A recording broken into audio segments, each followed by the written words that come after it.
He who wishes to peer into the abyss needs simply to wander through Nodcry on a misty night.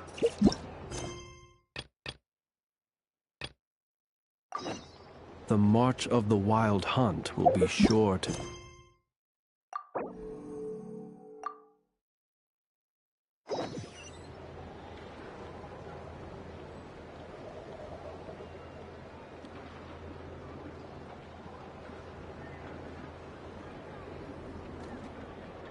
People ought not be so frightened of ghosts. They are merely talking shadows, chattering away endlessly about their past affairs.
Since we said bye to the others in Nasha Town.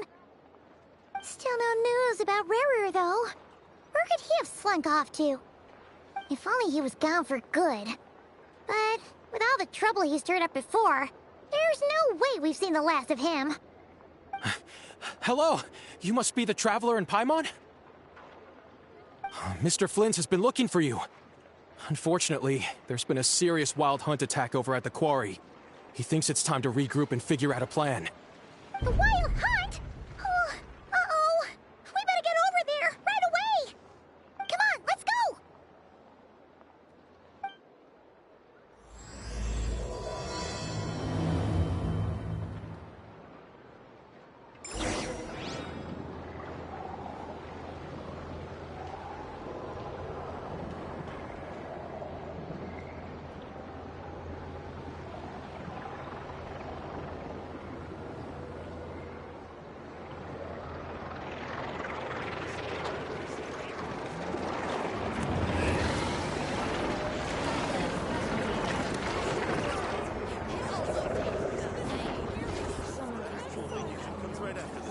I promise.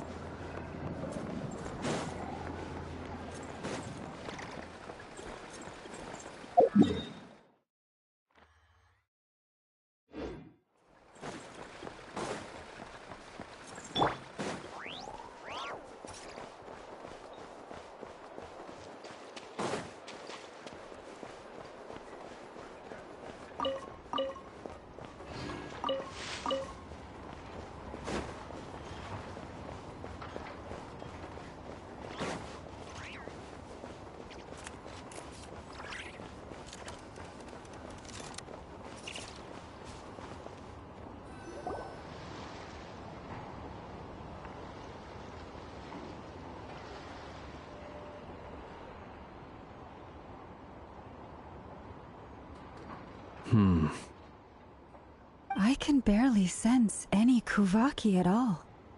This whole area feels like a soulless husk. Looks like his appetite truly is insatiable. As if the power of that energy cannon wasn't enough. He's not seriously still getting stronger? What's his endgame here? Ah, everyone's here already. Hey, we made it! So, what's going on? We've all been on high alert since we split up a few days back, expecting Rarir to strike again. But it's like he just vanished into thin air. No one has seen him nor found any trace of his presence. That is, until this morning, when a ratnik found signs of wild hunt activity while out here on patrol. As you can see, the Crystonite itself is physically intact, but the Kuvaki it contained is all but completely diminished. Rerir did this. Who else? He's the only one who could pull off a stunt like this. Kuvaki loss has reached critical levels. Reikir of Solnari set to maximum threat level. Warning, unless de-escalation measures are taken soon, he will pose a threat beyond our ability to contain. The consequences could be catastrophic. Traveler, do you remember when we encountered Rerir just after regaining his body? There wasn't a shred of sanity left.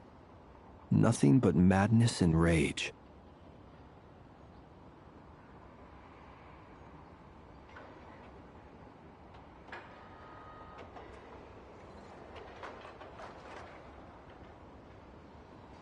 Yeah, didn't he shout out a bunch of names?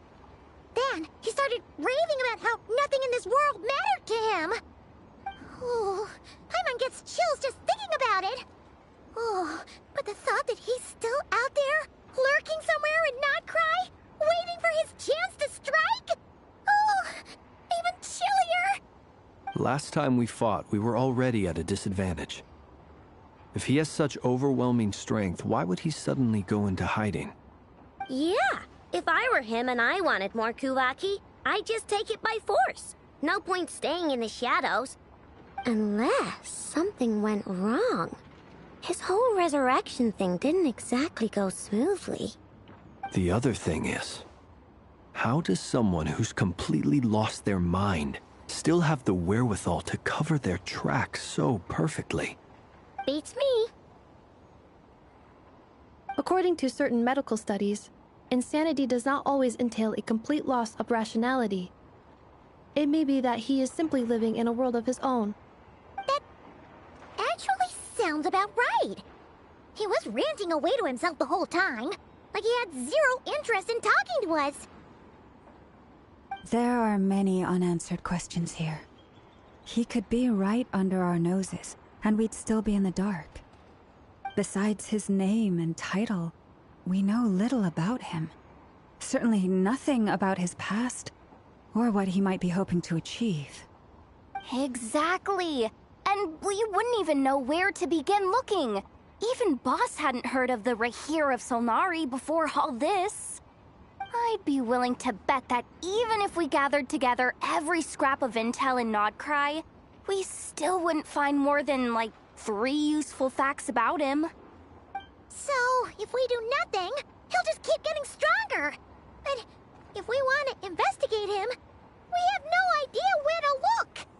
Last time we had Marionette and her big robo-buddy to help us, and we still barely held our ground. If we had to face him alone... Oh, Paimon's head hurts just thinking about it. What are we supposed to do against a threat this big? Well, I do have a little hunch about his next move. Given that he attacked the quarry, I'd say it's likely he'll target other places rich in Kuvaki. Somewhere like the Eye of Krati, or the Pillar of Embla. One thing's for sure. If we just sit back and let him keep absorbing Kuvaki, we really won't stand a chance against him. A perfectly reasonable hypothesis. However, it is worth noting that these two locations are quite far apart. To investigate them both, we'll need to split up. I agree, we should split up. Right now, Rerir's goal seems to be gathering Kuvaki, not fighting us directly. Once we're done, let's regroup on Hisi Island. Wait, why Hisi Island? If I recall correctly, your largest goddess statue was carved from Kuvaki-rich ore, was it not? That's right. Yes, it could well be a potential target of his. I should head back and start evacuating the pilgrims.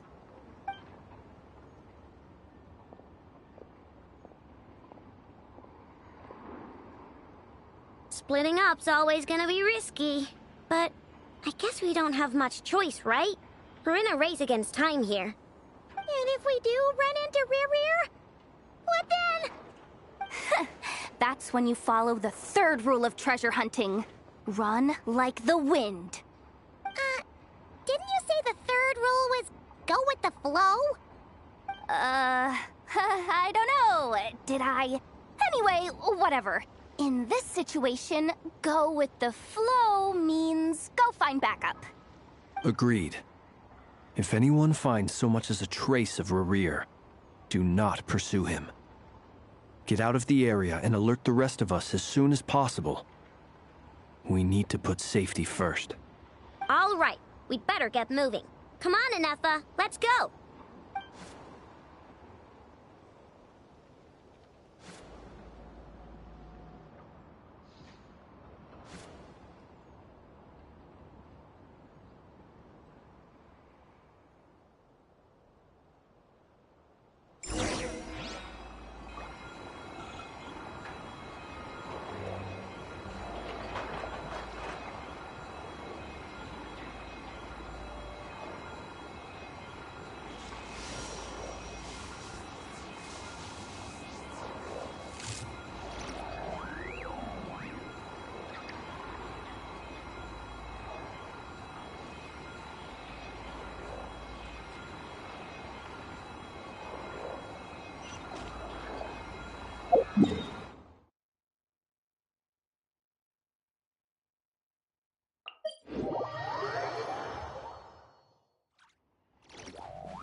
Any leads?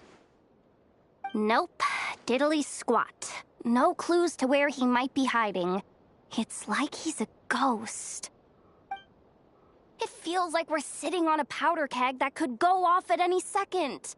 Ugh, I hate this feeling. I'd rather face him head on than be left hanging like this. So, you guys didn't find anything either? Not loving the word either. How about you, Flints? I questioned a few Ratniki and eventually narrowed my investigation down to one suspicious individual. But by the time I got to his place, he was already gone. Almost as if he knew someone was on to him. Either that, or he's just extremely cautious, and doesn't stay in one place for long. He's been biding his time for a while now.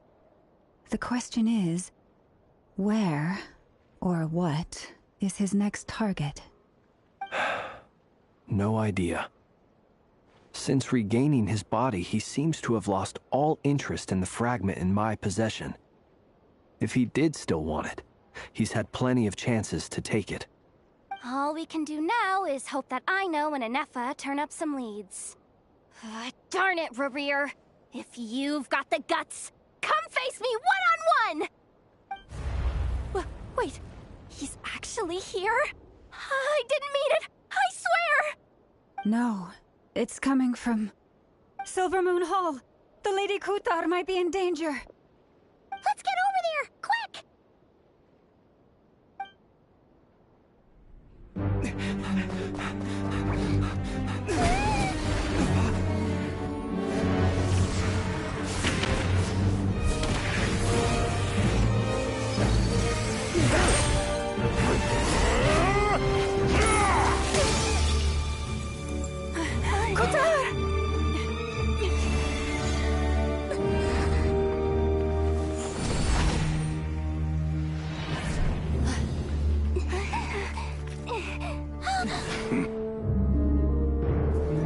Why is he attacking the damselette? What's going on? No time for questions.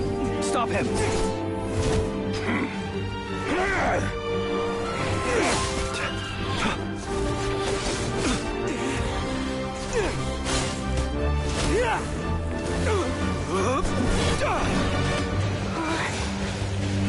This is insane.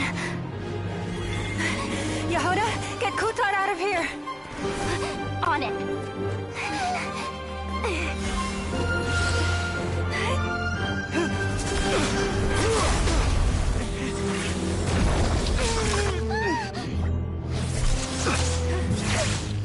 Look where your feeble light has gotten you. Now, you shall plunge into darkness.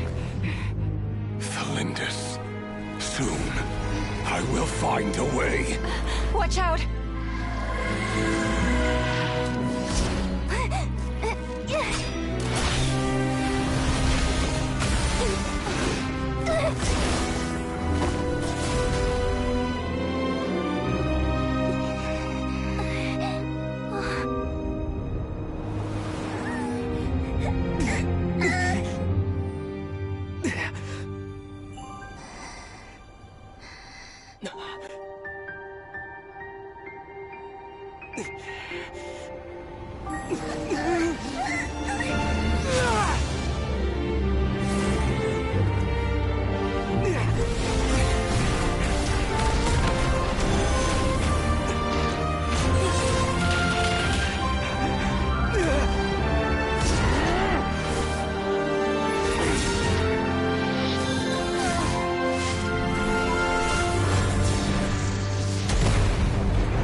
Find them. Even if it means turning this place to ashes.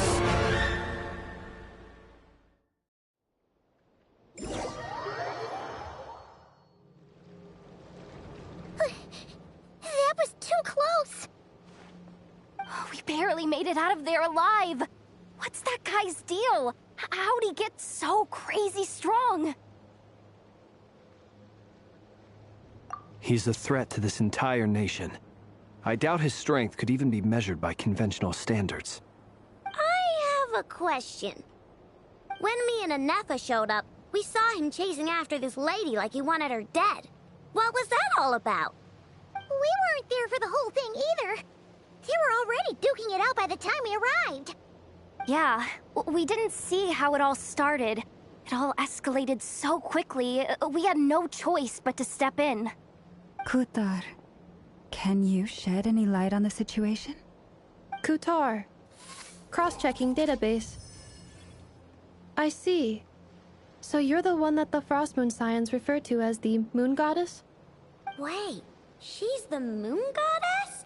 Oh, no wonder she looks just like all those statues. There are many reasons why people might worship the moon, and just as many why they might despise it. I've never met that person before, but there was no mistaking his deep-seated hostility towards me. Why he holds me in such contempt, I cannot say. But since he hunts the power of the moon, it's no surprise that I am a target. Kutar. There are many potential motives. For instance, you help the Traveler escape his grasp. This could be his way of taking revenge. It is also possible that he covets the Kuvaki inside you, and seeks to take it for his own. The list goes on. But, right now, devising a counter-strategy should be our #1 priority. The likelihood of this location being discovered is close to 100%. A counter-strategy? But we don't stand a chance against an enemy like this. Surely our only option is to run. He's not gonna chase us to the end of the world, right? So as long as we can sneak out of Nodcry undetected... No, I can't say that. Come on, Yehoda. This is serious stuff. You can't suggest we all just chicken out. Running is our only option.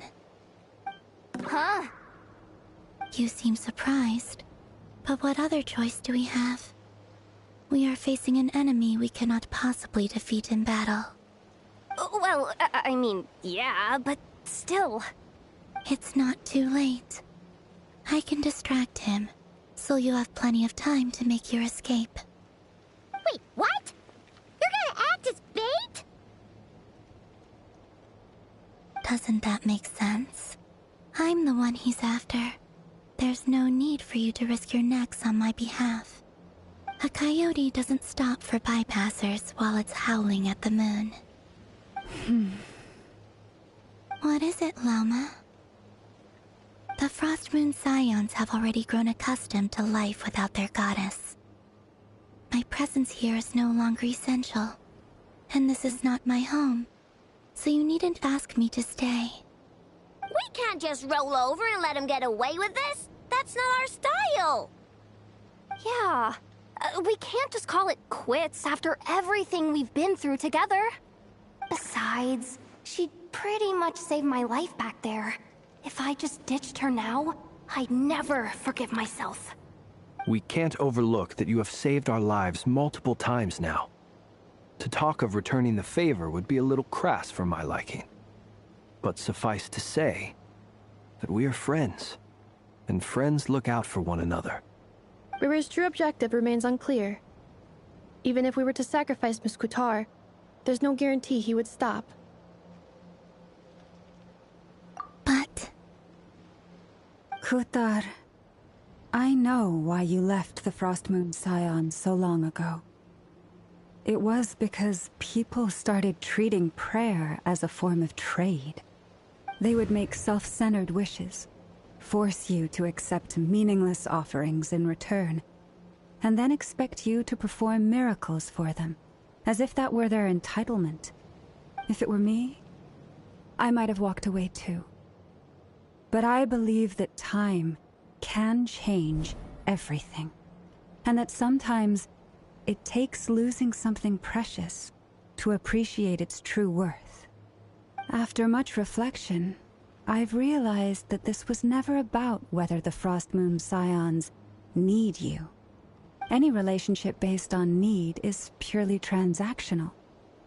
What I truly hope is that you'll choose to stay, not out of obligation, but as part of our family. You were born here, and now you've returned. Who knows?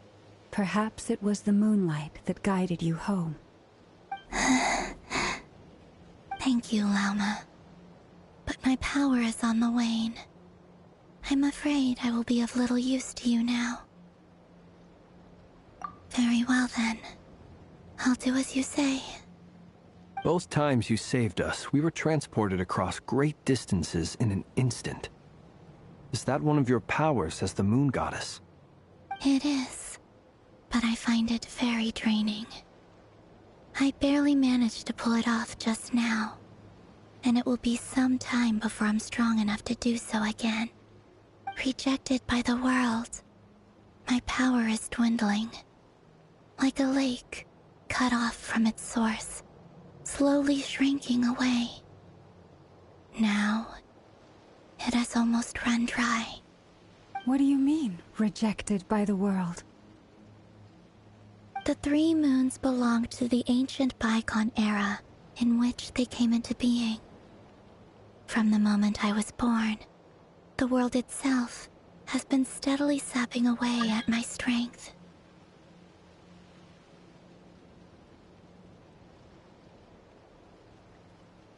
The 3 moons are not one and the same.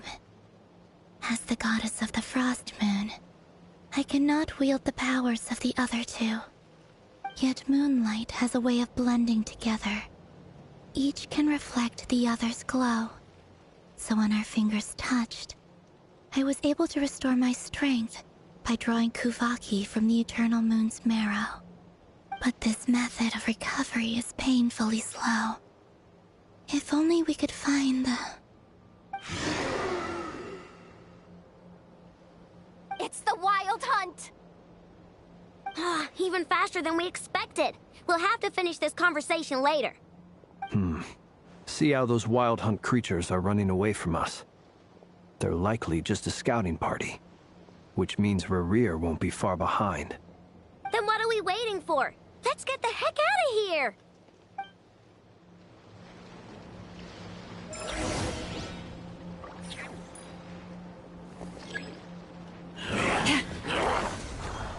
For the everlasting forest, you poor lost lamb. Ding dong water bomb! Nope! Annihilation mode. They just keep coming! This is driving me nuts! Rerir's closing in on us. We need to pick up the pace. There's too many of them! And this time, we can't fall back on Kutar's help to escape! This goes on much longer. By the Frost Moon of old. Doris, protect us.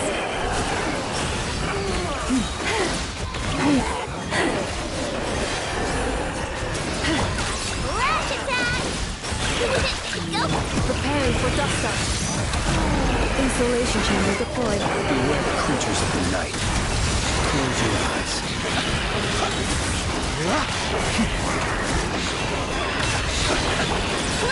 Rainbow! Annihilation mode. Cleanup sequence initiated. With one heart, We pray. Leave this place. The night cometh. Silent. Observe. To dust. Ding dong, Buttercup! Chew on this! Preparing for dust up. Defensive mode engaged. For the everlasting forest. Quake!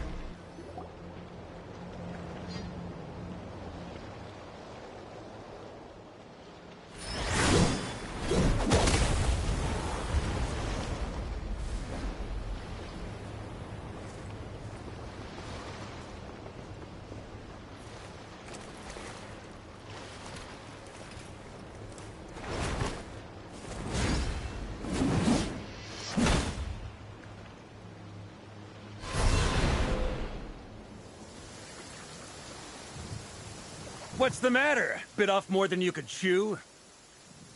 Hold up! Who are you? Uncle Varka! You're back from Amsvartnir? Oh, you're Barca? Grand Master of the Knights of Favonius? We could save the intros for later. Right now, let's get you all out of this hellhole. Follow me. I know somewhere you'll be safe. Oh, is that where I think it is? That's the one. Come on, move! There's no time to waste.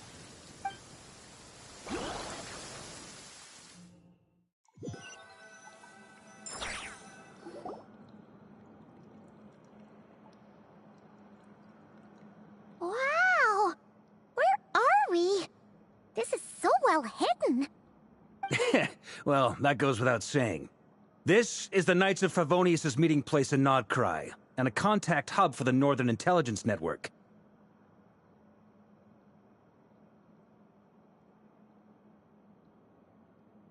AKA, the black market of intel. No matter what faction you're with, it's the place to buy and sell information. Their headquarters are in Nodcry, but they've got contacts in every nation. As an expeditionary force on foreign soil, working with them has offered us the most effective way of getting our hands on reliable local intel. This is where we meet, so naturally, it's secure. Anyway, where were we?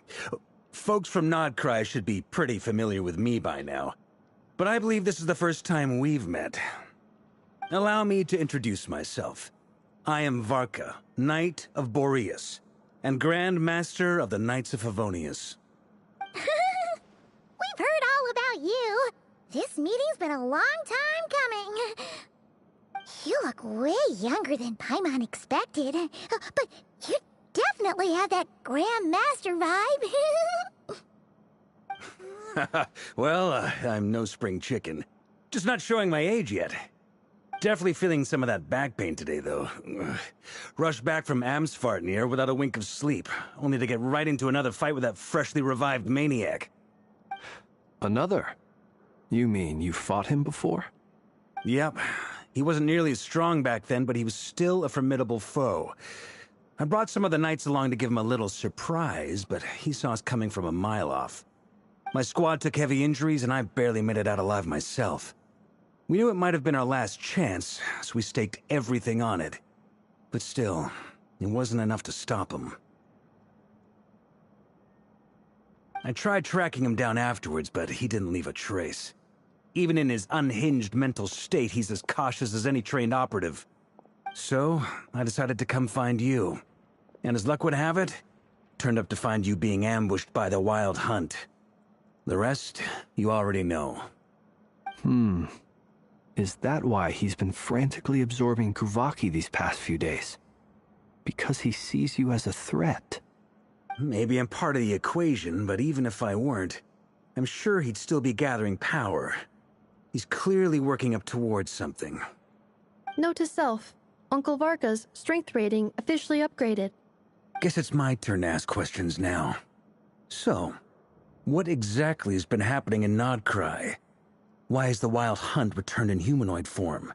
And why is it after you? That's a long story, but I'll try to make it quick.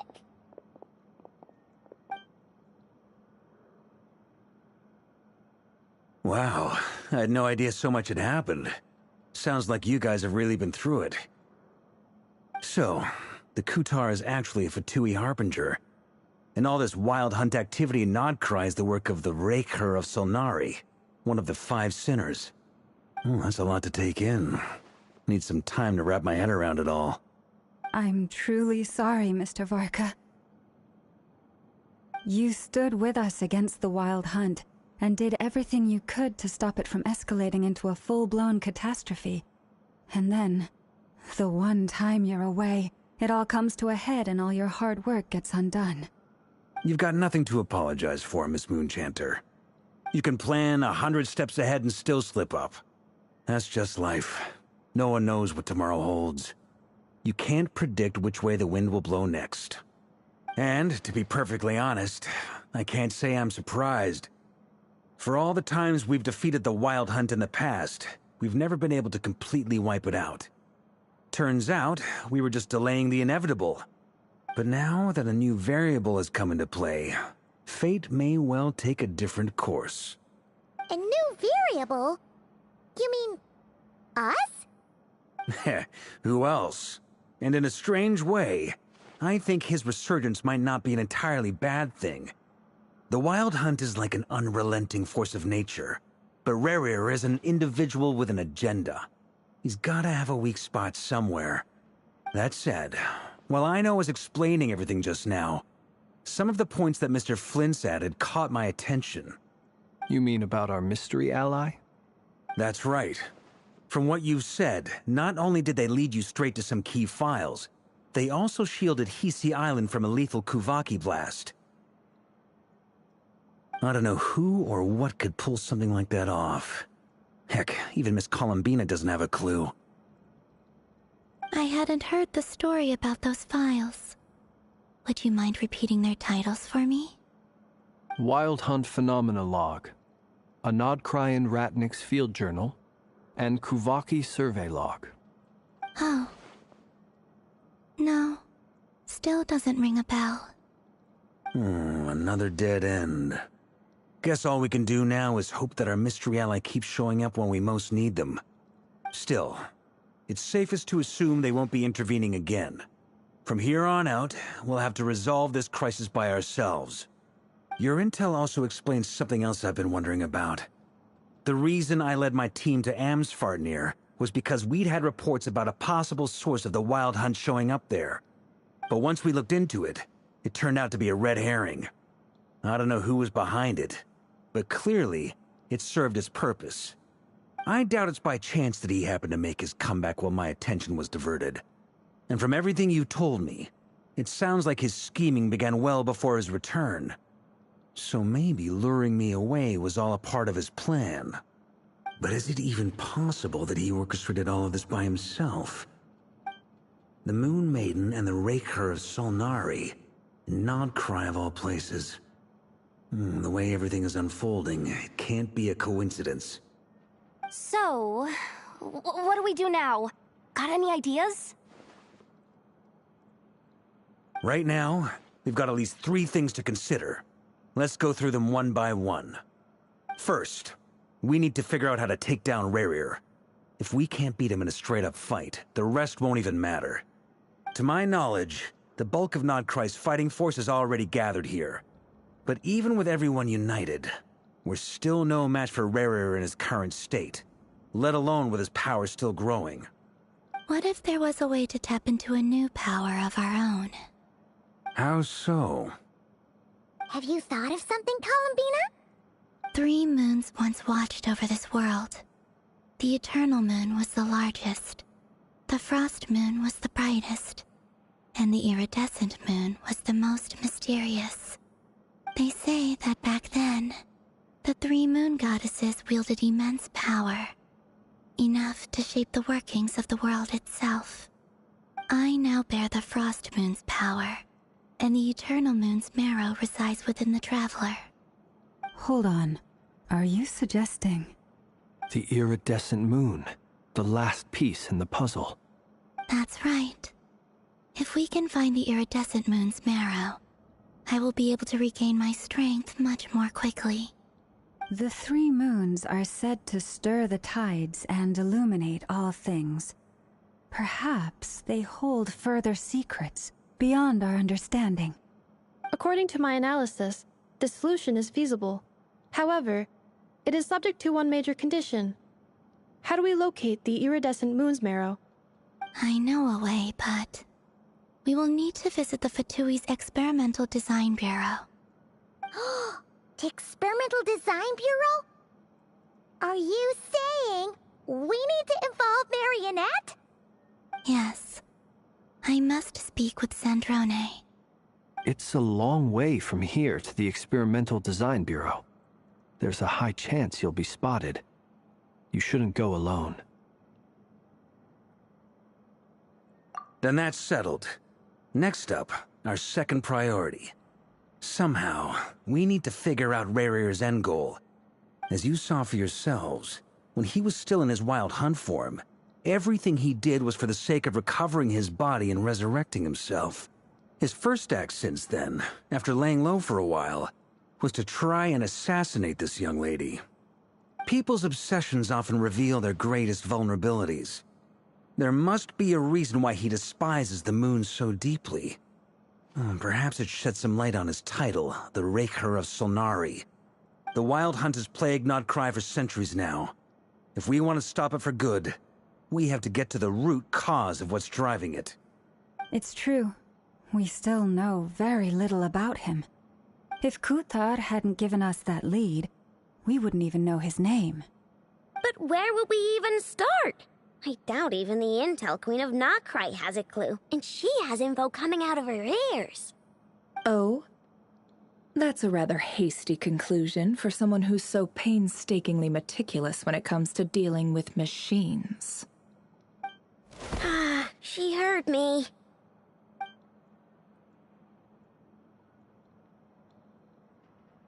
Boss! What are you doing here? I'm now asking myself the same question. I received a letter from a humble knight of Favonius, requesting a meeting to discuss a major business deal. But it looks like this humble knight had something else in mind. Details, details. Miss Neffer, the important thing is that you've arrived at the perfect time. Since his failed ambush, I've been racking my brains trying to come up with a plan to fight Rarir. Given the severity of the situation, I think it's fair to say that our only chance lies in uniting as one. And I'm talking all the factions in Nodcry. We can't do this without the Curatorium, but I knew it'd be a tough job to win you over. So, I took the liberty of reaching out for a little chat. Wait a sec. How did you even hear about this place, Neffer? Didn't you say this is meant to be the Knights of Favonius' meeting spot? And a contact hub for the Northern Intelligence Network? And isn't it supposed to be super hidden? You really think he could have gotten settled in Nodcry without my help? Besides, I'm the one running this gig. Of course I know where the meeting place is.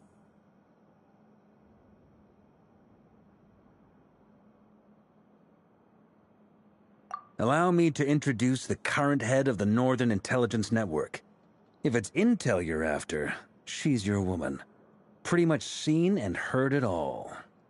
Please spare me the flattery. Let's cut to the chase. Seems like you've run into some trouble, huh?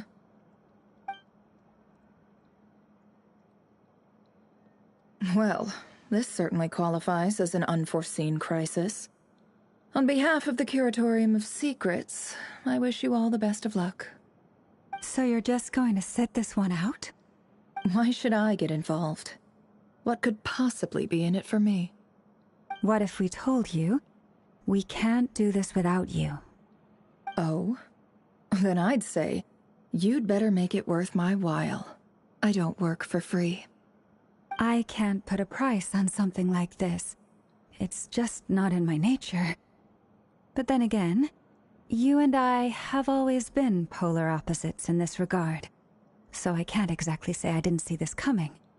If you insist on compensation, I will pay you. Consider this a formal commission. Sound fair? You just don't give up, do you? Too bad. I know you well enough to know you can't afford my prices. The riskier the job, the more it'll cost. and a moon chanter's stipend isn't exactly generous. Unless you're planning to start passing the donation box around among the faithful. Boss, just a thought.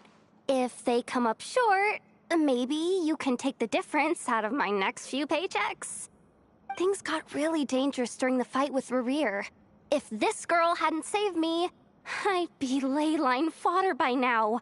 I'd be gone for good, boss. If there's any way we can make this work, I'd really like to help her. Please? I'm begging you. This is why I'm always telling you never accept favors. They are the hardest debts to repay. You have to be careful who you get involved with, or you invite all kinds of misfortune. Very well, Yehoda, I will help. But just this once. Don't count on this happening again.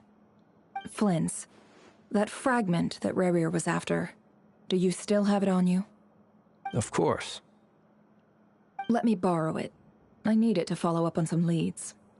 Wait, you actually have some leads? Shh. This is top secret information. I get it. We all have things we'd rather keep to ourselves. Plus, I know we can count on you, so we'll leave the intel gathering in your hands. And that brings me to the third and final item. We need to find a way to distract him. We need time to make our move, so someone will have to stall him. I'm in for this part, no matter what. Anyone coming with? Count me in too.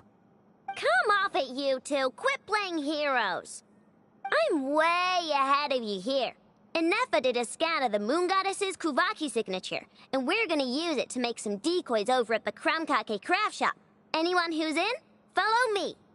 Once they're ready, we'll deploy the decoys across Nogcry. So as long as the rest of you keep moving, he won't catch on to your scent and won't be able to track you down. I like it. Genius idea. No biggie. All right then, we'll split into 3 teams. Once your team has finished their mission, return here and wait for the others. Dismissed!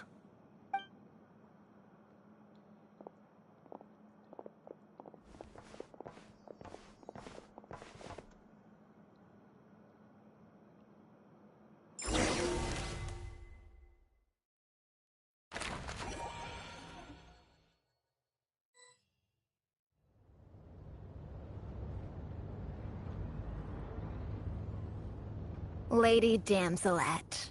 Wait. And you two?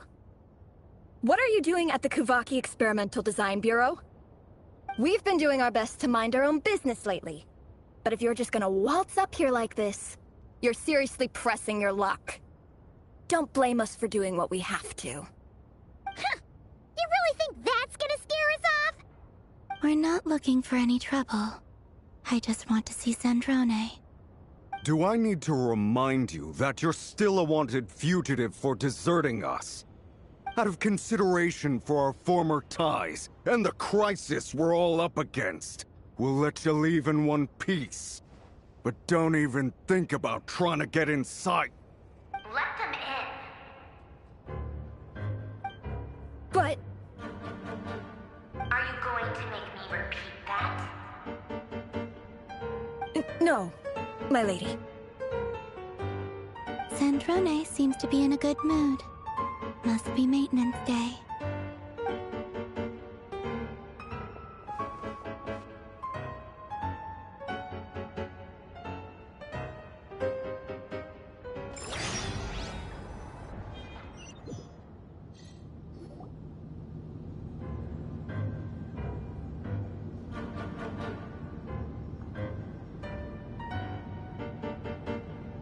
So tell me, to what do I owe the honor this time?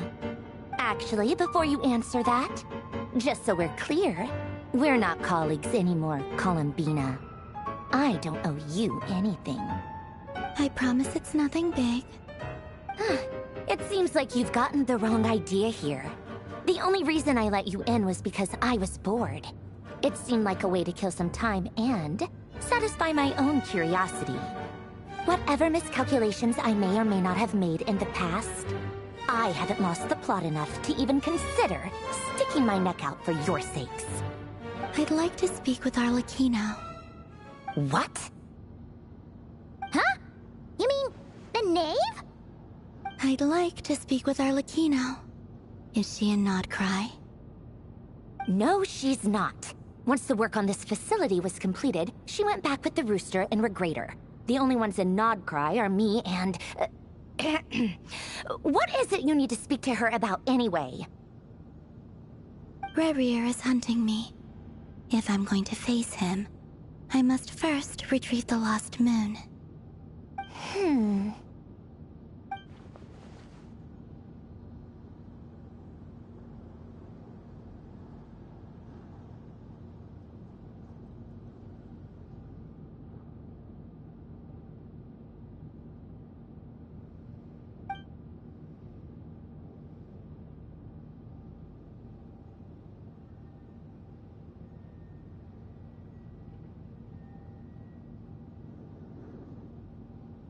Is that a no, then?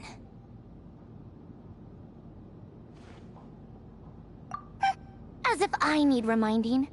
I was this close to settling things with him before someone decided to whisk me away to their weird little garden.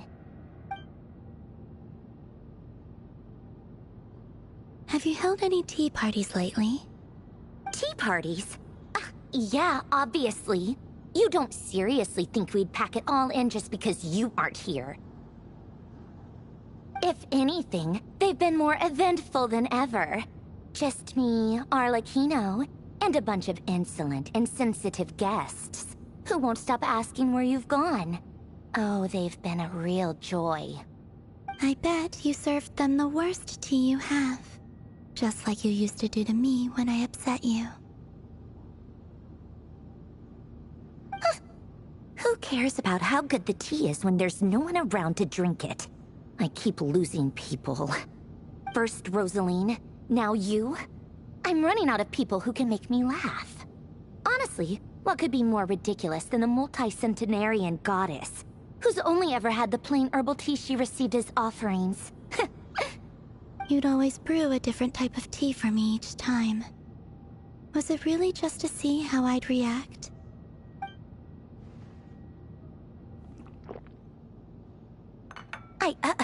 Well, duh. Why else? Watching you squirm was practically my only form of entertainment.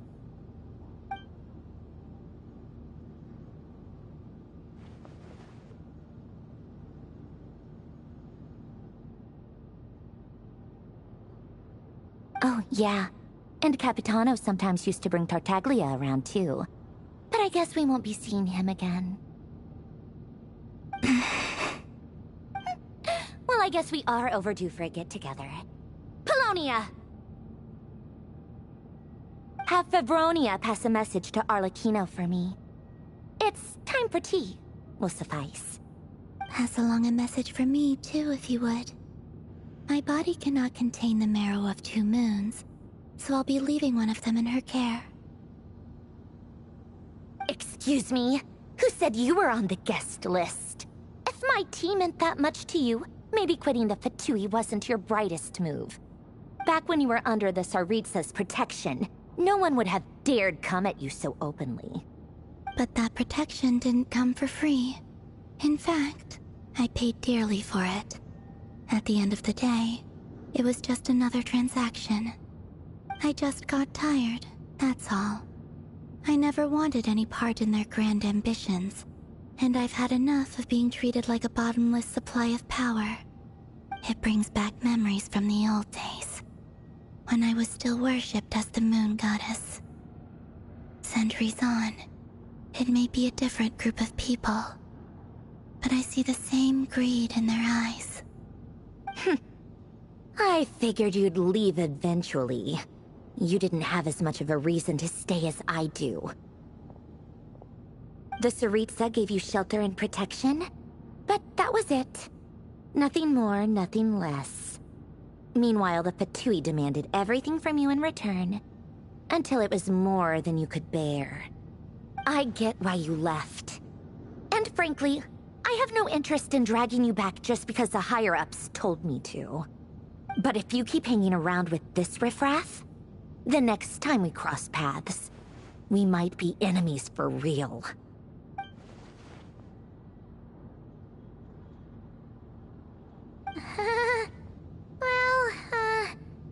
Guess that's our cue to leave.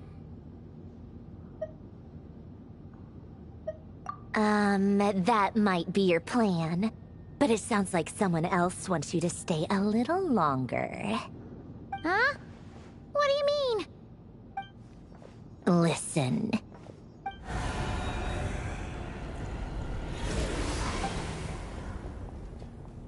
My lady, it's the Wild Hunt. A horde of monsters is headed straight for the facility. Another uninvited guest trying to crash my tea party. Clear the area! I'll handle this. Wait, what? You want us to leave you here by yourself? Huh. You'll be lucky to make it out of this alive. You really think you can afford to worry about me? Go on, get out of here. You may have stopped Polonia from crushing him last time, but I've made sure that won't happen again. The entire Experimental Design Bureau is rigged for war. Stay and watch if you want, but it'll be at your own risk. You're not flagged as friendlies in the weapon system. Don't tell me what to do! Look, if you're leaving, make it quick. Or you'll just get in my way. There's a secret passage on the second floor. It'll take you right to the plains out back.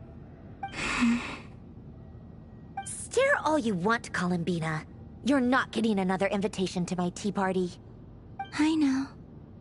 But thank you anyway, Sandrone. This is exactly why you shouldn't hang around with those people. All their melodrama and sentimental nonsense is rubbing off on you.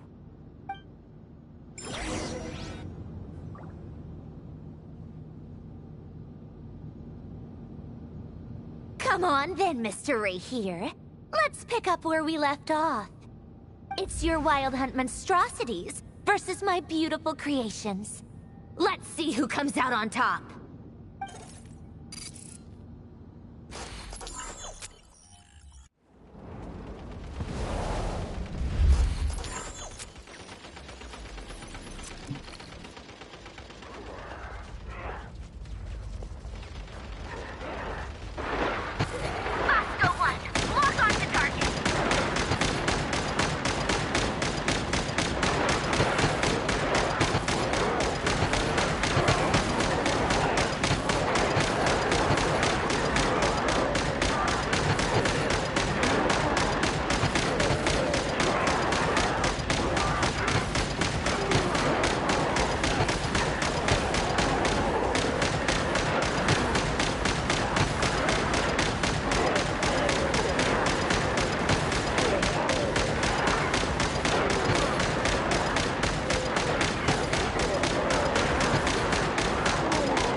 myself. Time to... Huh? Where'd he go? Uh-oh.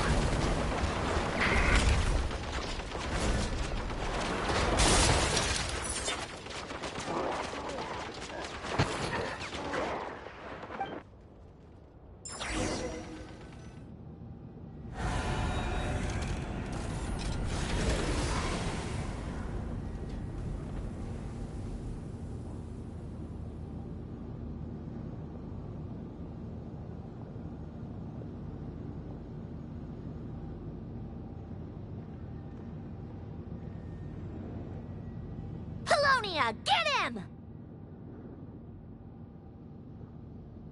I've upgraded Polonia again since our last encounter, and uploaded every last scrap of your data. So let's finish this, once and for...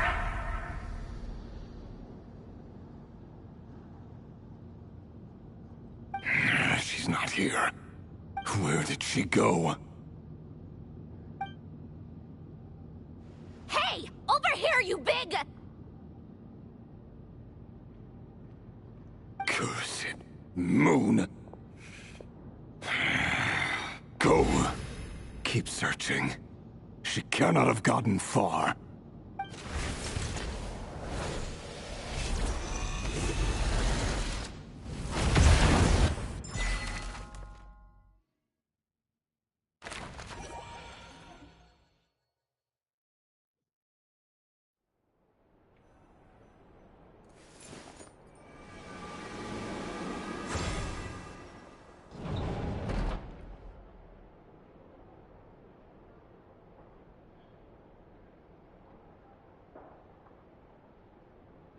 So this is your method for investigating Rarir's past? It almost looks like some kind of... ceremony. Good deduction. But it's quite a different affair from what you're used to with the Frostmoon Scions. Whoa! First time I've ever been in here. Boss always said it was off limits, so I pictured some kind of creepy dungeon. But it's actually kinda nice. Oh, I guess this must be Sumero decor? That's where Boss is from. And that nice shopkeeper who sold me my treasure compass. I'm not sure exactly what you've got planned, but it looks like you're all set. When do we begin? Whenever we wish. But for some reason, I've got a feeling this isn't going to end well. I've never faced Rarir myself, but from what you've told me, his power is beyond anything I could imagine. I, on the other hand, am just an ordinary businesswoman. Our paths should never have crossed, yet here I am, forced to make an enemy of him. If you ask me, you're about as far from ordinary as it gets. So what are you saying? You're getting cold feet? Once I take a job, there's no backing out. Still, I have to ask myself if the power I'm relying on will even work on an opponent of this caliber. And also how to make sure I come out of this alive if things spiral out of control. Death is the one thing we can take for granted. It is the great equalizer, however fortunate or unfortunate we may otherwise be. So it's important to consider how to spend what lifespan we have left. Come on, boss. Lighten up. Quit talking about death. It's bad luck. For once, I agree with you. When you're up against a foe like Rarir, there's no such thing as being too prepared. Is there anything I can do to help? That won't be necessary. I've already made up my mind. Time to cash in a precious favor I've been saving for a rainy day. Yehoda, I need you to find someone for me. The sooner the better. Eh? Find who? That shady merchant who sold you an overpriced treasure compass the other day. Come on, boss. You're pulling my leg again. In what way is she shady? She showed up when I was completely lost and sold me a neat little gadget that was exactly what I needed. Trust me, she's a good person.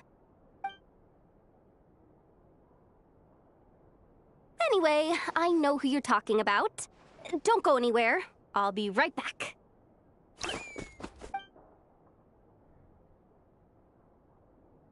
Quit dragging me. I genuinely can't run any further.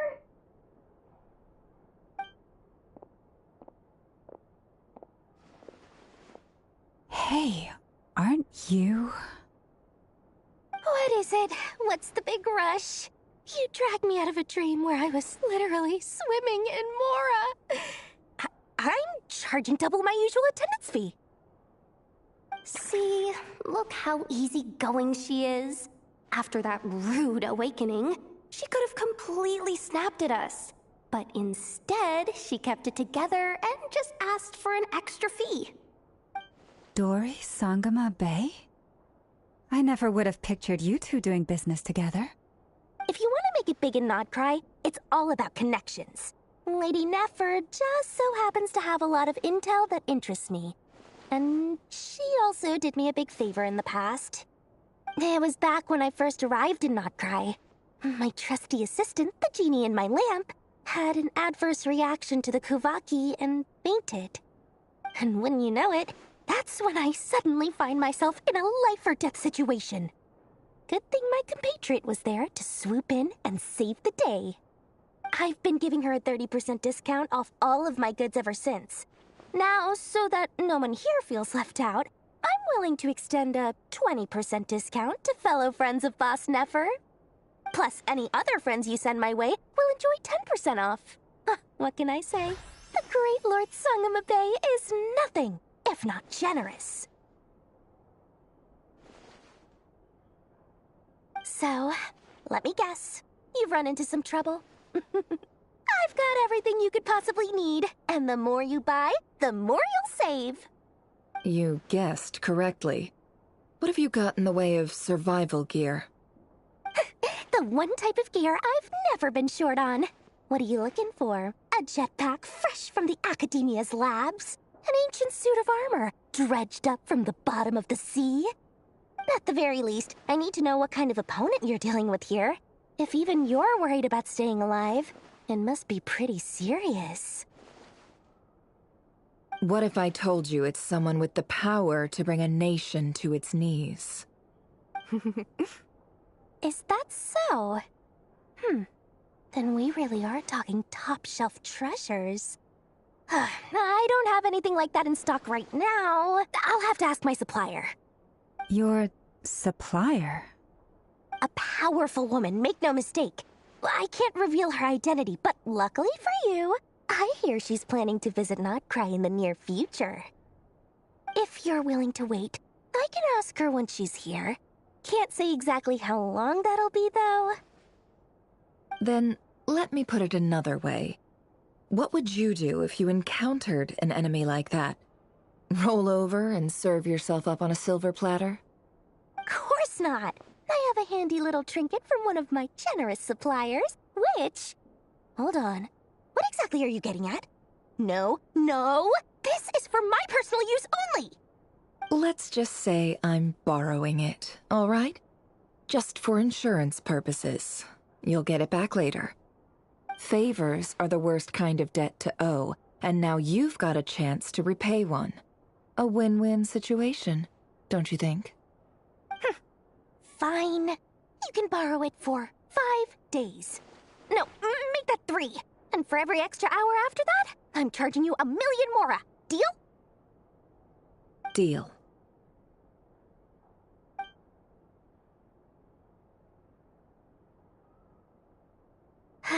What a way to start the day. Now, was there anything else you wanted? Or can I go back to bed now?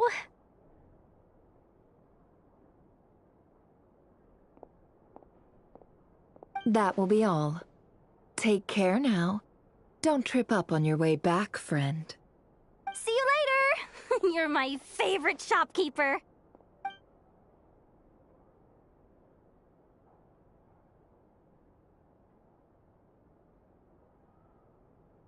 Excellent. Everything is well and truly ready. The ceremony can now begin. After initiating the ceremony, your minds will follow me wherever I go. You will see many strange things in your mind's eye. So remember, don't be frightened, and don't make a sound. Now then, let us peer into the Raker of Solnari's past.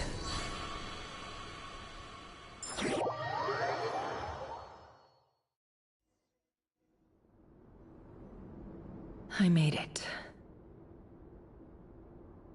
I don't recognize this style of architecture. Must be Conrian. Simple furnishings, table and chairs. It's a more ordinary house than I might have expected. Looks like the fearsome Raker of Solnari came from surprisingly humble beginnings. Unless this passed for luxury in Conria. Unlikely. It was said to be a very prosperous nation in its heyday. Anyway, I'll keep exploring.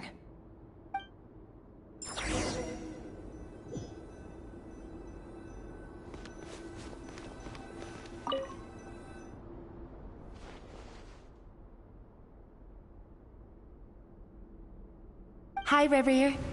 Since you're working extra hours tonight, I thought I'd keep myself busy by checking out that new kebab shop. I've heard good things about their menu.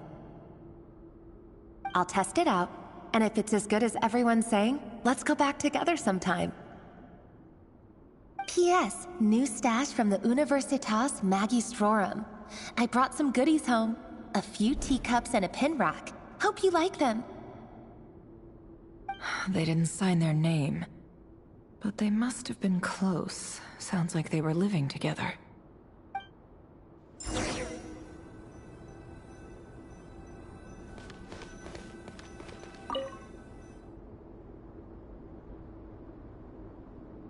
I went over to Joseph's for drinks today. They have a fine collection, but I went alone.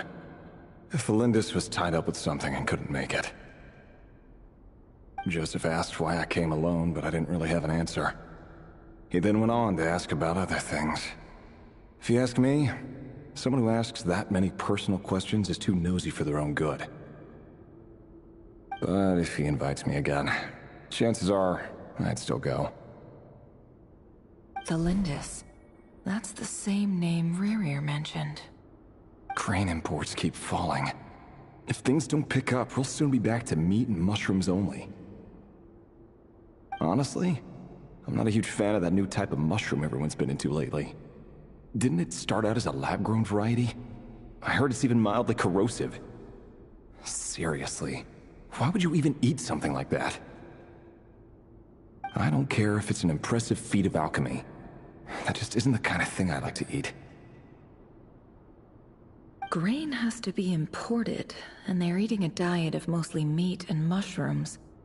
Could it be because Conria is underground, so it doesn't get much sunlight?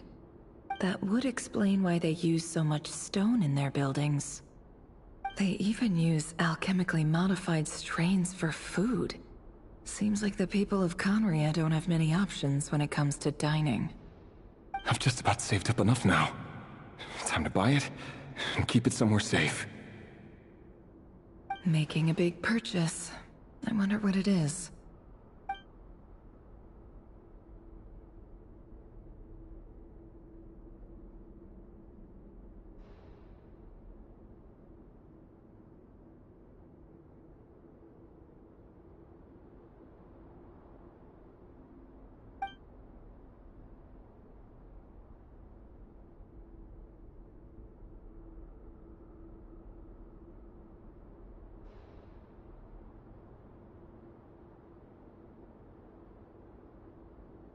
He really is a professional. No wonder he's so good at covering his tracks. Despite what he's become, it seems like he's retained certain habits, at least in this regard.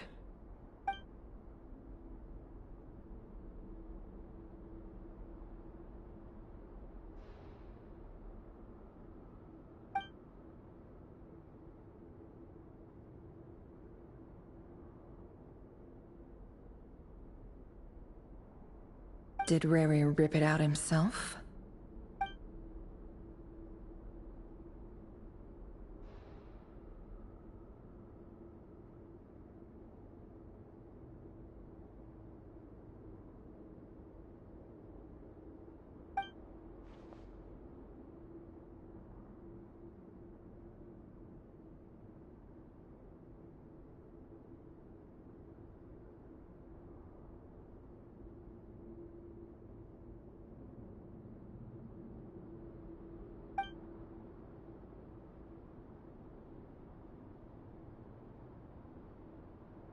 Before I met you, I was convinced that my heart was nothing more than a stagnant pool.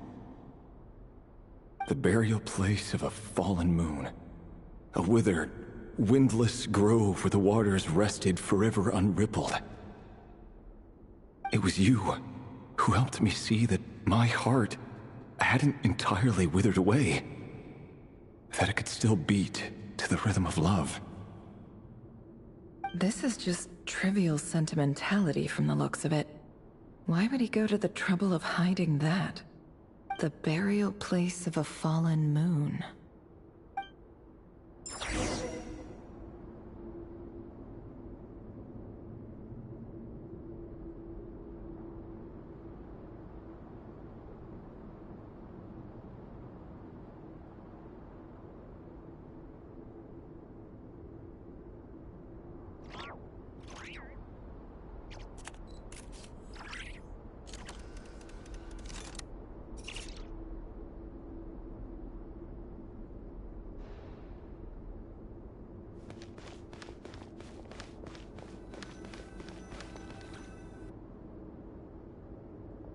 Rear, over here.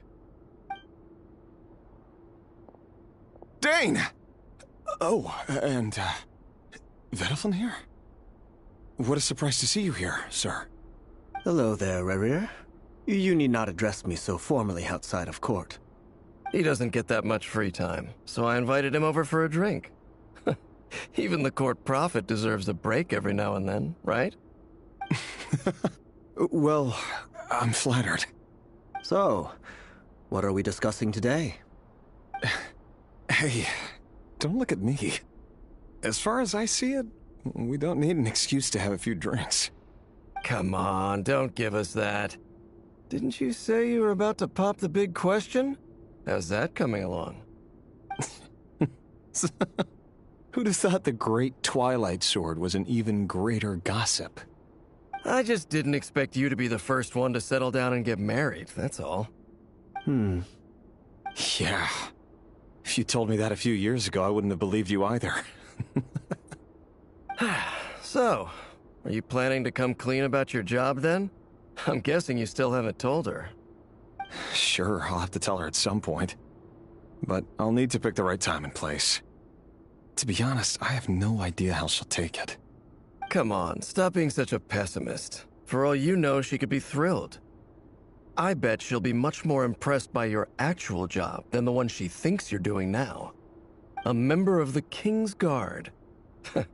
Quite the cover story. Does the king himself even know?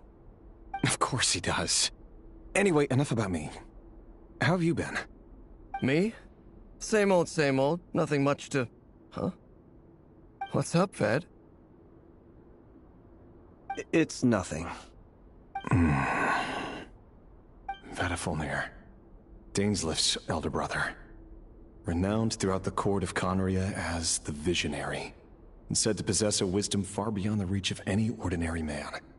And yet, despite the gulf between us, he seems to have something to say about me. Does he even know me? Does he see me as a friend of his brother, or just another of the Vinster King's blades? Why did he react so strongly? Was it really to do with what we were talking about? Brown, curly hair and brooding blue eyes. So this is what Rerir looked like back in the day. Perfectly normal. No different from anyone else. As frightening as this monster is in the present, there's something even more unsettling about seeing the human he used to be.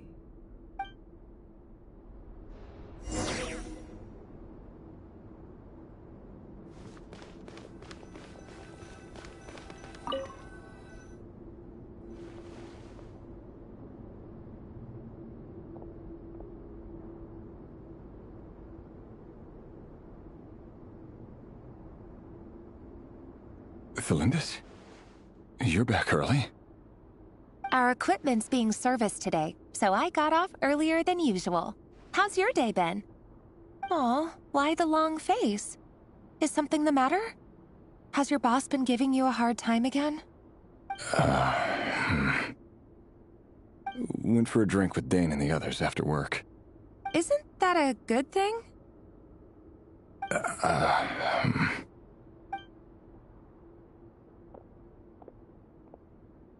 Vedifnir showed up today, too.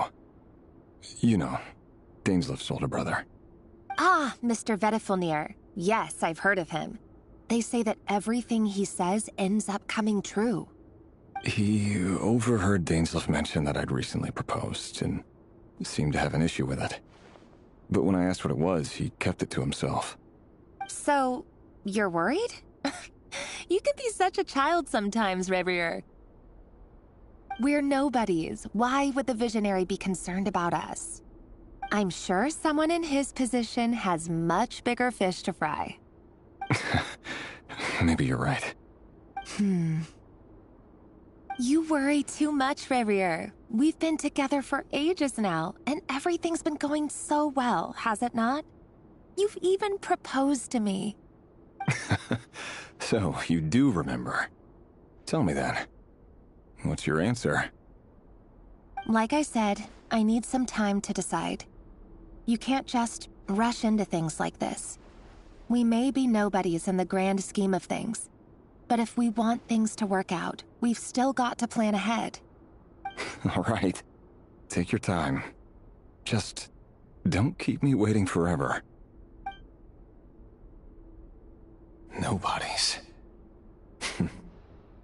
Sounds about right. In the eyes of people like Vedifnir and Daneslif, what do we matter?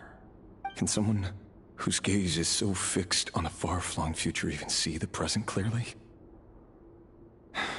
Besides, the dynasty's fate rests with the king and his inner circle. Whatever I do, it won't make much difference. Meanwhile, every idea they come up with and every decision they make, it affects everything. These days, the king is lost in his research, and the purge of the Crimson Moon bloodline grows ever more intense. The opposition tried to speak out, but nothing came of it. And I'm under no illusions as to why. Because we eliminated them and got rid of their bodies. A man can have 1,000 reasons to carry a sword, but there are few good excuses to use it.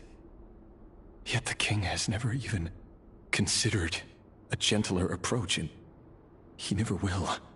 What becomes of someone who kills on another's behalf? Can he ever find true peace?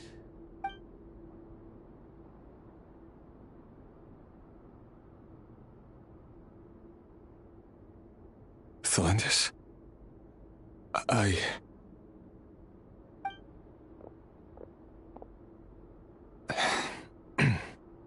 It's nothing. You were right.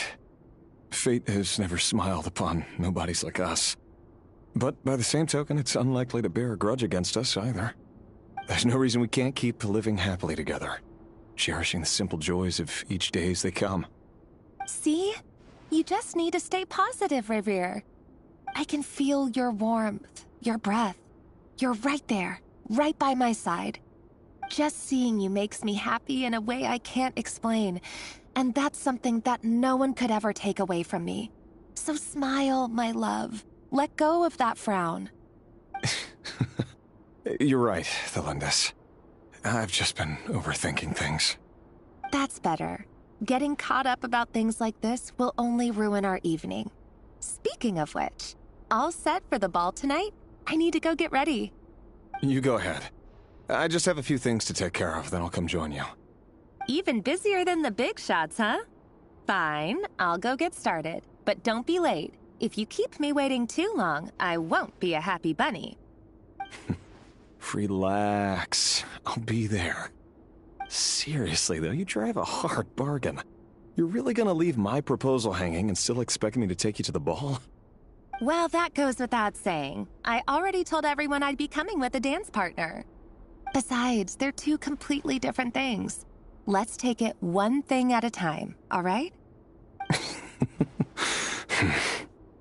All right. White outfit it is.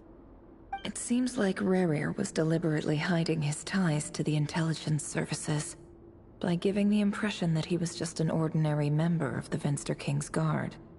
He clearly doesn't want his would-be fiancée to know about his other life. Then again, that's hardly surprising. People in the intelligence trade rarely do. Who'd have thought we were in the same line of work? Let's dig a little deeper.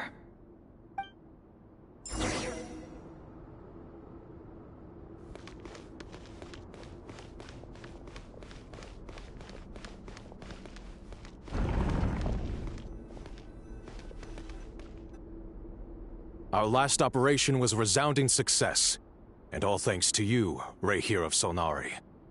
In total, we apprehended 32 dregs of the Crimson Moon, and 67 accomplices. After all these years since the dynasty's fall, so many of them still linger on. Indeed, it cannot be denied. Yet it was destiny that the Crimson Moon should be overcome by the eclipse, and that His Majesty, the all-seeing Vinster King, now guides our nation on the path to prosperity. Conria has no further need for a dead moon. But alas, there will always be those who refuse to see the truth, choosing instead to romanticize the past. That's not entirely true. Much about the Crimson Moon era was worthy of remembrance, and that's exactly why they keep trying to see it restored. Many of its secrets remain unsolved to this day. As it happens, that's precisely the field of study my partner is devoted to. You still haven't told her what you really do for a living. Where would I even start? How do you tell someone that you're one of the king's hand-picked executioners? That your hands are steeped in blood? You didn't choose this life, any more than I did. Orphans like us don't get a say. But I'll sure as heck be the one to pay for it. Speaking of which, we need to be more rigorous in the way we identify direct descendants of the Crimson Moon. Someone, it seems, has strong opinions about my future plans. Most likely my marriage in particular. I have a feeling that we may soon become targets of the Crimson Moon's retribution.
Your concerns are not unfounded.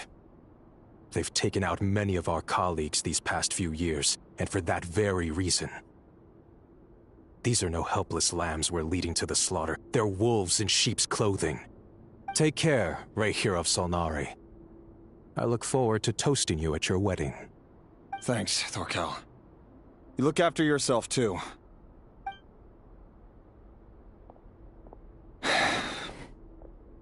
Thelindis, I never wanted to keep this from you. You're the last person I would ever want to lie to. But that's exactly why I can't tell you everything. There are things you shouldn't know. Things you cannot know. The moonlit dynasties are a thing of the past. Yet even now, with the sun shining high in the sky, there are those who would call forth a dead moon's ghost. Could that be why Vedalfnir held back? Or was it because of some court secret he's not at liberty to share? I have to get a clear answer from him. No matter what happens, I will protect Thelindis. Rerir seems to be very concerned by Vedalfnir's reaction. Vedalfnir and Dainsleif, the Visionary and Twilight Sword. So that's what they were really like. I've investigated this whole area now. There doesn't seem to be any other memories here. Should I try somewhere else? Wait a second. What's this black smoke?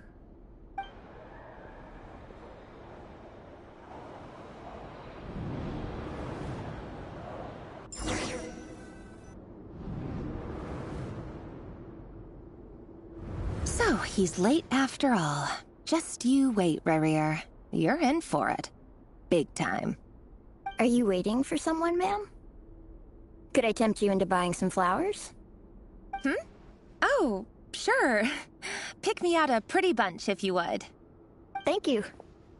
But I'm afraid none of them are as pretty as you. For someone so young, you sure have a way with words, don't you? I'm only telling the truth. Look me in the eyes. You'll see I'm not lying. May we have a word in private? Who are you? And what do you want? It doesn't matter who I am. Too many of our kind have fallen lately, so I decided to take the risk of reaching out. Not long ago, the Rehir of Solnari led an assault on one of our strongholds. We suffered many casualties, and many who came to our aid lost their lives as well. Sorry, I don't know why you're telling me this. And I don't want to get involved. Wait, hear me out. This time we finally got a clear look at his face and learned his true identity. His name is Rerir, and he claims to be one of the King's guards. What did you say? A cruel irony, isn't it? The man you're set to marry leads a double life as a brutal executioner. But surely, you must have caught a whiff of the blood on his hands. Why are you telling me all of this now? Simple. It's because... How strange. Rerir was nowhere to be seen in that memory. It clearly belonged to Thelindis. Rerir couldn't possibly know what happened if he wasn't even there. Why would her memories appear in his fragment? The ceremony won't last much longer. I think it's time to call it a day.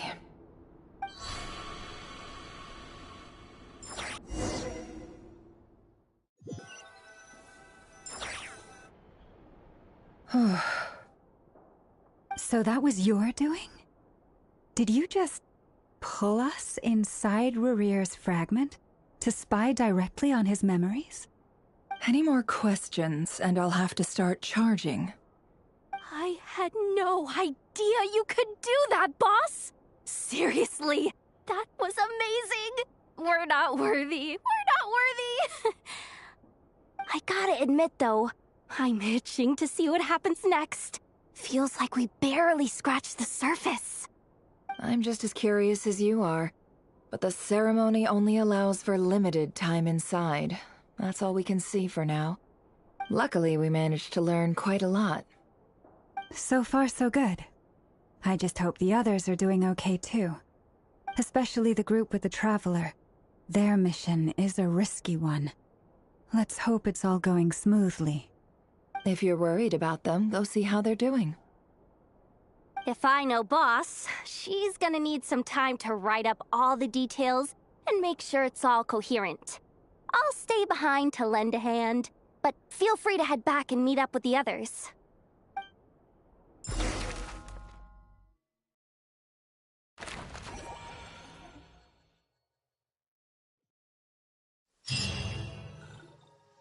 Oh, they've been prowling around for nearly 2 days now. These things just won't quit. Oh, they might not have seen us yet, but them constantly sweeping the area, our way out is completely blocked. Oh, that's never gonna work. One little slip up and it's game over. If they spot us, they'll run straight back to Rare. And once he knows we're here, it won't be long before he's breathing down our necks again. Oh, guess you're right. All right, time to zip it.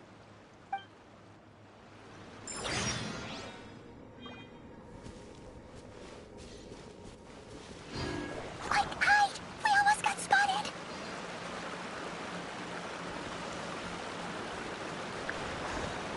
Phew, that was a close call.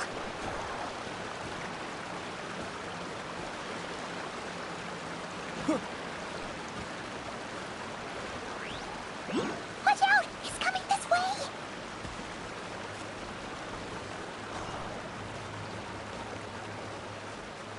Keep going. We're nearly there. This is the final hurdle.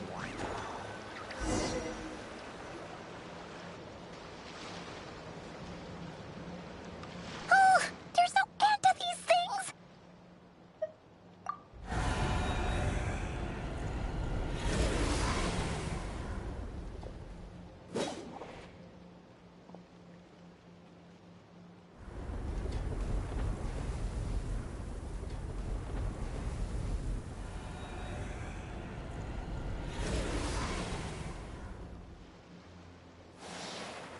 Fire.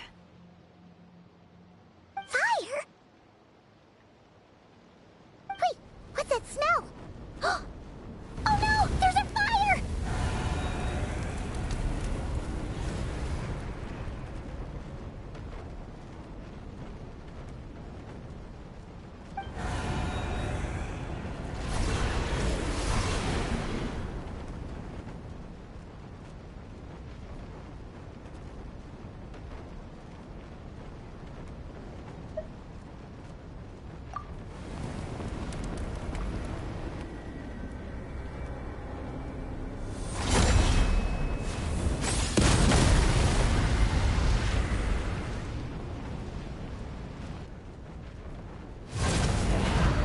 Sandrone was right.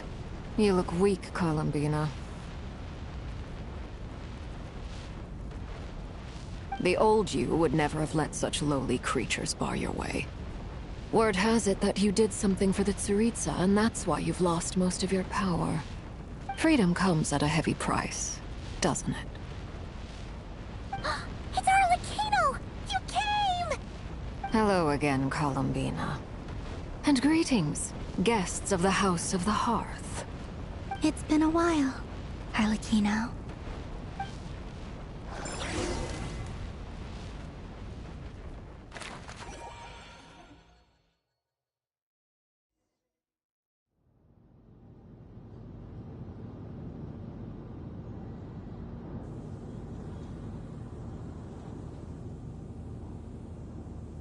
Stupid right here of stupid Solnari. Ugh, whatever. I've got all the data I need. Next time we meet, you're finished.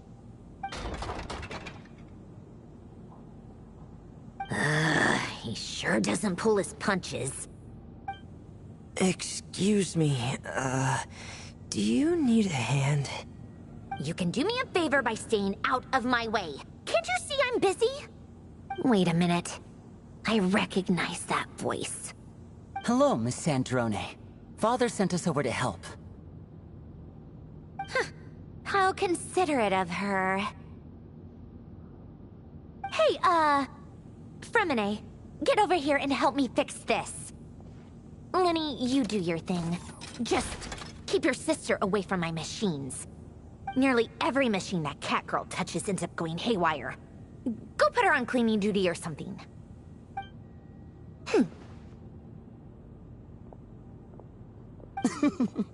Then let's start downstairs. Fremine, we'll leave this place to you. You've got it. Wait a second. Pretty sure there's still some tea in the cupboard.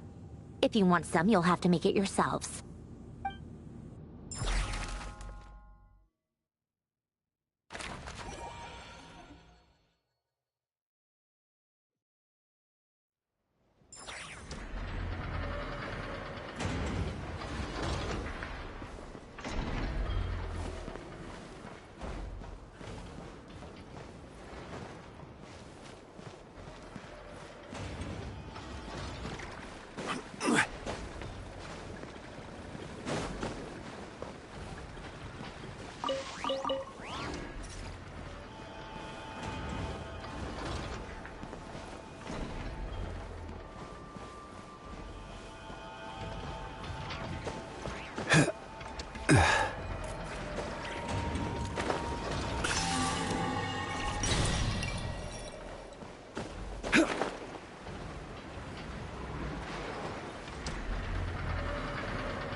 It's a relief to see you all made it back in one piece.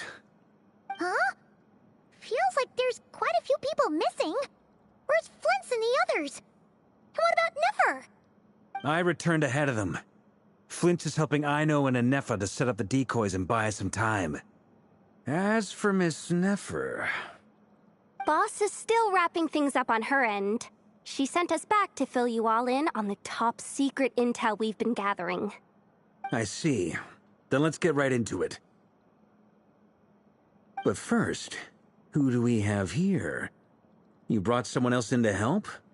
Greetings. I was invited here to help as a longtime Tea Party companion of Columbina's. You may call me Arlecchino. Surely it can't be.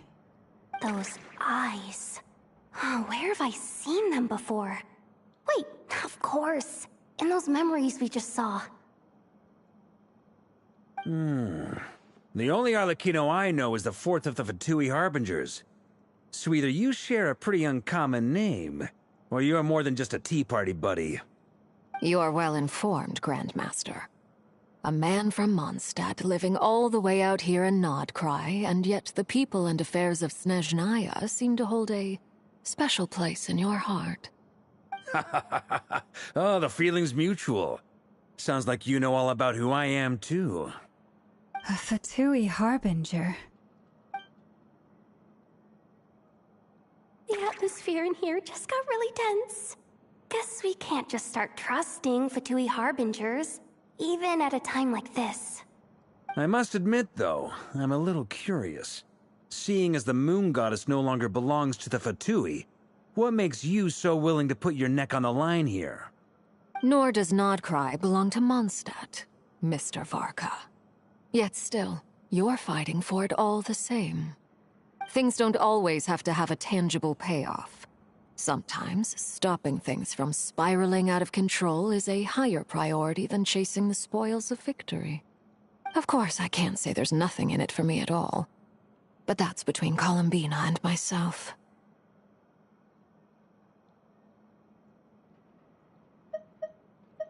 Forgive me. I don't mean to doubt you. It's just that the Fatui really have been the source of many of our troubles. We have our own way of doing things here in Notcry. But ever since they arrived, the Fatui have treated us with nothing but hostility. I know there's been a lot of bad blood between us in the past. I've done my utmost to avoid friction whenever I could. But sometimes fundamental conflicts of interest simply can't be settled amicably. That's why I'm here solely in a personal capacity. This has nothing to do with the Fatui. As a gesture of good faith, I'll be frank. I can help Columbina track down the iridescent moon's marrow, which will help her restore more of her power. Anyway, what else is on the agenda? Let's begin. She says she'll be frank, then completely skips over the details. Looks like she doesn't want to give away too many secrets after all.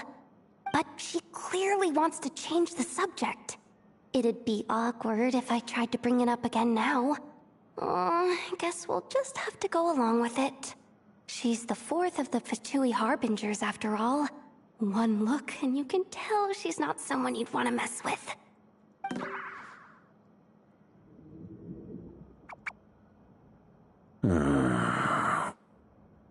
Well, since Miss Arlecchino sounds confident in her ability to handle that, we'll proceed to the next topic.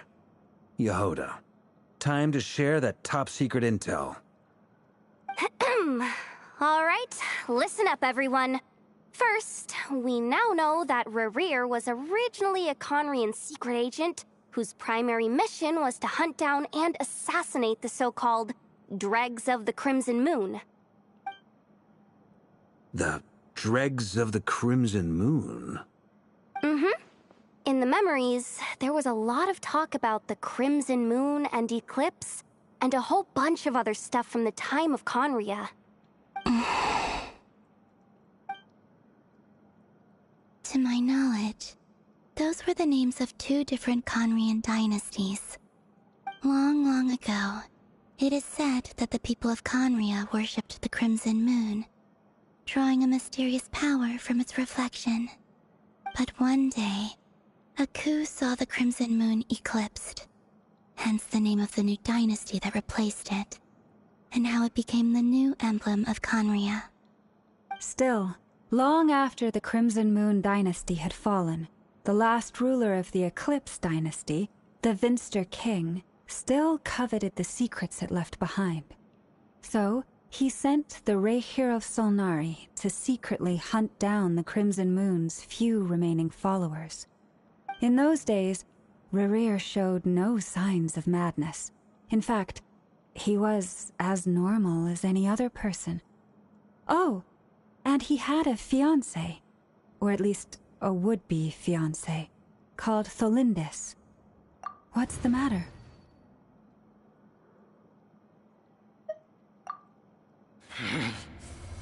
Verifany, Rhine-daughter,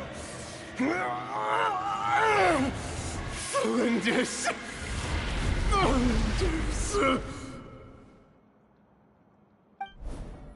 Interesting. Anything else? What about this would-be fiancé of his? Do we know anything about her? Well, she was a researcher at the Universitas Magistrorum, but it felt like she was hiding some kind of secret. Oh, and one more thing. For some reason, Rerir's fragment also contains some of Tholindis' memories, though only a very small portion. Well, no shortage of potential leads, I'll give you that. In any case, it sounds like we can conclude that while Tholindis was still around, Rerir appeared to be lucid and quite normal. Tholindis, it seems, must have been the one thing in this world that he couldn't let go of. Tell me, though, were these pure-blood Conrians we're talking about here? Why do you need to know that? Hold on. If she was a pure-blood Conrian... Oh yeah! Just like how it was with the captain! If we could somehow find her, do you think there's any chance Rerir might regain some of his sanity? It's possible, but it would take a miracle. We can't pin all our hopes on that. That merchant who Nefer knows, Dori Sangama Bay. Maybe we could hire her to look into it. All right then. Let's keep working in our separate teams. Traveler, Paimon, Kutar, and Miss Arlecchino will go look for the iridescent moon's marrow. As for the others... On the way over here, I noticed that the Wild Hunt monsters had grown even more frenzied in their search for Kutar. At this rate, the people living here will be in grave danger too. So I'm thinking of gathering together some of our followers to go wipe them out. I'll head back to the curatorium and meet up with the boss. Feels good knowing we've all got something to be getting on with. Given that the Wild Hunt has been a lot more active lately, the Lightkeepers have likely begun their own operations too. If that is the case, someone will need to pass the news on to Flint's. I'll hold the fort for now, then discuss our next move with Flint's, Aino, and Anefa when they get back. All right then. Well, the clock's ticking. If that's everything, we'll be on our way. We'd better get moving too. We'll try to buy you as much time as we can. Relax. Just do your thing. I decided to call in some backup since things are getting so hairy. Our reinforcements should be here any minute now. Stay safe, everyone. Dismissed.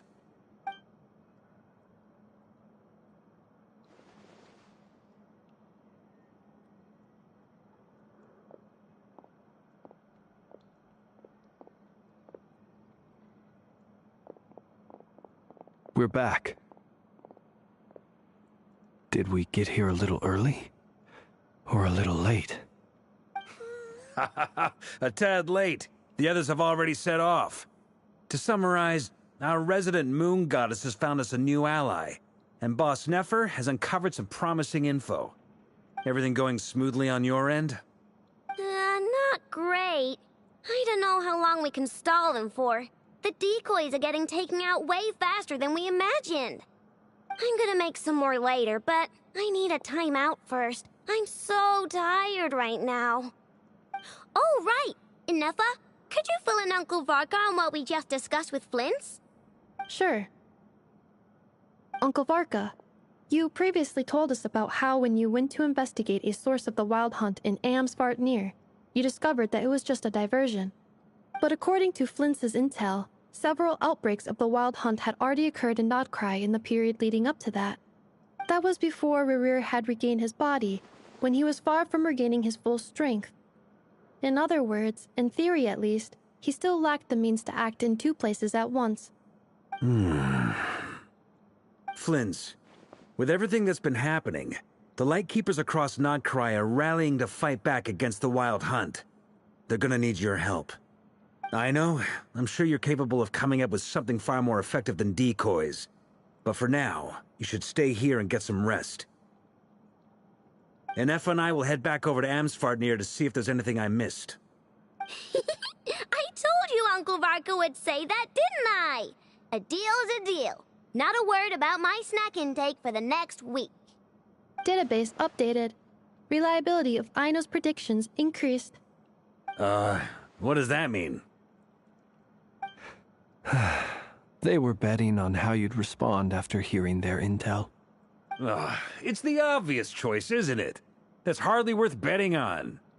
We already decided that Anefa should go investigate the situation over at Amsvartnir on her own. You might as well stay here and keep watch.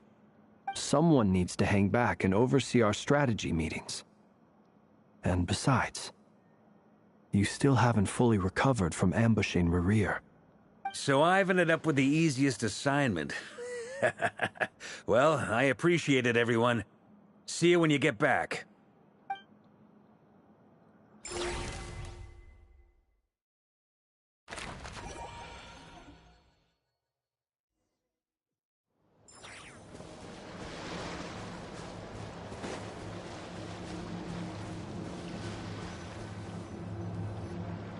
Here, this will serve as a good spot to cross over. Arlecchino, hold up a second. Since you brought us all this way, would you mind telling us what you've got planned? We still haven't got the slightest idea what's going on here. And if even Columbina doesn't know where the iridescent moon's marrow is, how do you? Simple. Because I am an inheritor of the royal bloodline of the Crimson Moon, and one of the last surviving embers of the Two Worlds' flames. Huh? Are you serious? Isn't you're a descendant of that Crimson Moon dynasty we were just talking about? The one from ancient Conria? Your surprise is understandable. I was also taken aback when I first learned of it. But the more I thought about it, the more I realized the signs had been there all along. When I was young, I discovered I could wield a very special kind of fire. It coursed like blood through my veins and smoldered away inside my nerves. What's more, whenever I experienced strong bursts of emotion or drew too deeply on this power, it was like some kind of presence within the fire would begin to gnaw away at me, consuming me from the inside out.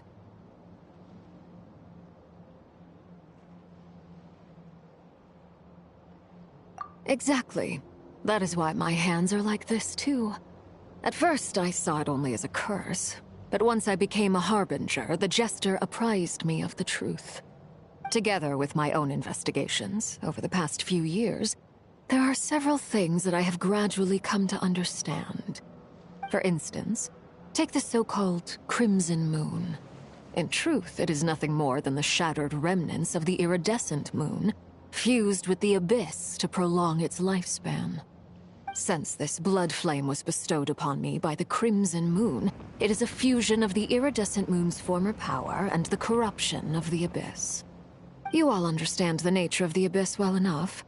I draw upon its power, and in return, it hungers for my soul.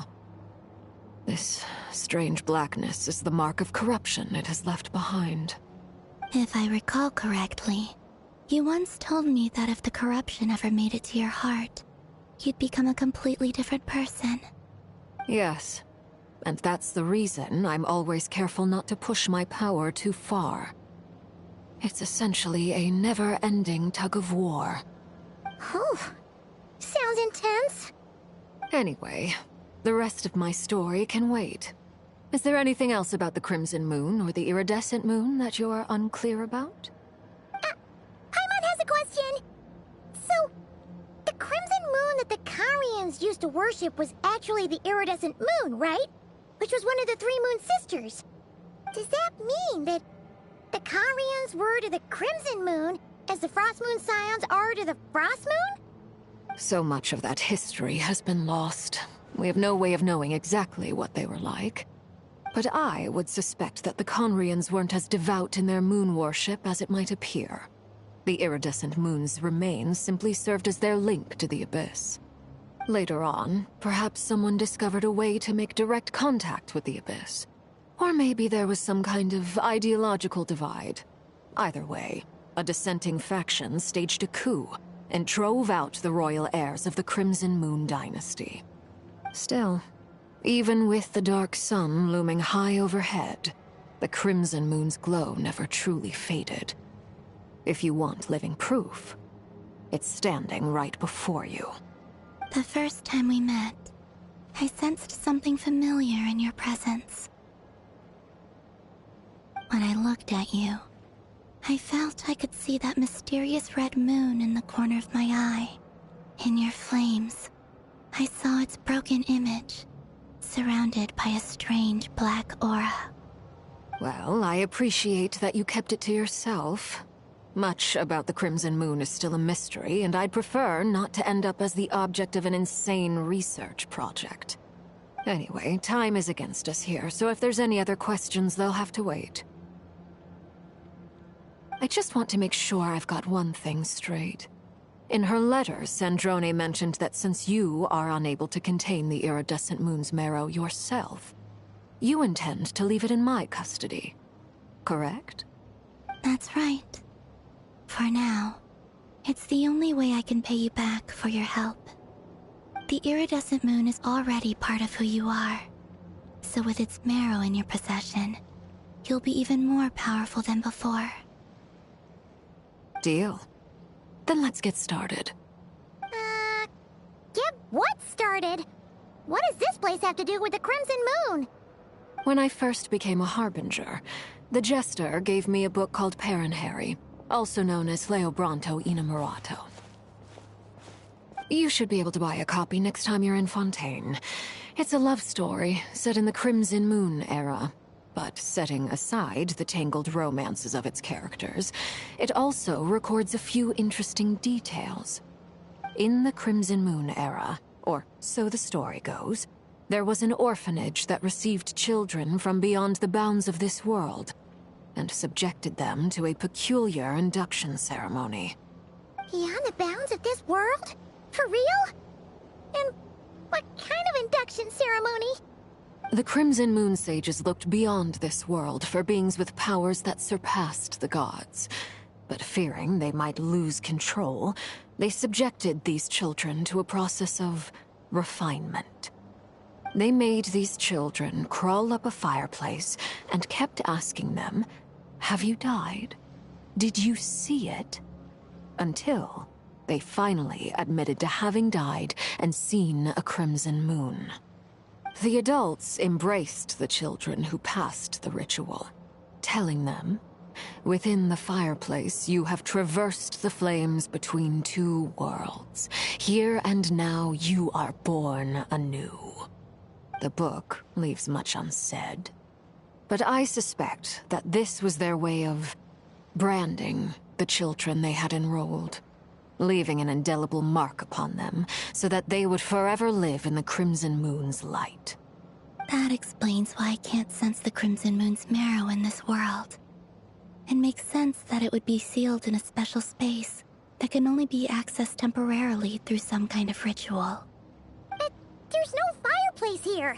Do you see a chimney anywhere? Oh, are we supposed to build it ourselves? Okay, fine. Paimon will go find some bricks. That won't be necessary. The fireplace is purely symbolic. The key to the ritual is crossing the flames between two worlds. In other words, the flames that burn within me. Those burned away by such flames leave behind a kind of ghostly afterimage in the world. In the days of Conria, people believed they could be used to bridge the gap between the two worlds of life and death. In short, I can open a passage to that space for you. That's the easy part. The catch is I'll need to stay on this side to keep the passage open, so I won't be able to come with you. Once you're inside, you'll have to find your own way. Very well. Then I'll open it up. Traveler, spare me a little more moonlight if you would. I may need it.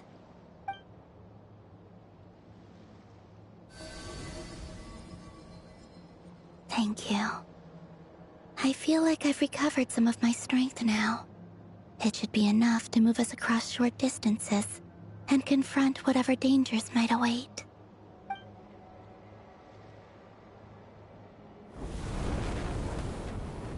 Mistress of the seven hues of ages past, great mother of the present, crimson-clad sovereign of the two realms, by fire severed, by fire renewed, I offer myself now and beseech your descent.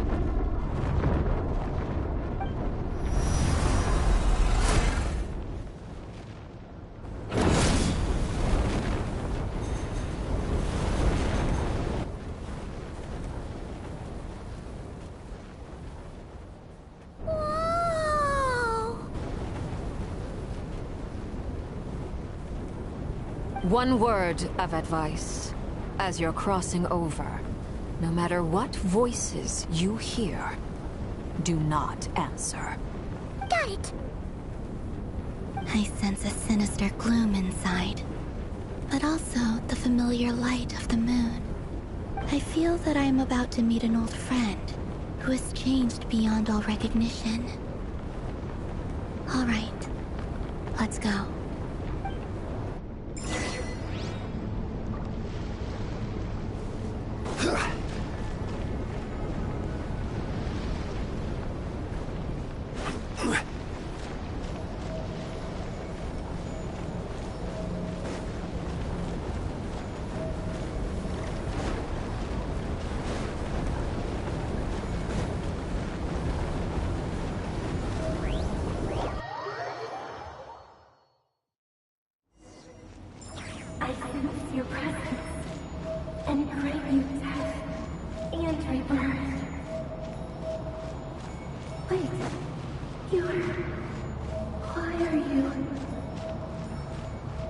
You have crossed over from another world, transcended fate itself. I have no right to.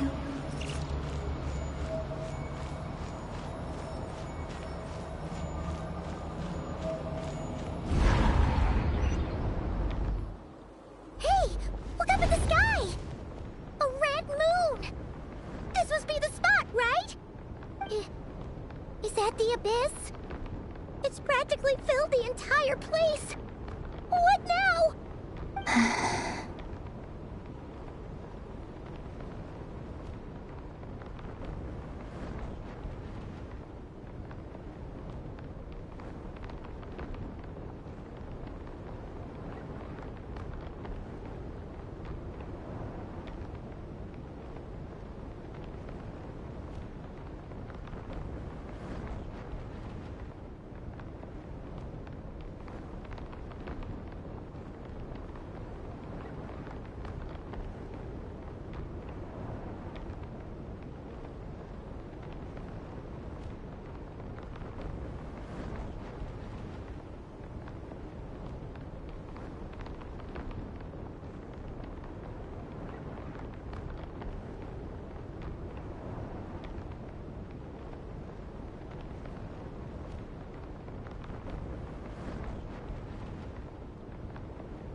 What a tragic sight. Fragments of your broken body, seized by the abyss, and hung up aloft like mummified remains. Iridescent moon. Was this truly what you wished for? Careful! There's something spooky about this place. Feels like something is lurking in the fog.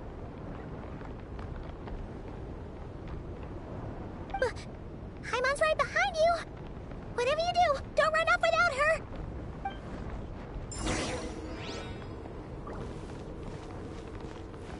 By the way, Columbina, didn't you tell us that the iridescent moon had shattered into pieces? The moon up there looks pretty whole to Paimon. How is that possible?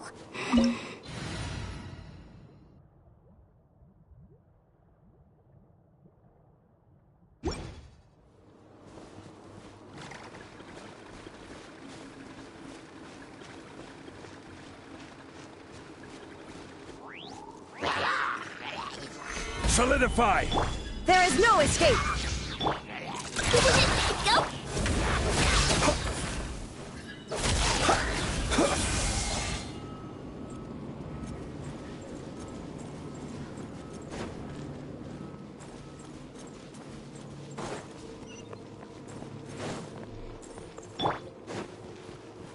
Just like I thought. It was only a facade.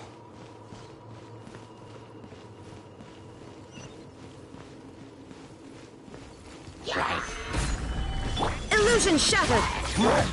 Lash attack! The long sleep beckons. Be silent.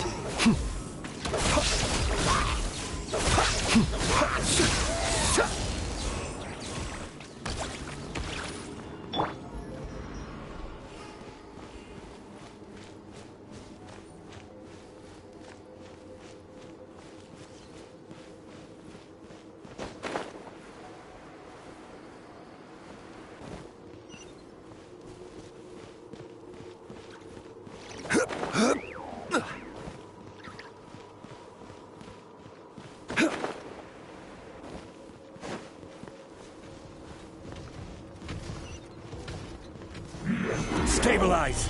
There is no escape! Look, the rainbow! Close your eyes. Observe. This is order!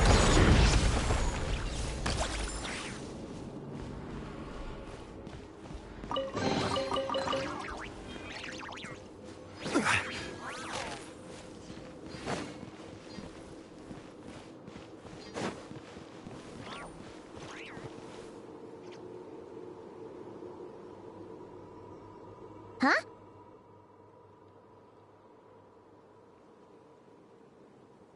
Huh? For real? That's way too high! There's no way we'll be able to reach it! No. I'm not sensing anything up there.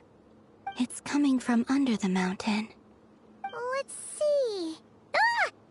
There's some kind of weird shadow over the water! Wait, see that? Looks like a mechanism of some sort. Let's check it out!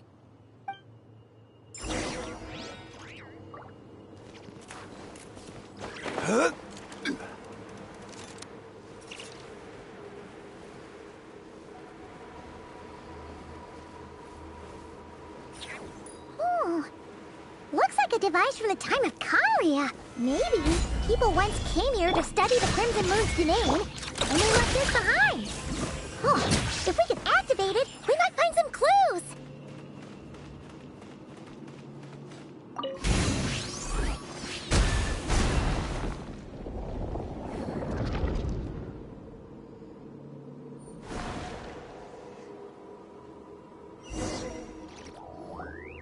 Hey, look at that! Now that the mechanism's running, the shadow in the water looks different. Do you think these mechanisms might be the key to unlocking the secret? Let's try to find more of them!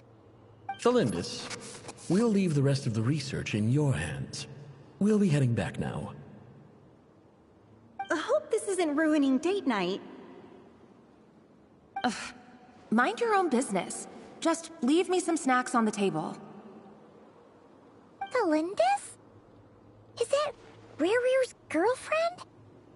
How come we're hearing her voice here? Oh yeah!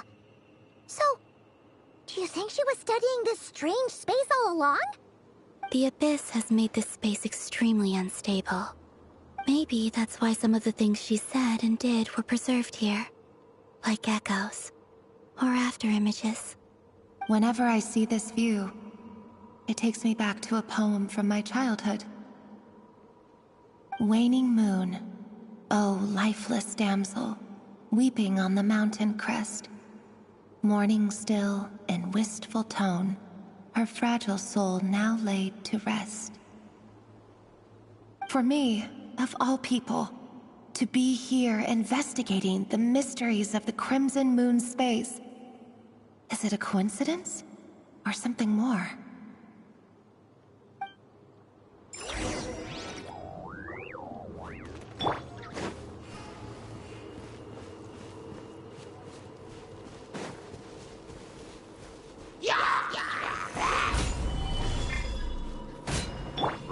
Going down! Your plan!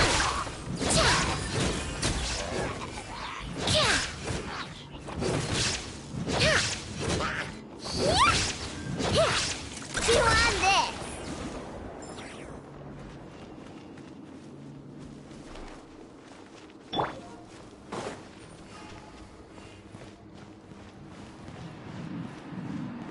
Oh, looks like the Abyss has messed up this mechanism.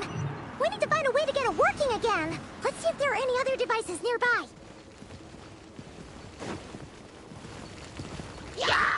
Stabilize! There is no escape! Your plan! Flash attack! The night comes.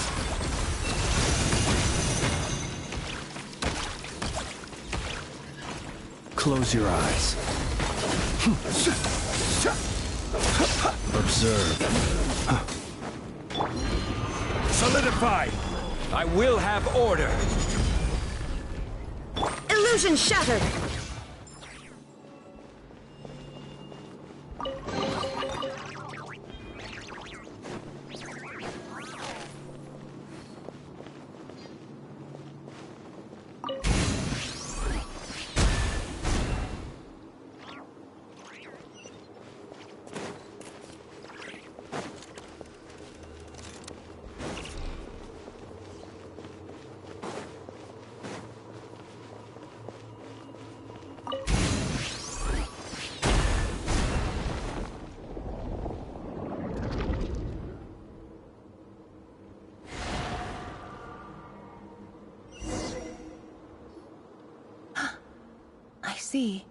So the moon marrow, or rather the power of the 3 moons, is the key to unlocking...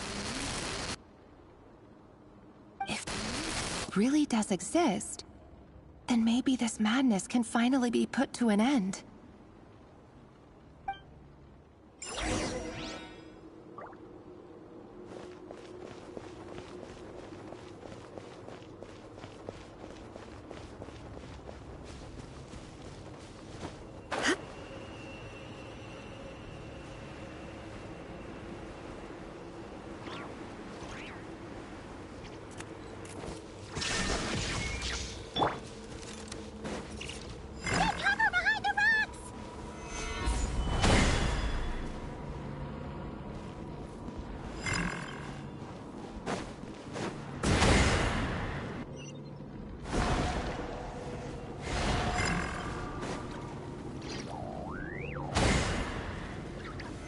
Solidify!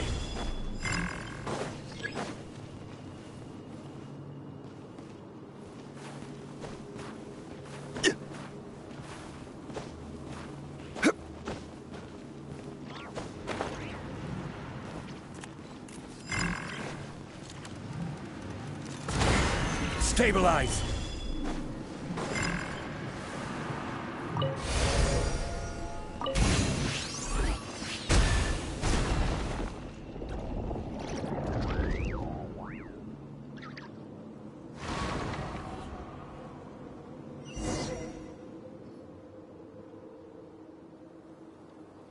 With the Abyss inhibitors in place, I should be able to access the chamber with the moon marrow.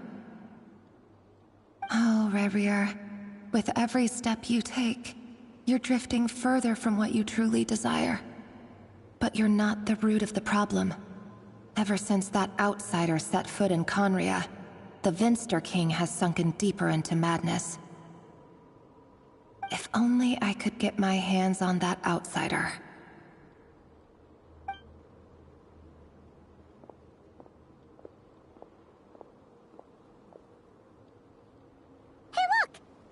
Reflection is back to normal. Elindis' voice mentioned a chamber with the moon marrow. Do you think maybe it's hidden in the moon's reflection? It must be. For within it, I sense the fragile aura of a dying soul. Then there's no time to lose! Let's go!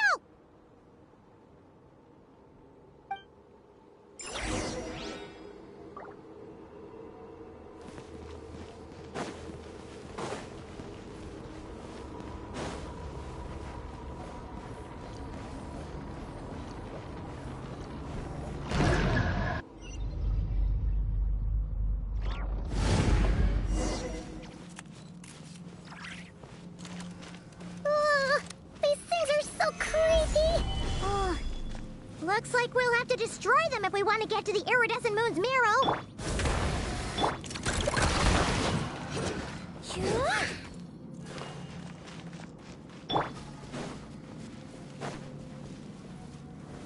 Stabilize! There is no escape! That must be the iridescent moon's marrow! Oh, but we'll need to destroy these things before we can reach it!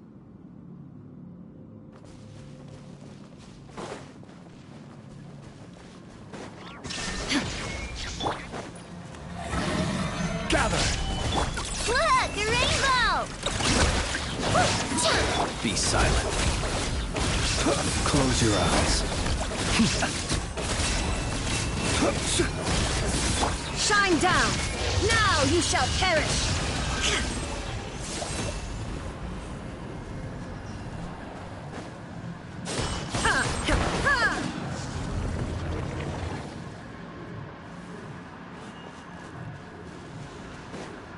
Illusion shattered!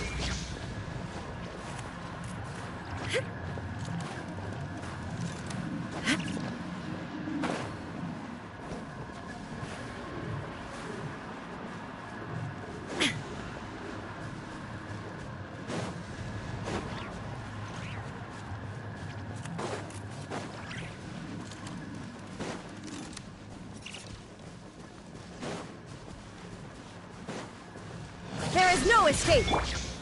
Solidify! Be silent. Observe. To dust.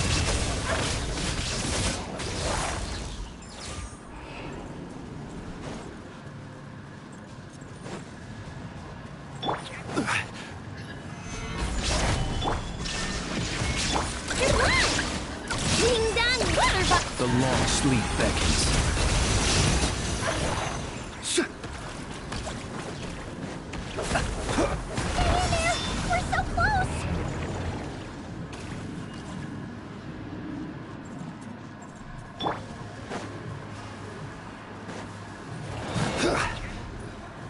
Stabilize! This is order! Close your eyes.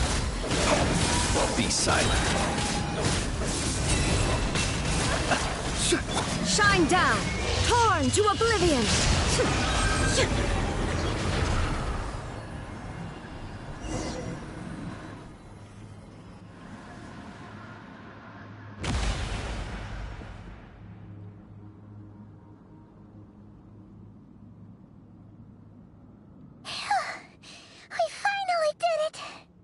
The iridescent moon's marrow, still burning away like an undying flame, yet now contaminated by the abyss.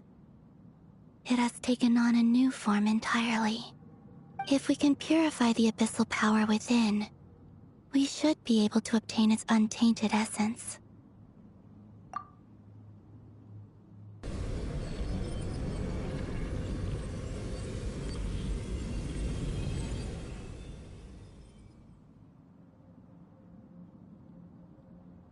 It's so cold.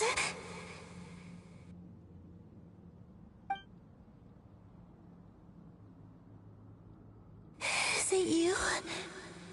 Are you here? Huh? Are you talking to us? At long last, I can see you once more. Our fates have crossed, and I am finally free. I'm sorry, I lied to you. Even knowing what was to come, I still couldn't let go of the fear in my heart as death drew near. The moment the moon shattered, my body began to split apart piece by piece. Like I was being cut into pieces by 1,000 blunt blades. My thoughts scattered as the cold crept in. But I could not bear to fade away like that. Tell me, what was it that brought you to us all that time ago? If only I had possessed your courage, then I might have been spared this torment more painful than death. You look so puzzled. That's how I felt too when I first saw you. But trust me when I say that everything happens for a reason. Farewell, Hypo.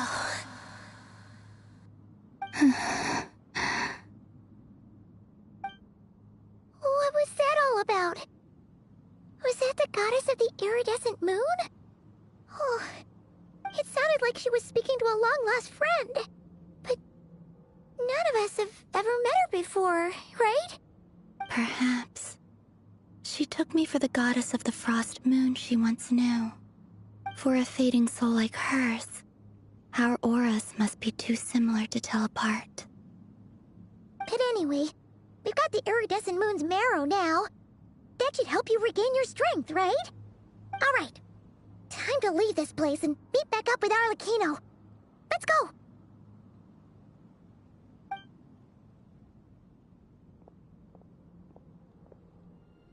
That's odd. This place looks different than when we came in. Waning moon, huh? oh lifeless damsel. Oh.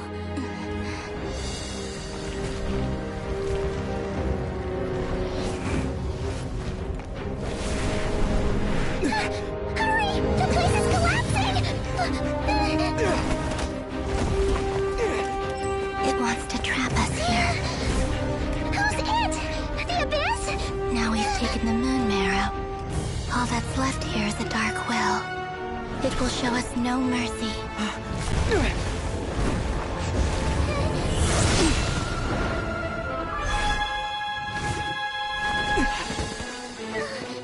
Give it back! The crimson moons! My marrow!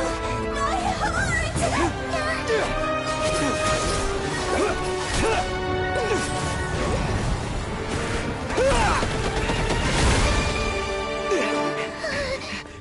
Finally! Huh? Oh no! The exit's blocked! They're back! Now what do we do? This is where you fall. Witness my rise. Hey, What are you waiting for?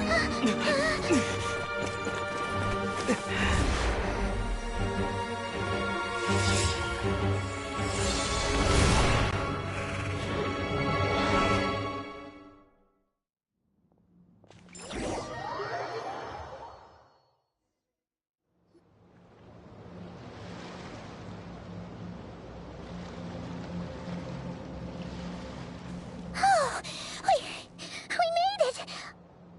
Was that you, Arlecchino? Did you save us? Wait, your hands! They're... Oh, this? Don't worry. It's a small price to pay. The Abyss wanted to trap you inside, and I defied its will by bringing you out. No wonder it's a little angry. No. I have paid the price, albeit a small one, and it cannot be undone. My hands have already fused with the Abyss. Purification would simply destroy whatever's left of them. But surely... Oh, we're so sorry, Arlecchino. Paimon can't believe you'd make a sacrifice like this for us. As much as I'd like to call it a favor, the truth is I was simply holding up my end of the deal. Well, Columbina. Yes, you did your part. And as promised, I will leave the iridescent moon's marrow in your care. From this day forth, may the two worlds' flames burn ever more brightly.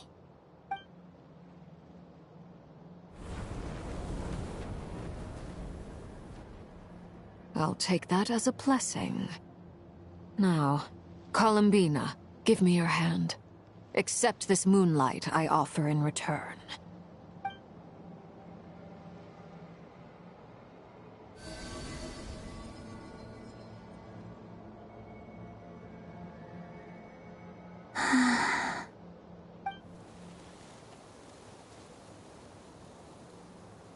Feeling stronger?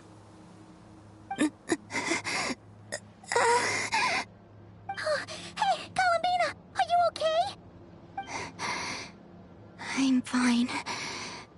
Our powers are a little at odds, that's all. By the Frost Moon's authority alone, wielding the power of the other moons was always going to be a stretch.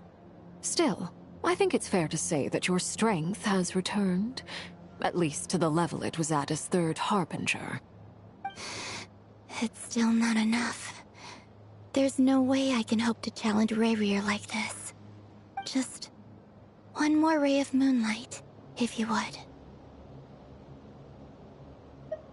It's okay. I can take it.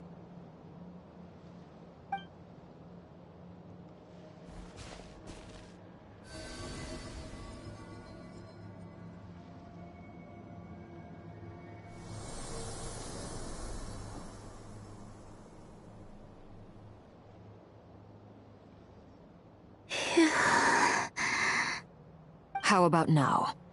Fighting fit?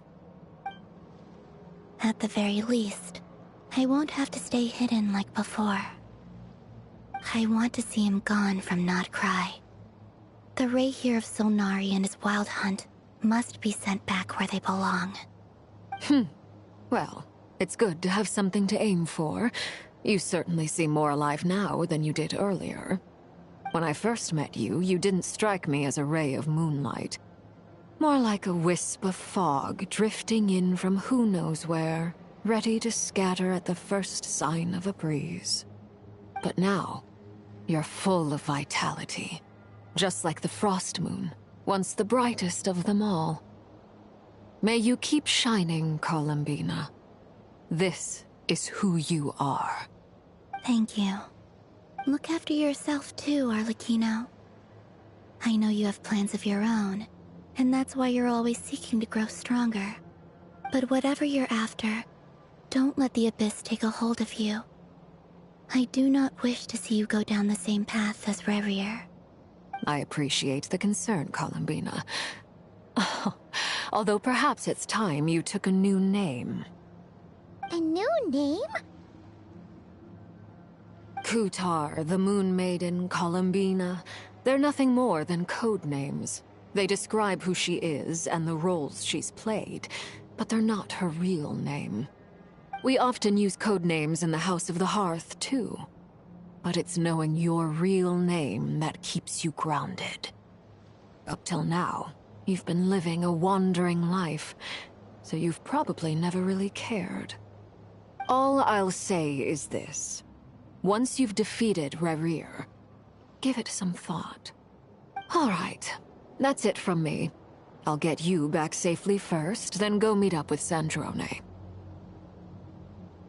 You're the best! I appreciate the gesture. It speaks to your good character. Anyway, let's get going. There are more urgent things to do right now than trade compliments.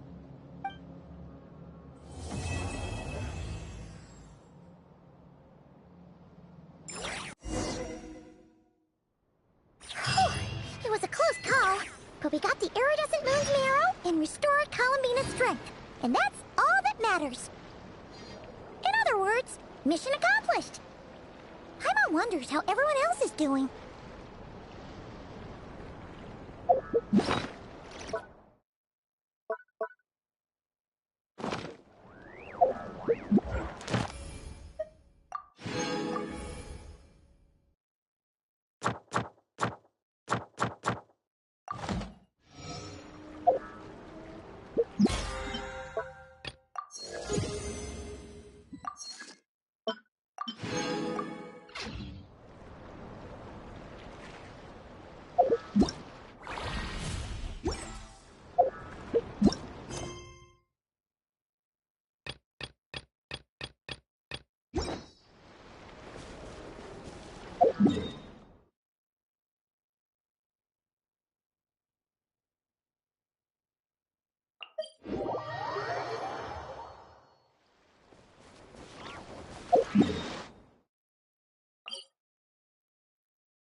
Others are making good progress?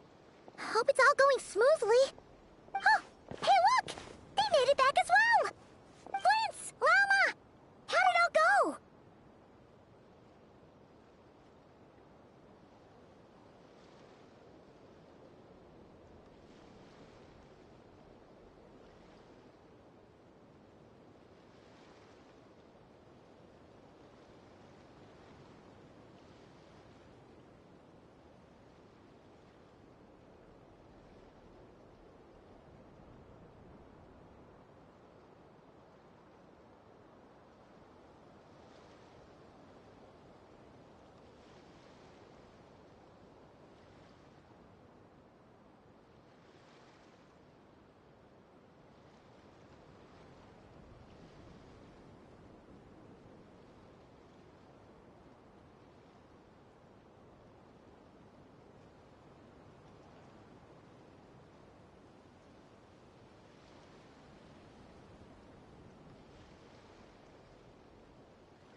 All is well, thank you.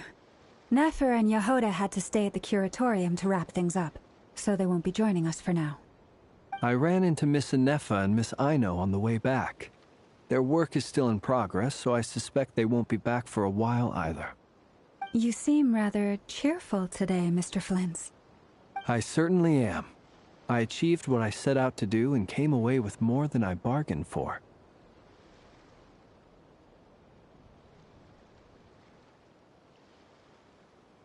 Fighting alone can get quite tedious, but I had the good fortune to run into a pair of brave young warriors. We meet again. How have you been? Albedo! What are you doing here?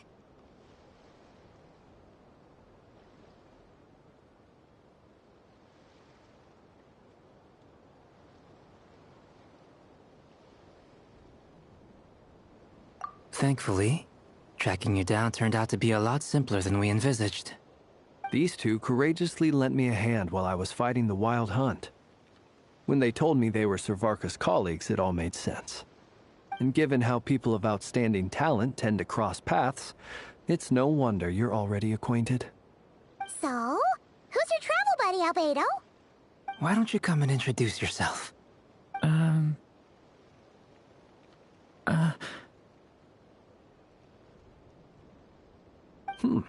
A gentleman of few words, I see. And a rather stern countenance. I presumed you were acquainted with him. Is that not the case? It's nice to meet you. Again. We've technically met before. Wait a sec! You're Minnie Durin! That's right. It's me. I'm glad to see you again. By the way, he says it's okay if you drop the mini. Yeah, I'm not as mini as I used to be. Interesting, isn't it? The first step towards blending into human society appears to be reflecting on whether one's name really reflects who they are. Wow! You look so different! In a good way, of course. It's great to see you looking so healthy. Thank you, Paimon. And although you're as mini as ever, I understand that diminutives don't always convey endearment. I'll be sure to simply call you Paimon, as a sign of my great respect for you. Wow! You're such a smooth talker now. Paimon could get used to this.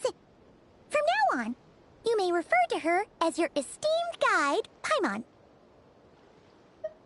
Personally, I think our little Paimon is the perfect size. When people call her Little Paimon, it's just because she's so adorable that they can't help themselves. If that's not a sign of endearment, what is? You're absolutely right, Miss Lauma. My brother still has a long road ahead of him when it comes to understanding human relationships. Anyway, speaking of long journeys, didn't Columbina, leave with you? How come she isn't back yet? She's been catching up with old friends. Wouldn't be surprised if she stopped for a cup of tea, or 10, on the way back. Uh-oh. People are talking about me. Hope it's nothing negative.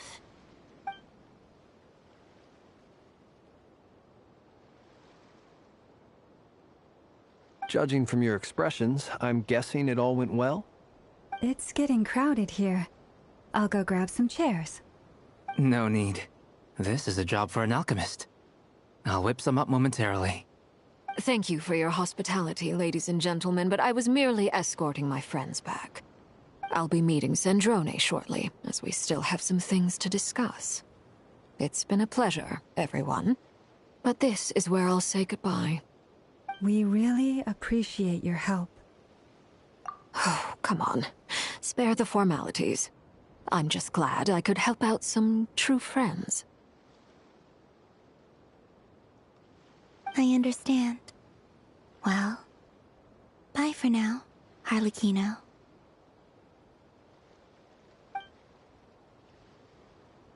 Oh, this place is hopping. It's probably a good thing one of us left. Otherwise, we might not fit all these people in. Are you saying we're about to run out of chairs? As a matter of fact, I am. Come on in and see for yourself.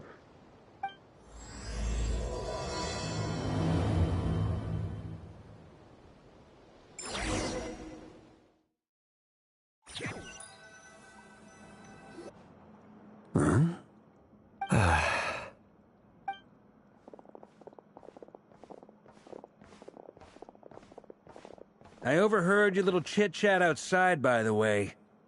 With Miss Columbina's colleague gone, we should be back to the original crew plus the other colleagues I brought in. Though, it looks like we have another new face. Someone else managed to rope in a colleague, too? Frankly, you and Paimon are the only people I know here. This here is Deansliff, colleague of Tibet's greatest guide, Paimon, and greatest adventurer, the Traveler. Well, not exactly colleagues, more sort of friends.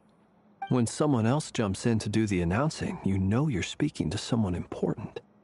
Let's hear what he has to say. Note to self. Once Paimon knows your name, the rest of the world will soon follow.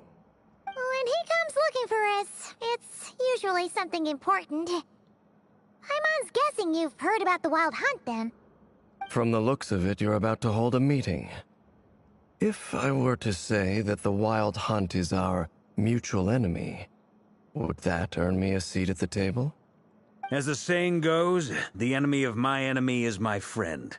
Mr. Dainsleif, there's a seat with your name on it.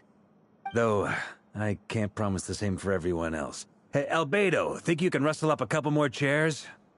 After all this time apart, Grandmaster Varka's first order is to rustle up a couple more chairs.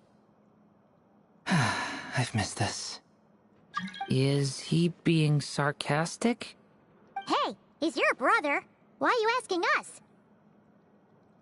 I've still got a lot to learn about the nuances of human conversation. Trying to decipher Albedo's way of speaking has been like jumping in at the deep end. Oh, good point. Paimon gets you now. Don't sweat it. There are people who go their whole lives without getting the hang of it. You're ahead of the game already.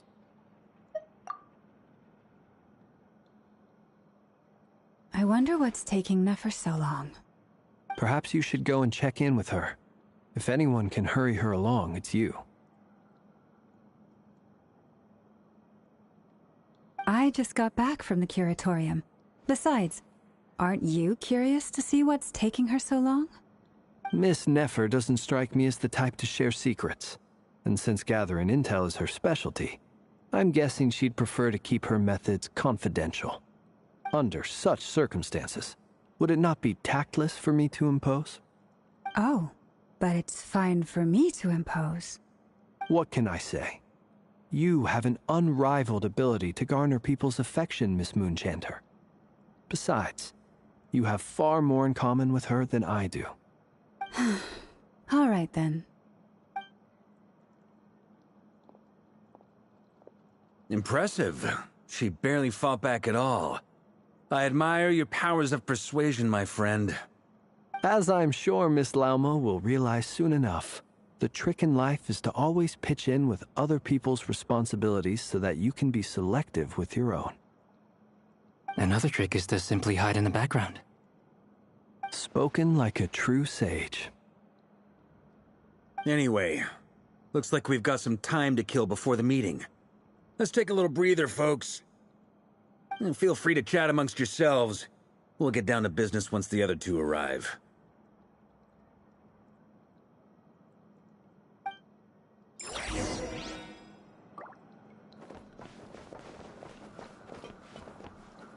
Is there something you'd like to say to me?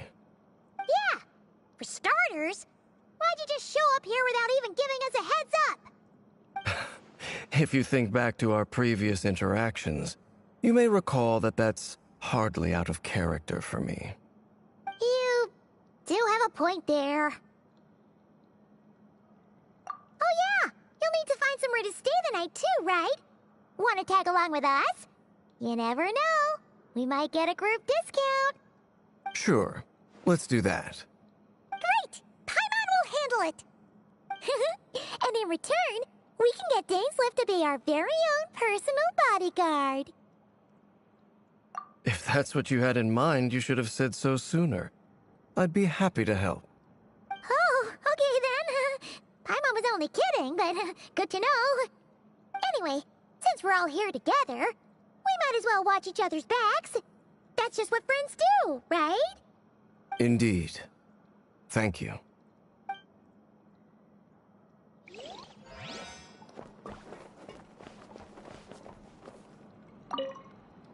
You're both awfully quiet. Why don't I start us off with an icebreaker? Much obliged. Have either of you ever had your portrait painted? If not, I'd be glad to help. That sounds like a lovely idea. You know how to paint, then? I dabble occasionally. He's an excellent painter. Tables, chairs, people, dragons, you name it. He'll paint it for you. I'm flattered. If I ever get the chance, I'd like to give it a try myself. I'll bear that in mind. Anyway, how about you, Durin? What sort of portrait would you prefer? Oh, I'd be fine with anything. Whatever style feels best to you. Very well. Then I'll play it by ear. You can replicate any style I want? I can try. If you show me a sample, I'll do my best to match it. Thank you. In that case, I'll dig up some reference material for you.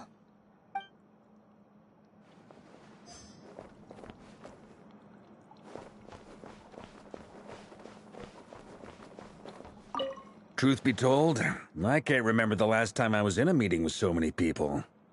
You're not alone there, my friend. The Lightkeepers also struggle to bring everyone together for a serious discussion. I don't doubt that.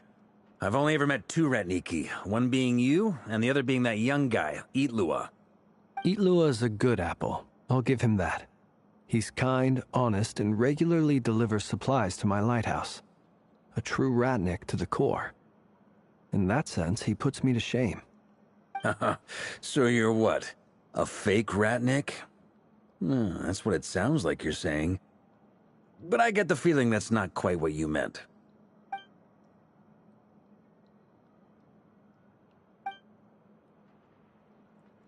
Come on, why the awkward silence? Sorry. I'm not even gonna bother trying to hide it. You've known all along, haven't you, my friend?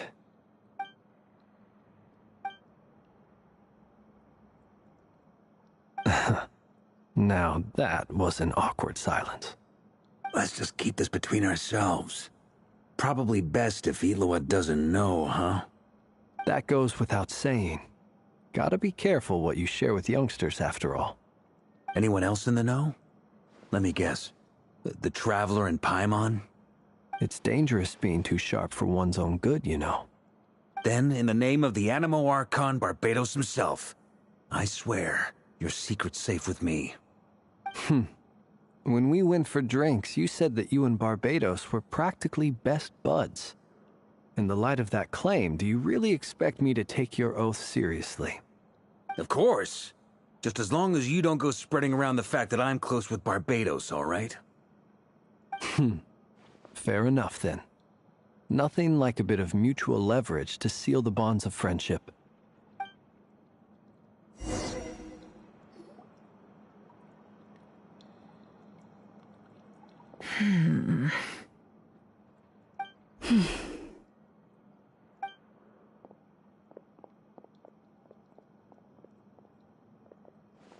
Ah, Miss Nefer. You made it after all. But what about Yehoda? I'm here to give you an update on how things are going on our end. Once this is over, I'll be heading straight back to continue my work. I left Yehoda back at the Curatorium to watch over things while I'm gone. Huh. So much for just this once.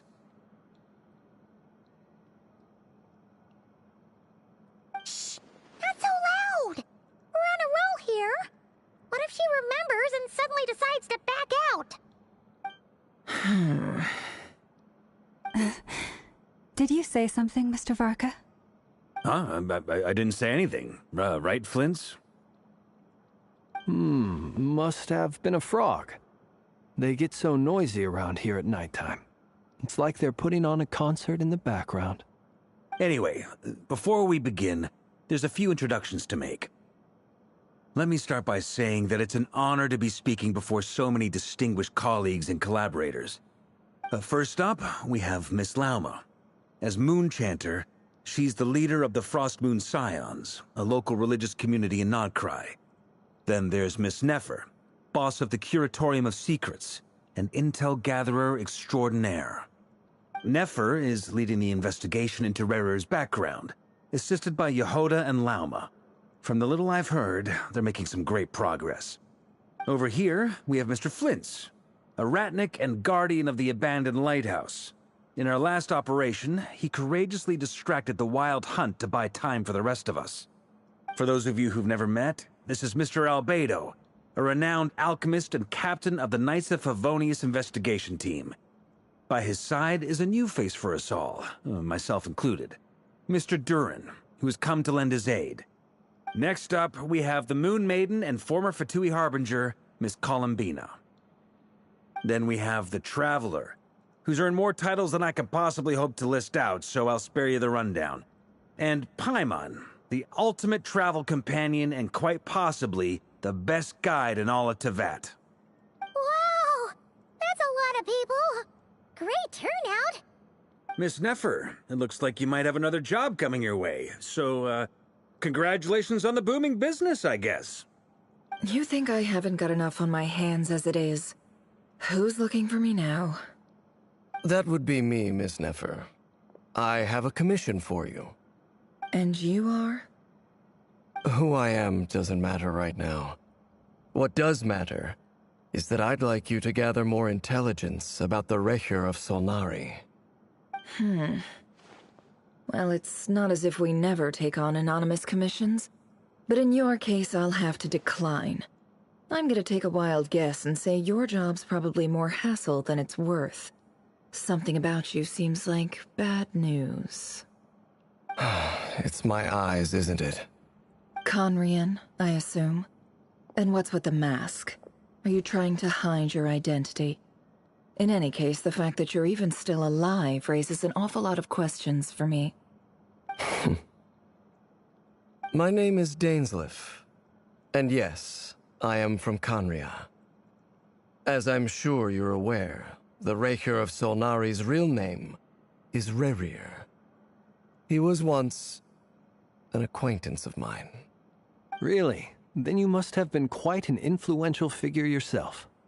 You flatter me, but none of that matters anymore.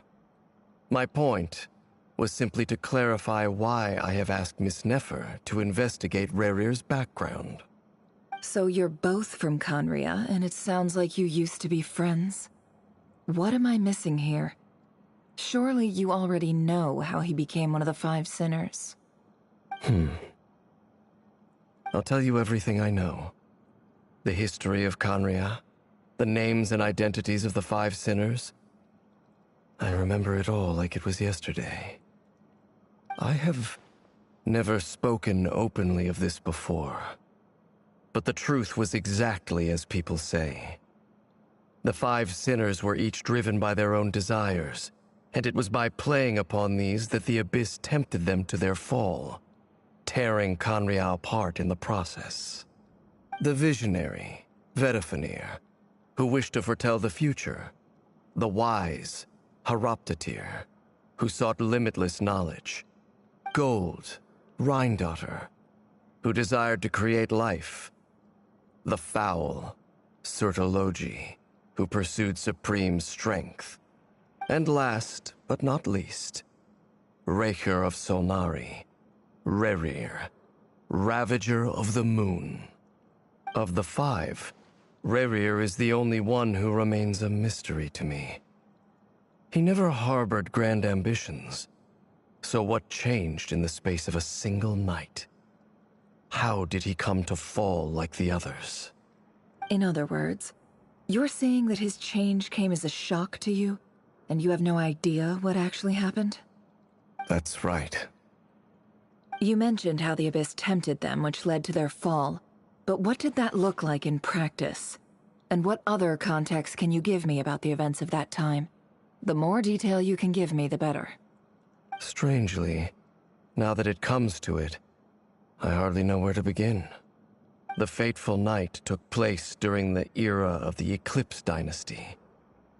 One day, my elder brother, the visionary, Vedifenir, was summoned to the palace by the Vinster King, only for the king to gouge out his eyes and cast him into the dungeons. When I came to hear of this, my fury knew no bounds. I gathered together every ally I thought I had, and together, we set a night to storm the palace and free Ved. Centuries on, the memories of that night still haunt me like a never-ending nightmare. We broke through the palace gates, just like we had planned, each striking towards our separate targets. But then, I was betrayed. Even Vedafenir, the very person I had come to rescue, abandoned me and partook of the Abyss's power. So, it's personal after all. Then tell me, Mr. Dainsleif, what price are you willing to pay? You, of all people, must know that nothing comes for free. I cannot say what price would be worthy of such a commission. But know this. Rerir was not always a madman. Believe it or not, there was a time when he was just an ordinary man, working for the Conrian Intelligence Service. Uncovering the truth of Rerir's past is the only way to unravel this mystery. But before you decide if you will accept my commission, I will tell you more about him. Enough, I hope, to help you plan your next move. Sounds pretty good to me. Feels like we just flagged down a random passerby, only to discover he's actually a master strategist who has a score to settle with our enemy. Can I borrow your halo? It could be useful in the lighthouse. Hey, enough with the wisecracks! Besides, isn't that lamp of yours bright enough already? Relax. It was meant to be a compliment. If that was a little over the top for your liking, I'll make sure to tone it down next time. I'll give your proposal some serious thought, Mr. Dainsleif. Let's speak in private once the meeting is over. Before that, there's a few things I'd like to share.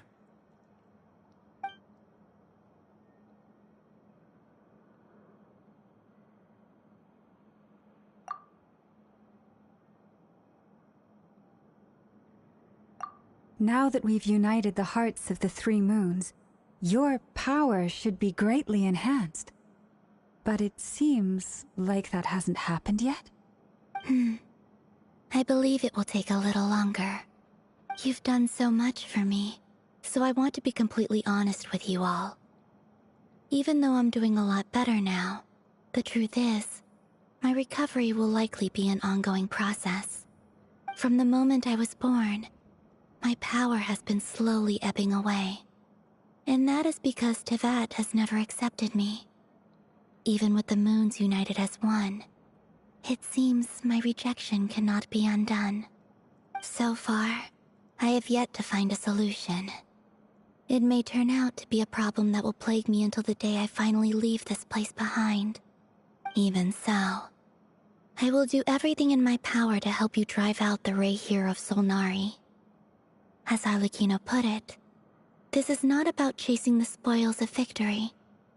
It's just a gesture of heartfelt gratitude. Kutar.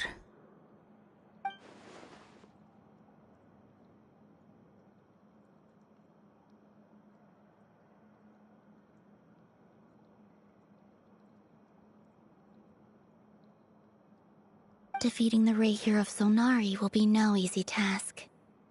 While my strength slowly recovers, we'll also need to gather more intel. Naturally.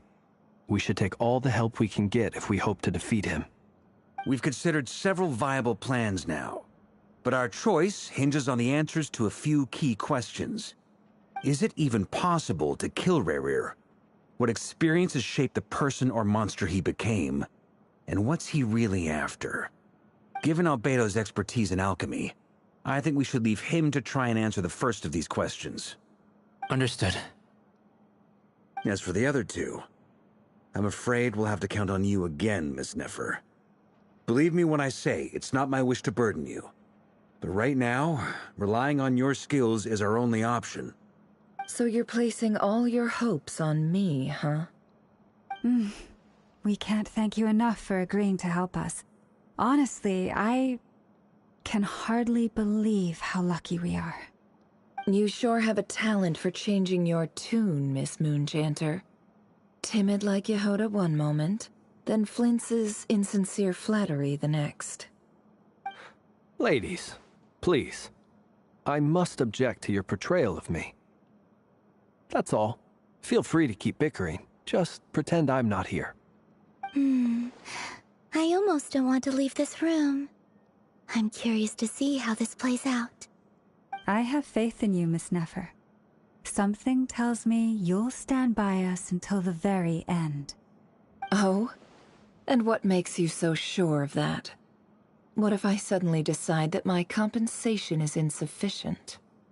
This isn't about the money. I can sense that you've got a deep-seated distaste for Rerir. And knowing you, that alone is motive enough. Look at them getting along so well. Like two peas in a pod. And I'm the one they accuse of insincere flattery. There is no justice. Miss Lauma, you have to understand something. Unlike you, I don't actually enjoy having everyone's hopes on my shoulders. Is that right?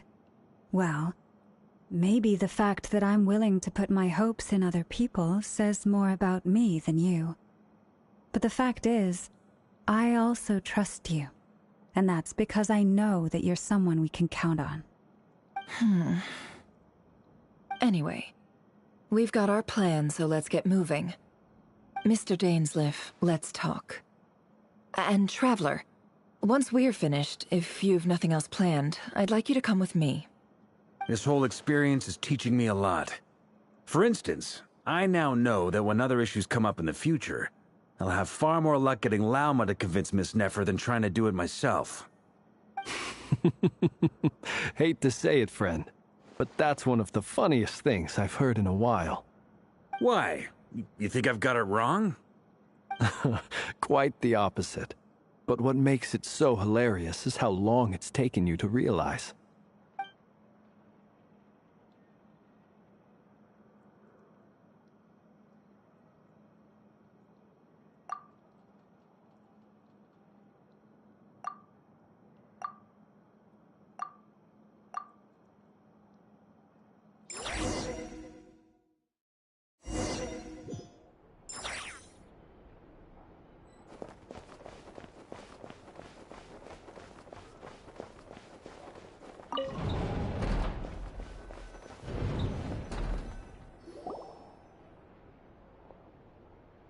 Thank you for waiting. It's okay. We actually used the time to help Dainsleif get a room at the hotel. That's very considerate of you. Now, I trust you share my curiosity about Rerir's past, and you seem fairly familiar with Mr. Dainsleif already.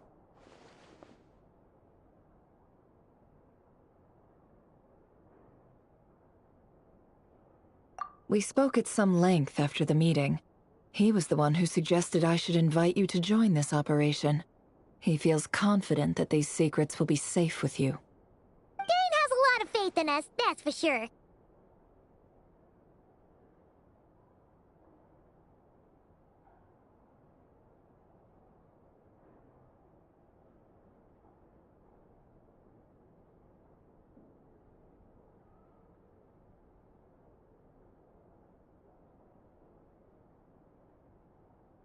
Likewise. I appreciate that you got right on board without interrogating me about why I invited you. It shows that you trust me to explain everything in due course. That's because we know what you're capable of. We appreciate you too, Nefer. You might have been forced to help in the beginning, but this time, it was your choice. That's one way to put it. Another is this, that once a decision's been made, it's set in stone. After that, my only goal is to see it through. Alright, so here's how it is. I'm going to access Rerir's thoughts again using my confidential method. Now, I'm sure you've seen things like this before on your travels, so you're surely well aware of how dangerous it can be. The reason I've gathered you all here is to ensure my safety during the proceedings. I plan for us to enter the fragment of his consciousness together, and once inside, I will focus on searching for information. Think of this as a diving expedition into someone's brain. If I'm the diver, you are my safety equipment, tasked with keeping me alive while I'm under the surface.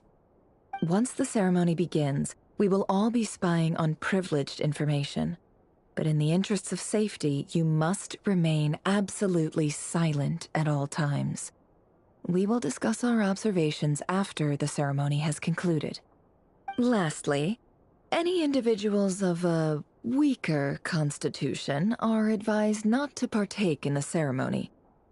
In any case, Paimon has her own job to do, which requires staying in the room but not joining the ceremony.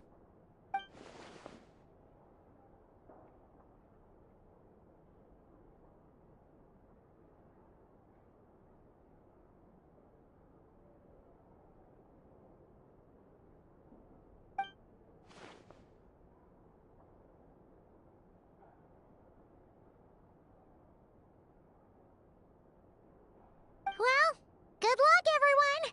Sounds like all Paimon can do is cross her fingers and root for you guys. There's a little more to it than that.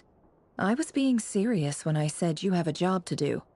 While the rest of us are inside Rarir's mind, it's imperative that we have a team member on the outside. In the event that something goes wrong, you will be our first responder.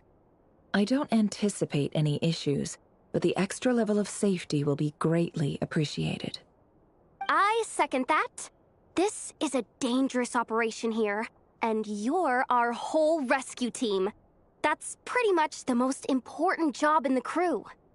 So, Paimon's like the lifeguard? Yeah, that makes sense. All right, got it. Good. Please, take a seat. We'll get started momentarily.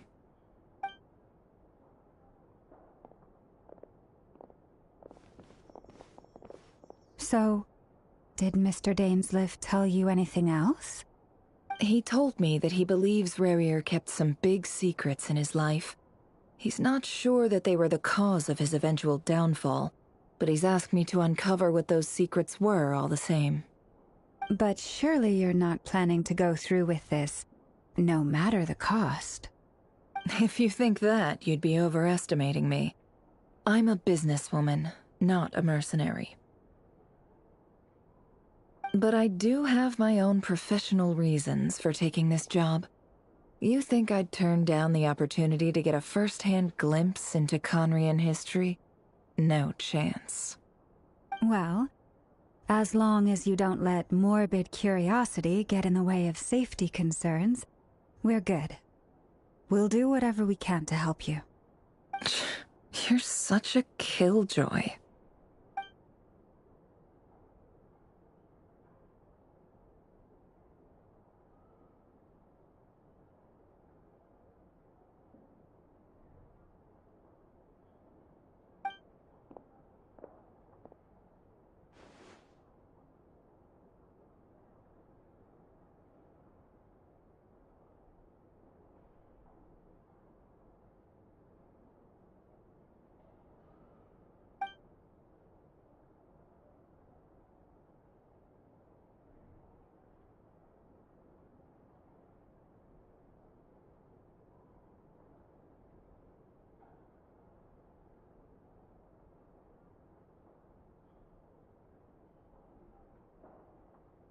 All right, I'm good to go.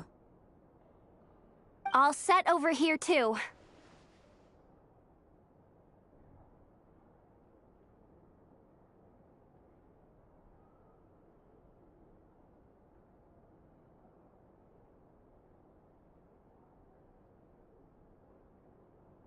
Promise, Paimon, you'll be extra careful.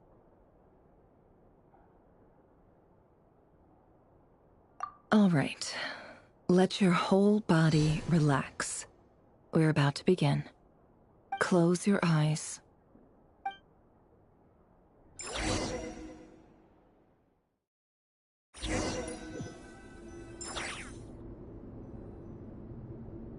Phew.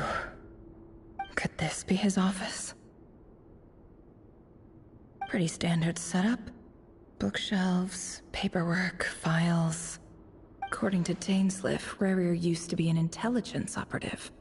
Chances are there's plenty of top-secret intel stashed away in this room.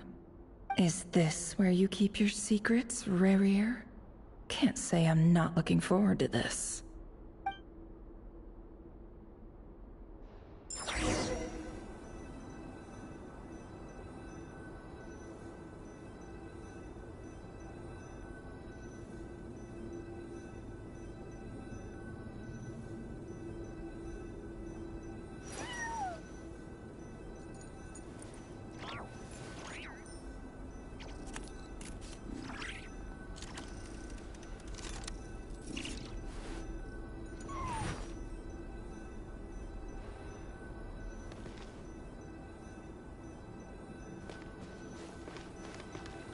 He looks even gloomier than last time.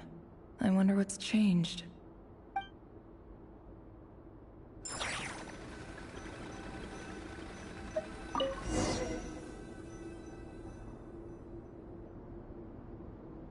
Today's files are in. Time to wade through them, just like usual.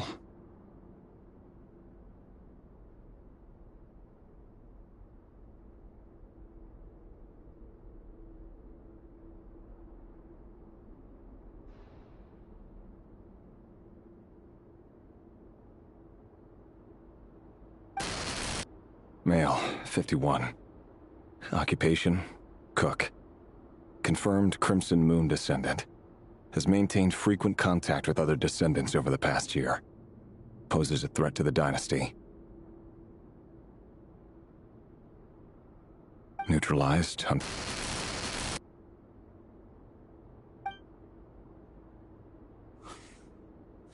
This one should be archived under purged targets.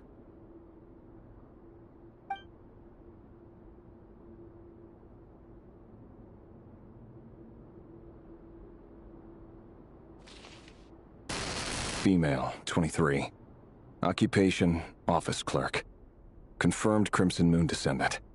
Has maintained frequent contact with other descendants over the past year. Poses a threat to the dynasty. Neutralized on...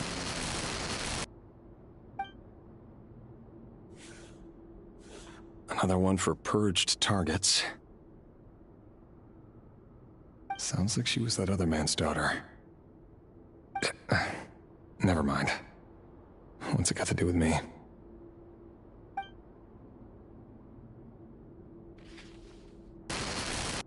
Male, 40. Occupation, teacher. Confirmed Crimson Moon descendant. Has been observed making contact with other descendants during the past year. Poses a threat to the dynasty. Neutralized on...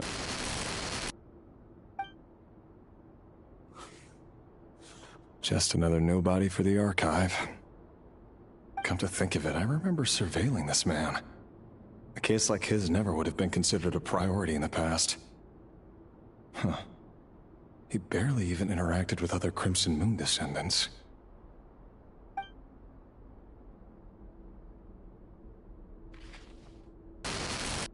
Female, 16.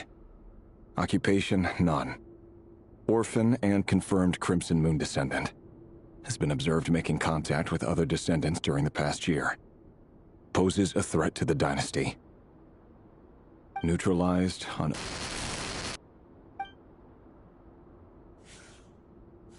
Filed. I have no recollection of this girl. None whatsoever. She doesn't seem to be anyone important, but then again, how many of them really are?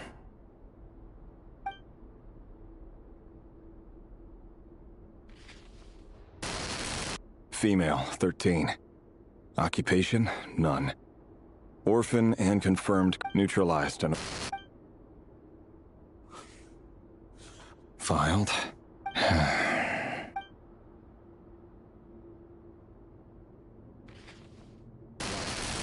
Male, 11. Occupation, neutralized.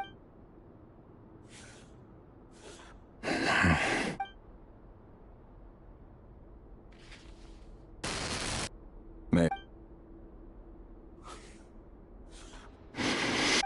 It's funny, isn't it?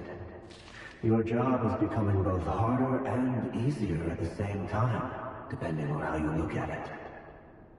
Sooner or later, the Crimson Moon descendants will be completely wiped out. But as their numbers dwindle, they become harder and harder to track down. That's not how it is. Fortunately, however, most of the able-bodied adults have already been taken care of. The remaining weaklings will be increasingly easy to deal with. No! No. My job is to ensure the survival of the Eclipse Dynasty. And the only way to do that is by eliminating any and all potential threats. It's a perfectly legitimate line. Every single one of my colleagues can attest to my fairness. And if my friends were aware of the facts, I know they'd back me up too. Assuming, of course, that they were aware of all the facts.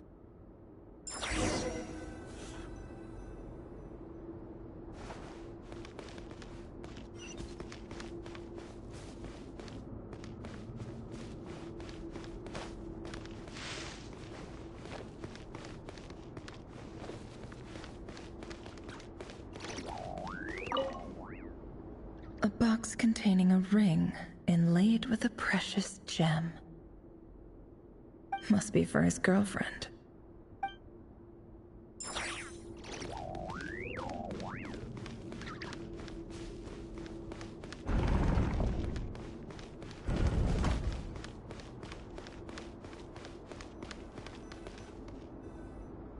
Mr. Vedifalnir, it's been quite some time since we last met.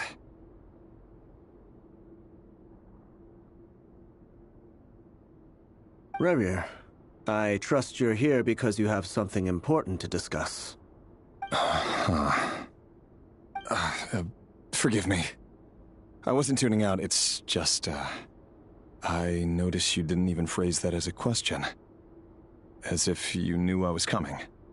Tell me, does someone in your position ever feel the need to ask questions at all? It is indeed within my power to foresee certain things. Things like your arrival. I was just thinking. It won't be long before I'll be inviting both you and Dane to my wedding. That isn't a lie, but nor is it a fact as such. It's a wish, isn't it? No fooling a prophet, is there? Ever since that day we met for drinks, I knew it was only a matter of time before you came looking for me. Does it feel good? Knowing how the future will unfold. I'm afraid the notions of good and bad fail to capture the complexity of what such a power entails. Once you've seen what will come to pass, it can be all too easy to succumb to fear and melancholy.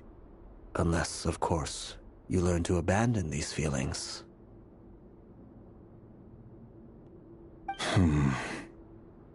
You fear my silence, and long to hear the words I left unspoken that day. That's right. You must have noticed my reluctance to broach the subject, and the reason is simple. Because the truth could never have lived up to your hopes. For both our sakes, such words are better left unsaid. The burden of prophecy was never meant for your shoulders. So who exactly do you deem worthy to hear your prophecies? None but our exalted king? Or rather, our king as he once was. You're closer to his majesty than I am. You must know better than anyone how much he's changed. You say that as though it is to my benefit. Yet precisely because of that, I dare not speak rashly. A king can turn out to be the most virtuous of rulers, or a tyrant more terrible than the most vicious of dragons. You are so wise and far-sighted, yet still you would have me live in fear of the unknown? You make a fair point. Especially given my silence alone was all it took to send you spiraling downwards. Very well then. Let me offer you some advice. And I say this not as a prophet or a visionary, but simply as the brother of your friend. For many reasons, there is very little chance of your marriage ending in happiness. If happiness is what you seek, you should find another fiancé.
Hold on.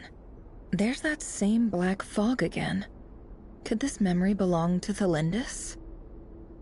Guess I better tread carefully.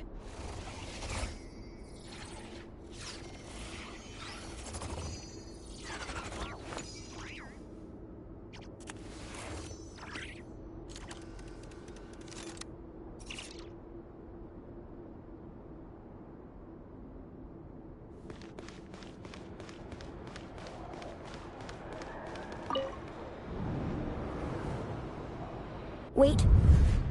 Hear me out. This time we finally got a clear look at his face, and learned his true identity. His name is Rayrir, and he claims to be one of the king's guards. What did you say? A cruel irony, isn't it? The man you're set to marry leads a double life as a brutal executioner. Why are you telling me all of this now? Simple. It's because I want you to kill him. You are the only person he would never suspect. No, absolutely not. I would never dream of doing such a despicable thing. So you'll just stand by and watch him slaughter us to the last? Do not forget that the blood of the Crimson Moon flows in your veins too. The blood of the Crimson Moon? What does that matter now? The dynasty has long been dead and gone. You think that alone is reason enough for me to throw away everything I have? Why wouldn't it be? You two were once a child of the Crimson Moon, just like me. Don't tell me you've never felt so much as a flicker of fury for the way we were trampled into the dust. As long as you promise to abandon this pipe dream of restoring your dynasty, I can try to persuade him. Or have him persuade the Vinster King. Persuade the Vinster King? Do you even know why he's so obsessed with hunting us down? Why he keeps trying to force us to hand over our secrets? Over and over again? Or why we refuse to give up on restoring the dynasty? The Vinster King. A blind fool. His eyes clouded by powers from beyond this world. A petty little man with a miser's heart. And he dares to sit upon the throne? Mark my words. Sooner or later, Conria will fall. And it will be his doing. If you can't bring yourself to do it, so be it. Just you watch. It won't be long before calamity descends upon us all. The Rayrir of Solnari. That really is quite a secret you've been keeping from me, Rayrir. But who am I to talk? Am I really any better? I've kept my own past a secret this whole time, too.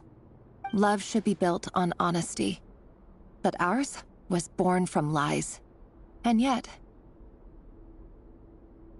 is it really so wrong to hide things that would only make life harder? If we don't cover up the parts that no one else should see, how can we go on pretending to be normal? Vedifulnir must have known all this. And that's why he made his prophecy. In the end, nothing stays hidden forever.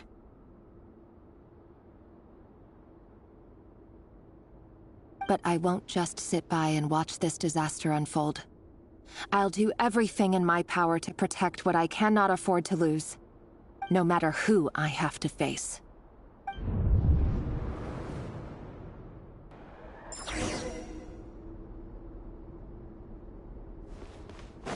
Huh?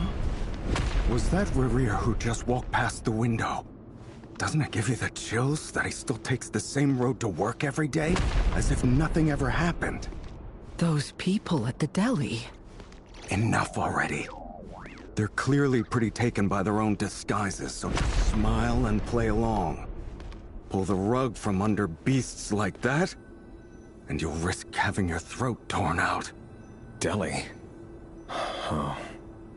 They're talking about those people from the opposition. Right. I'd almost forgotten they used to run a deli. People of no consequence always vanish so easily. And no one even remembers them.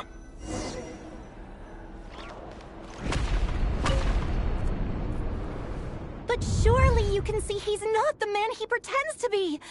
So many have died already, and they say that the king's madness grows with each passing day. We're not going to survive this, are we? But why does it have to be this way? Do we really deserve to die just because of the blood that runs through our veins? Felindis, are you even listening? Sorry, Freether. My mind was off wandering. I heard you, though. You're talking about what Rerir said. He's just following the king's orders. He's a secret agent, and it's his job to hunt down rebels and dissidents. By the time you first met him, he'd already taken lives. Maybe he was using you from the very beginning. No. Rerir has no idea I have anything to do with the Crimson Moon. My family are only distant relatives of the main lineage, and besides, my eyes are perfectly ordinary. Truth be told, apart from my teacher, pretty much no one knows I have any connection to any of it. It's been a long time since my family severed ties. But as Orlog said, who could possibly talk sense into that raving lunatic of a king? No one. I'll work something out. Trust me, I'm with you all. But for now, you need to keep yourselves hidden. Don't let anyone find you, anyone at all. Don't forget that Rerir is an Eclipse operative. You need to be extra careful when he's around. And when I am too. For now, don't come looking for me. And if anything happens to me, just act like we've never met. If even you can't escape this, what hope do the rest of us have? But after all this time together, surely he wouldn't lay a hand on you. I won't speak in his defense, nor can I give you a clear answer to that question. But I'll do everything I can to put an end to this. Here, hold on to this. If an opportunity to escape presents itself, take it. You'll be glad you took some spare change. You call that change? But what about you? I've got a job, and there's still money coming in. But you can't go anywhere right now. Please think about yourself for once.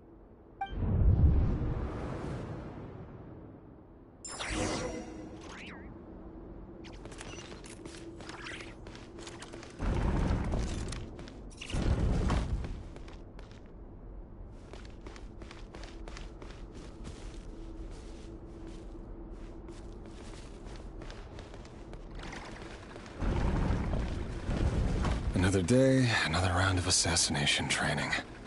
Training ground is just beyond this hidden passageway. When you kill a person, doesn't it bother you when you end up covered in their blood? Why would it? Aren't we all just walking blood bags? But not everyone is accustomed to hunting down others like prey. You've been a hunter for so long now, you seem to have forgotten that most people don't just go around killing one another. Leave me alone.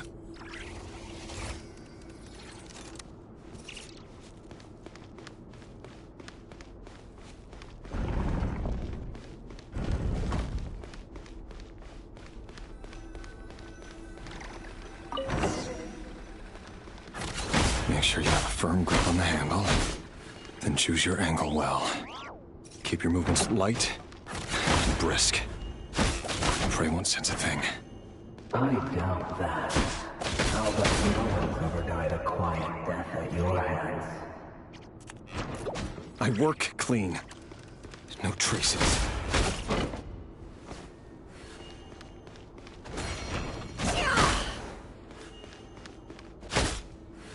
That doesn't make it open and above board, though. The king just happens to need you right now. What if somebody doesn't? That won't happen. He's changed. Ever since you fell under the spell of that house. In the beginning, he only had you take out a handful of the guilty. Now... The ones I deal with have always been guilty. And I've carried out my work flawlessly.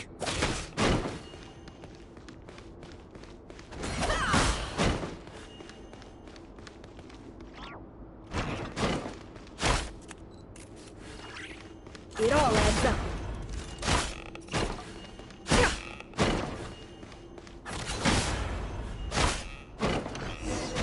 You know I understand your proposal, don't you? Was it because she didn't trust you, or something else? Enough!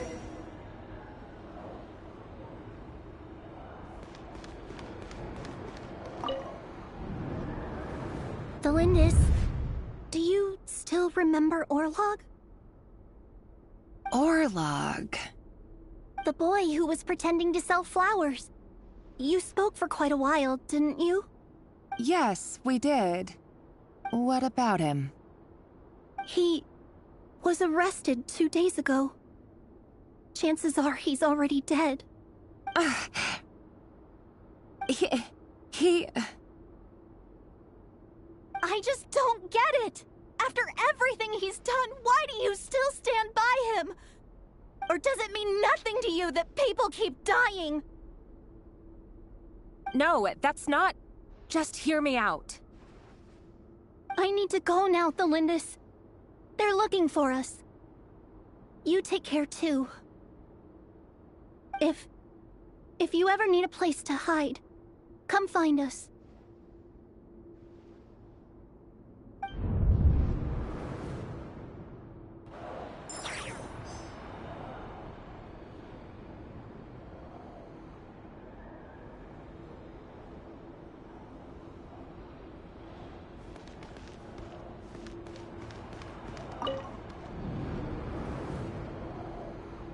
Author Thelindis. Over the course of this week, the research object was subjected to interference for a total of 47 hours for experimental purposes. The results are as follows. All subjects of observation that were sent inside have now... The situation within is proving more problematic than anticipated. No progress whatsoever. What now? Won't you give me even a glimmer of hope? Things are getting worse by the day. I have to find a way or we'll all be in danger.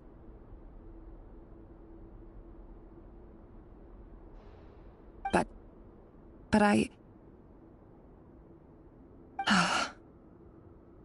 If all this research comes to nothing, what then? Sooner or later, it'll be my neck on the line. But could he really bring himself to kill me? No. Surely he wouldn't have the heart.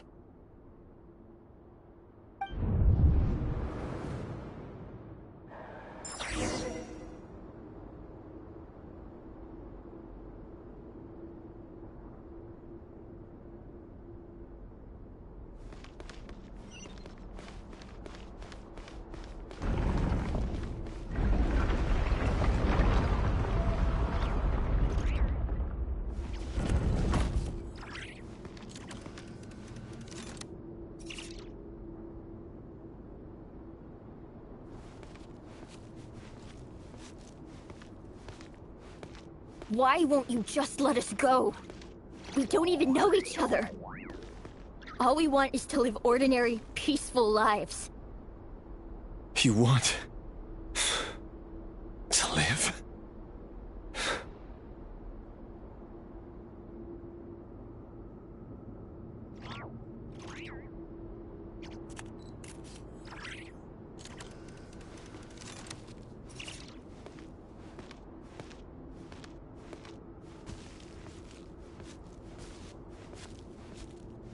Yes. I just want to go on living. Is that really such an unforgivable crime?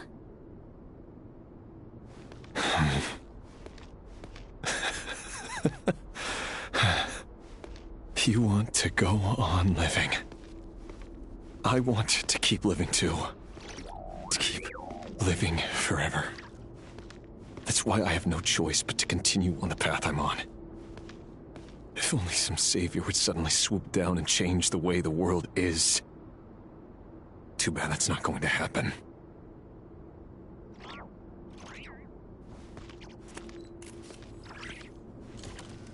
Imagine that.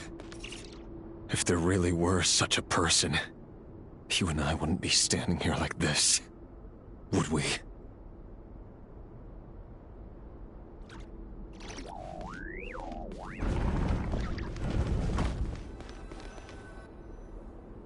Today's files are in.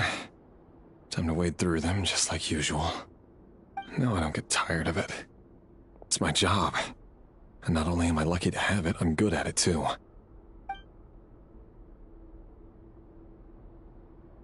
Huh. Wait. That's... Thalindis? No. No! No! Why? But you bear no mark of the Crimson Moon. How could you possibly have anything to do with them? It cannot be! A diluted bloodline. Carefully concealed. I see it now. You've been living in the shadows just like me. What a fool I've been. Numbing myself with talk of justice. Even imagining my friends would back me up. But in the end, Irminsul. Finster King! How far are you going to take this? From the direct bloodline to secondary offshoots? And then what? Today it's the descendants of the Crimson Moon. Who will it be tomorrow? Will you not rest until everyone down here is dead? No. This cannot go on. This is where it ends.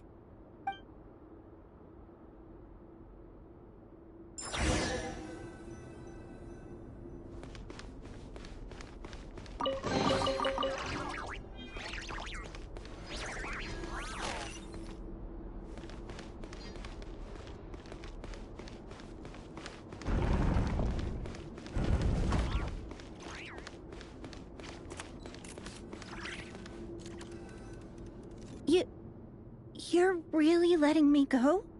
I am. As long as you can guarantee that no one will find you. Don't worry, I'll be extra careful. No one will know I was here. But... what about you? Me? If you let me go, you won't be able to complete your mission, will you? Good point. In that case, maybe you should stay. No, please! I just want to see the outside world again. To... Go on living? Yes. I know you're a man of your word. So please, just let me go. If I let you leave, what will become of me?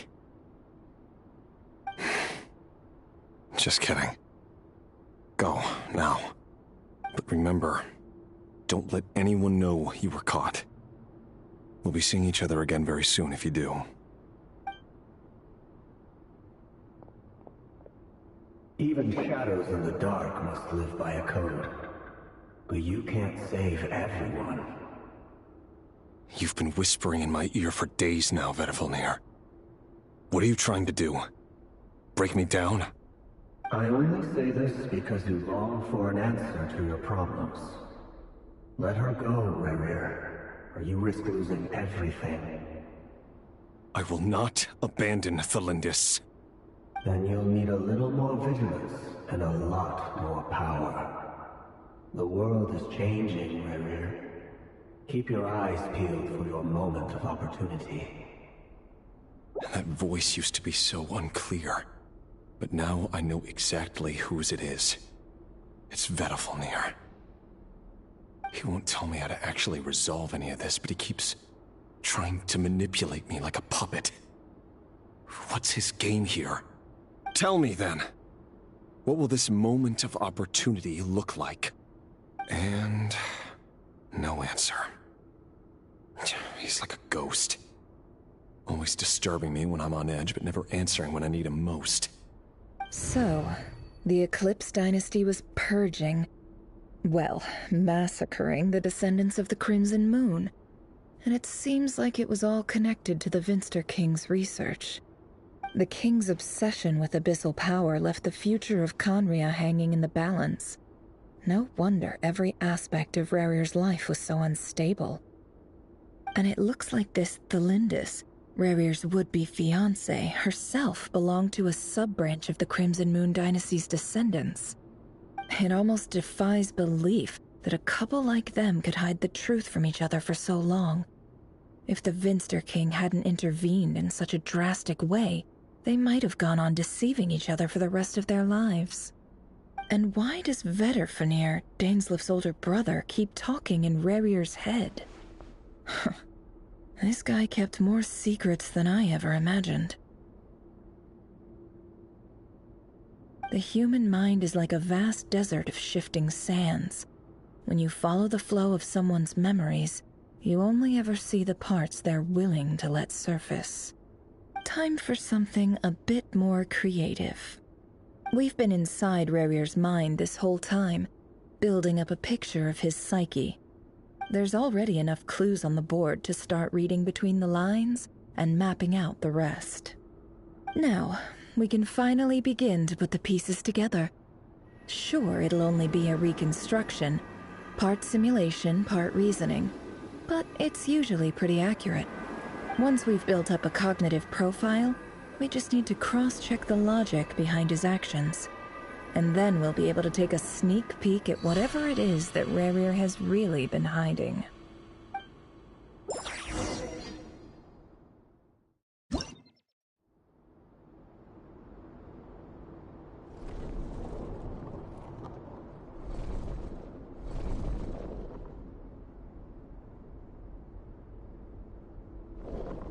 Rarir, are you there?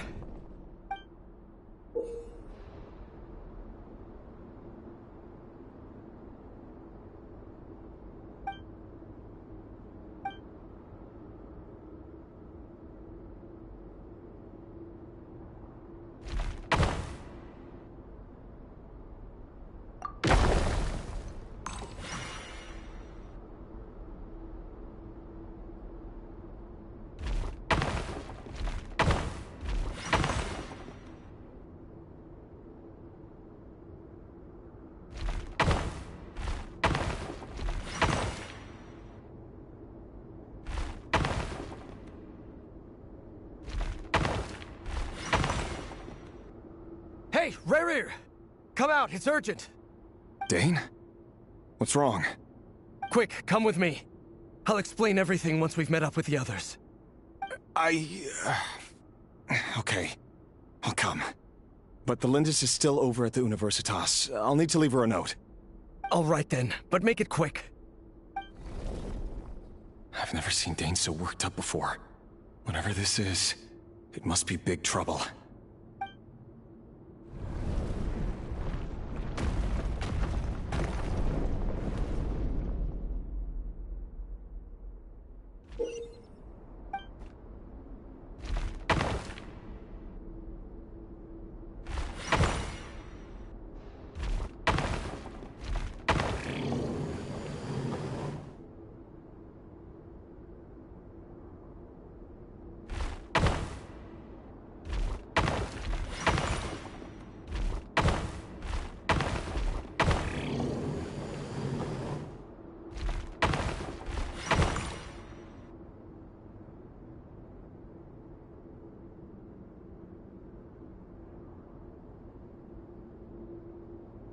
Well, this is a nice change, meeting you all at this hour.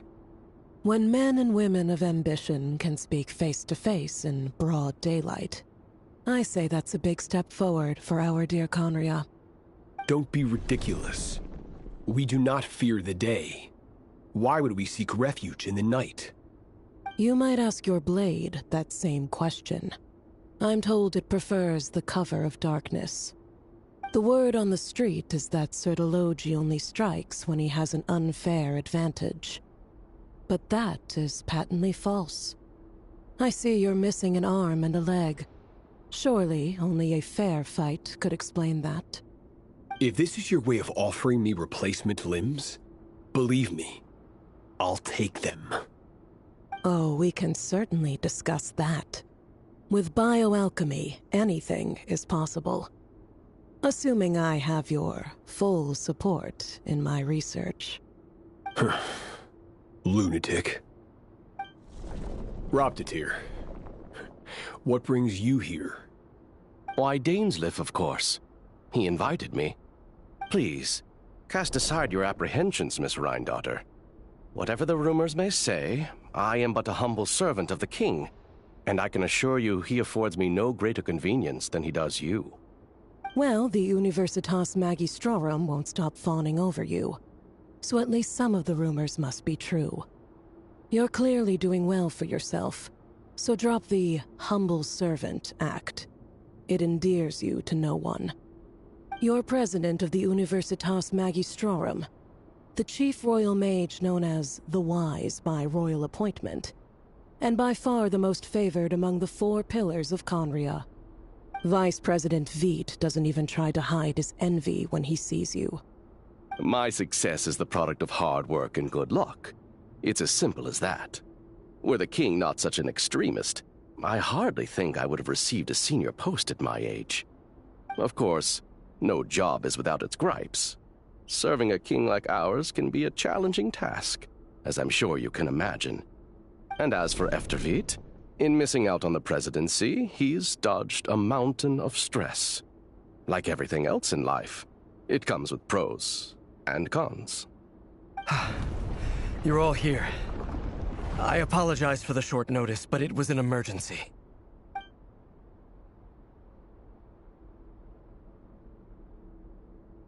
You must be Rarir. Mr. Sertologi. Yes, I handled your case file during your sentencing. Nothing personal, of course. I'm pleasantly surprised that you remember me. You're clearly a person of substance if you've been invited here. But Dainsleif, you'd better have a very good reason for convening this little gathering. It's my brother, Vedalfenir. After he spoke at the court this morning, the king was so infuriated by his words that he had him blinded in both eyes and thrown in prison. Vedalfenir in prison? Strange. I thought the king trusted him and Horoptatir more than anyone else in the world. Does this mean the king's circle of trust just got even smaller? It has nothing to do with trust. It's about what the king wants, which is as clear as day to anyone paying attention. I simply appease him, because it's in the best interests of the Universitas Magistrorum. And also because you're slimy. Vedalfenir, perhaps less so. But still, a visionless visionary? It rather inclines me to think that qualifications are not what get you ahead in Conria. Do you honestly think this is an important discussion to be having right now? Dane, what are you planning to do? Rescue Vedalfenir, I assume. Correct. It will mean storming the palace by force. Tonight. I need all of you on my side. That's far too dangerous. And don't forget, Dainsleif, you're captain of the Royal Guard. You swore an oath to the throne. Hmm? You've been planning this for a while, haven't you? I have no desire to commit treason.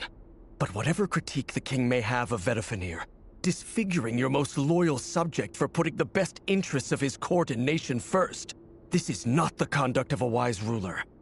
My blade will force the king to see the error of his ways. So, Vedalfenir's prophecy enraged the king. I'm sure it wasn't what he wanted to hear, but if he won't take counsel even from the visionary, that is deeply troubling news. The extent of His Majesty's madness is now all too clear. The question is, how does a man like me get out of this situation unscathed? You have noble ambitions, Dane, but I'm afraid they don't do much for a guy like me. I'm not interested in saving the world. All I want is a letter of pardon.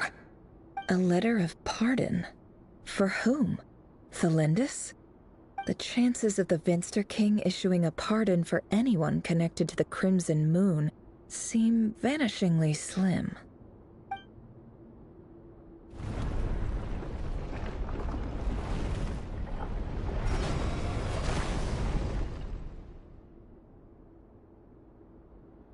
This black fog over the board must have some connection to Thelindis. But why is it taking this form? Does it have something to do with Rerir's past? Another mystery I'll need to unravel.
Author Thelindis.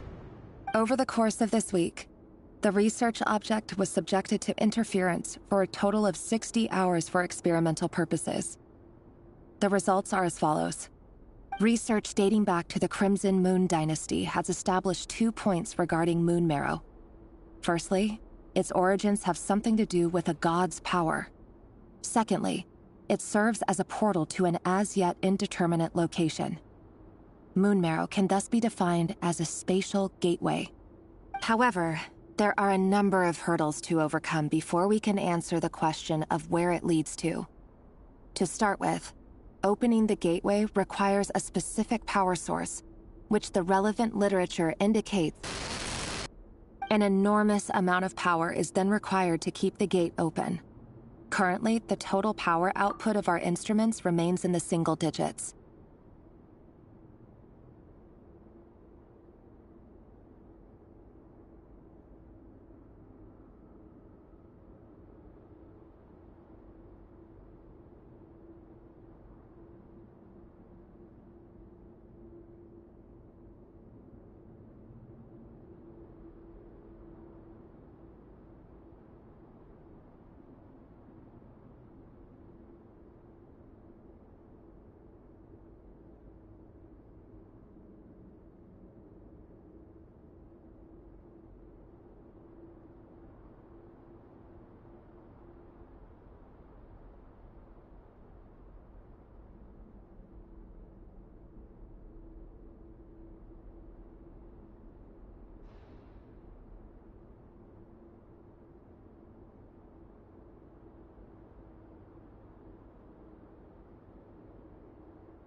To make matters worse, I am now the only staff member remaining in the Moon Marrow lab. The Universitas Magistrorum recently decided to move most of its personnel into abyssal energy research, which has stymied all Crimson Moon-related projects. This is not a wise move.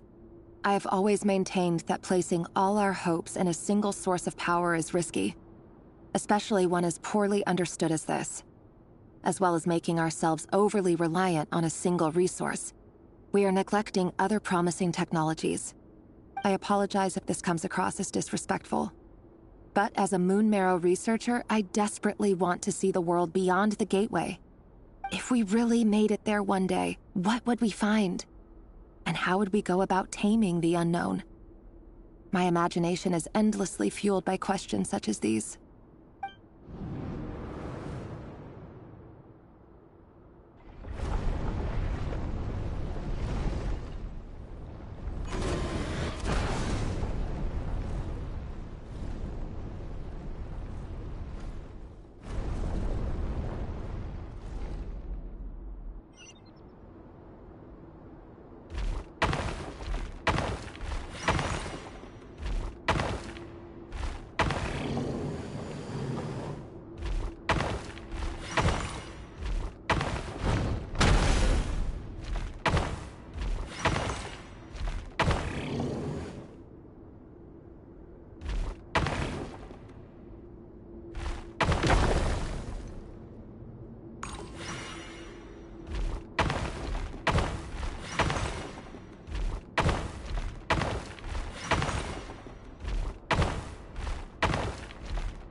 This is for you.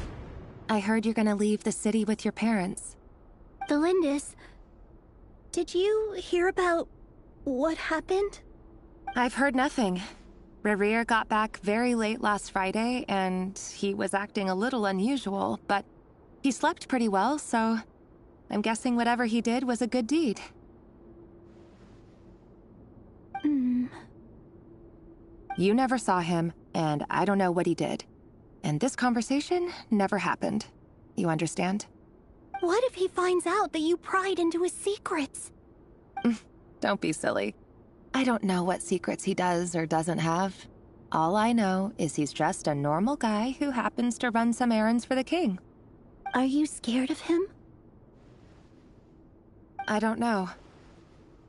The Rerir I know doesn't match the person you all describe. Logically, I should be scared of him. And yet, I don't want to lose him. But enough about that. You should get going, and be careful with the package I gave you. Keep it secret. Keep it safe. What's in it? A piece of the moon. All you need to know is that as long as you keep it safe, then in the future, everyone will be able to see a red moon. A red moon? You mean... our moon? That's right. Our moon. Promise me you'll look after it. I promise, the Lindis. The Crimson Moon bloodline will never die out. Its light, the color of blood, will become like a fire that flows in our veins, no matter how long it takes.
Hurry, everyone, and stick to the plan.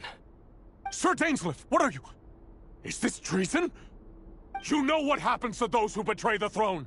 Please, don't do this! It is the king himself who has betrayed the throne. He has betrayed all of Conria. If you have any love left for justice in your heart, you should join me. It's showtime. Dane and his group will handle the troops in the palace. Then Hraptatir and Rheindater will disarm the security measures.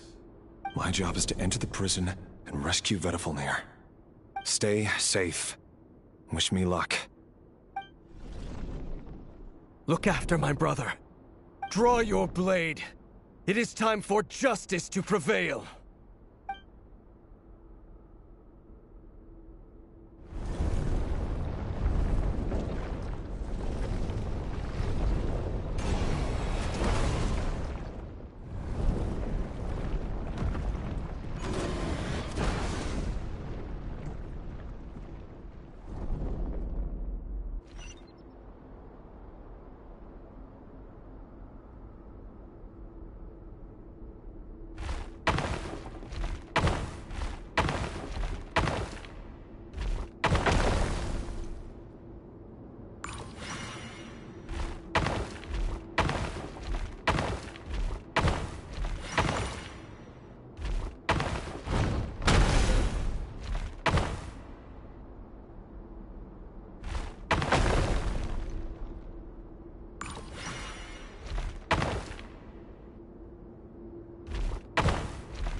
place is filthy.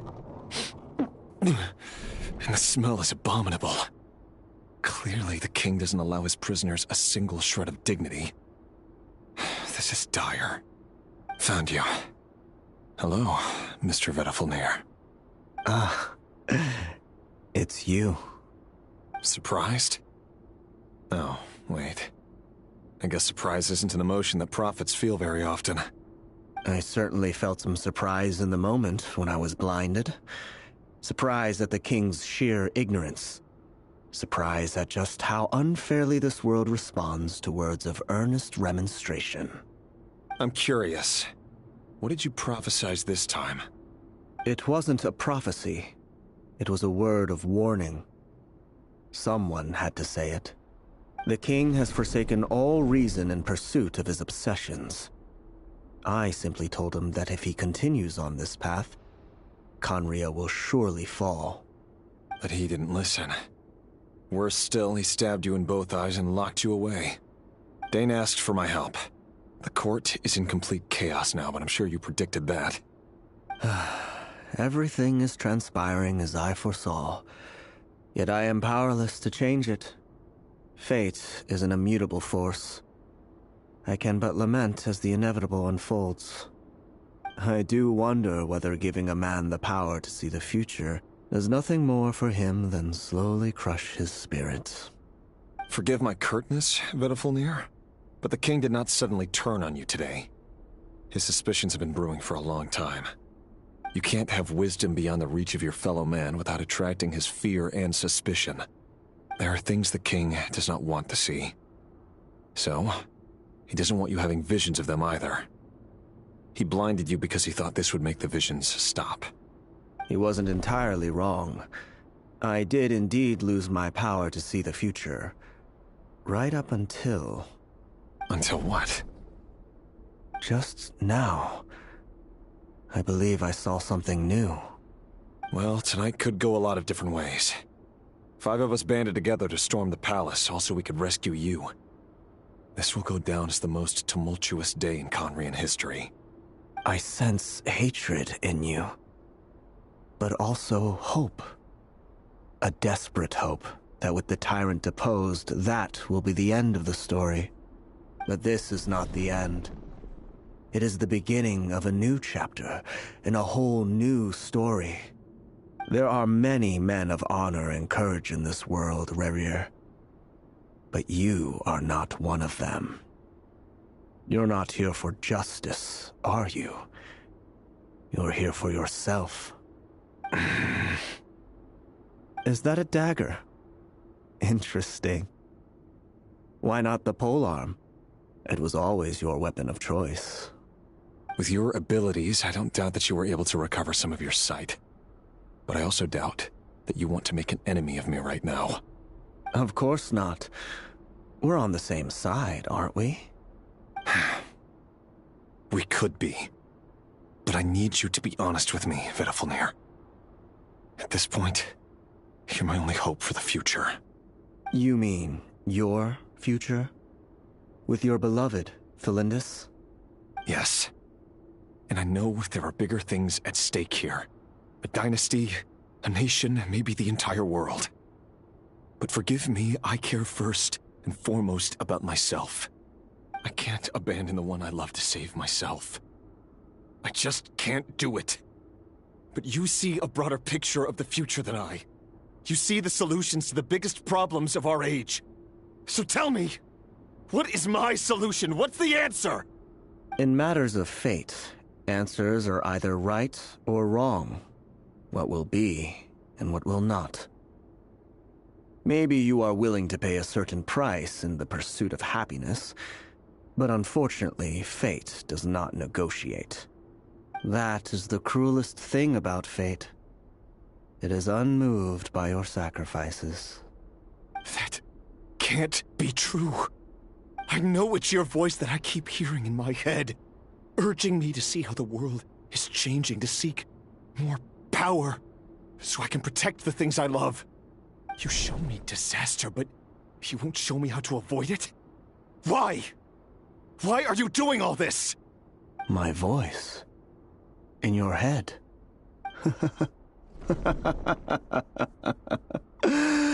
So, you hear it too?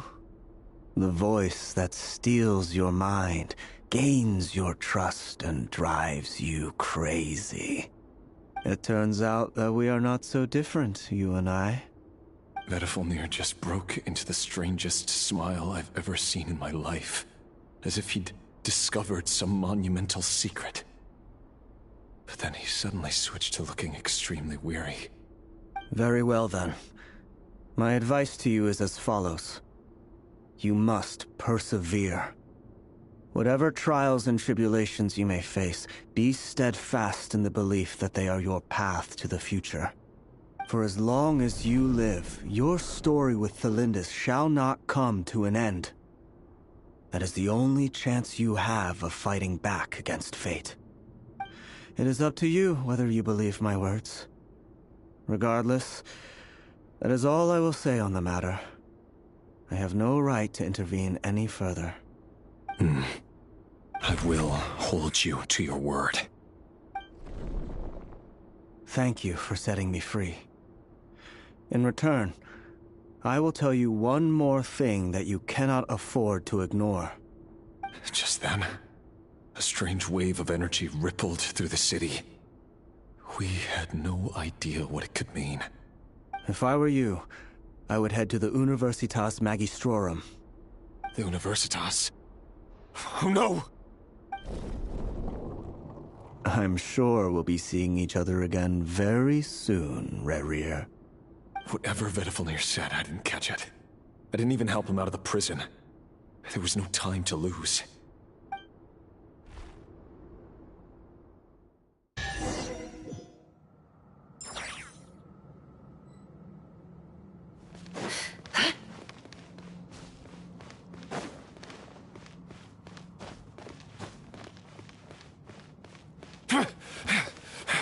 Monsters? Is this Rhindaughter's doing? By the Universitas Magistrorum. Out of my way! No more lies. Can't hide the truth.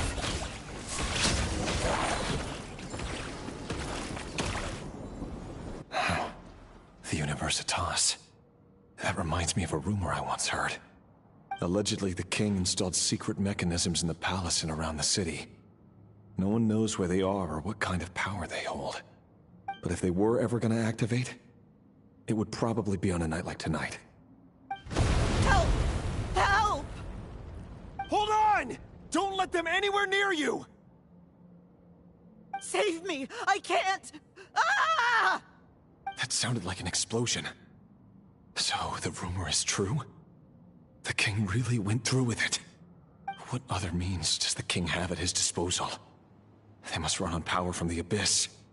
And given it's a major center of Abyss research, anyone over at the Universitas will be in grave danger. I have to hurry!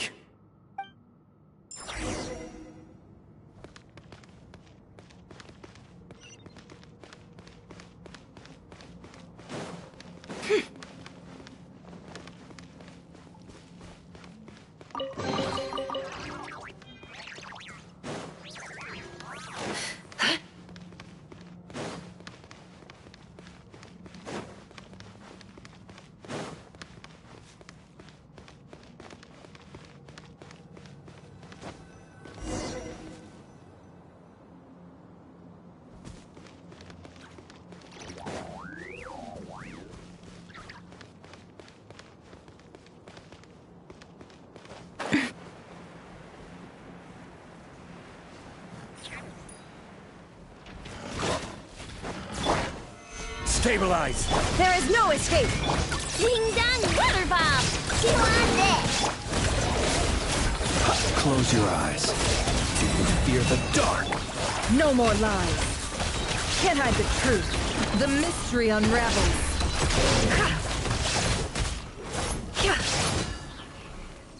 No more lies.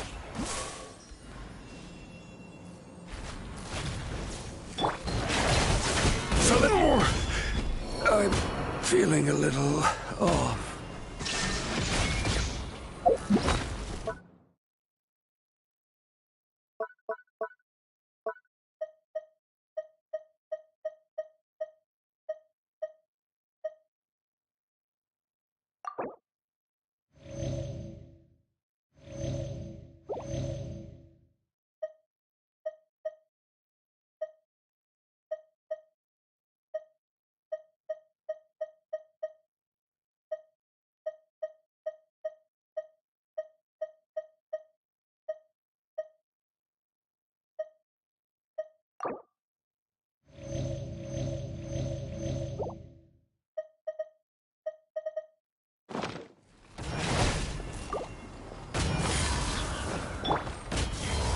Observe. Go claw! Rash attack! Beware the creatures of the night. Can't hide the truth. Seek within. No more lies. Inazuma shines eternal! Illusion shattered! The mortal plane.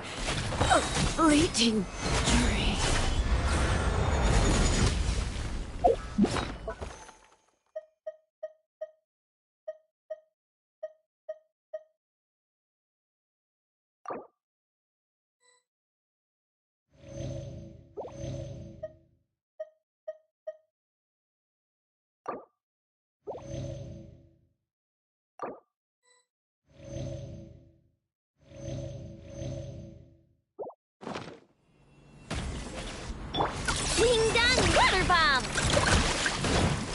Close your eyes. Observe. Can't hide the truth. It all adds up. The mystery unravels.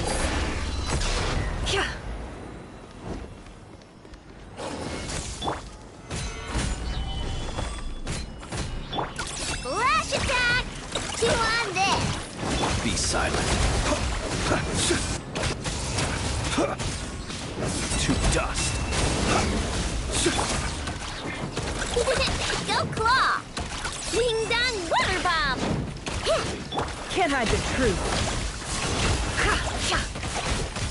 Order guide you. Gather. Close your eyes. Be silent.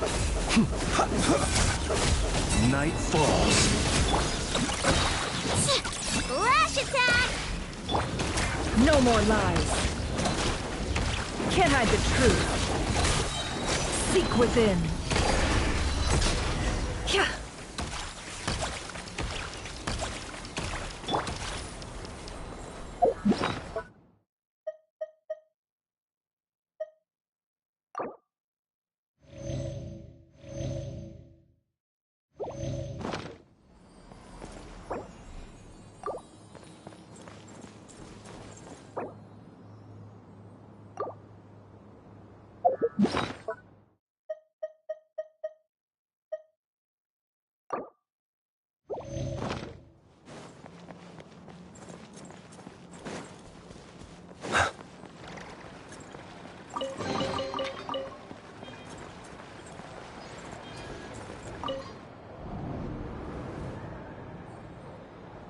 Monsters.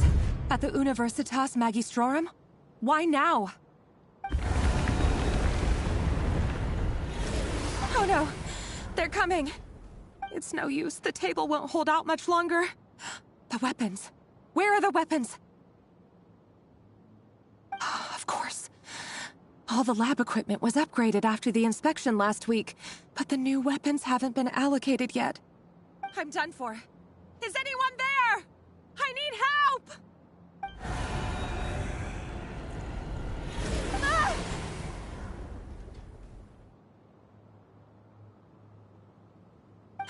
Stay back! Please stay back! Please!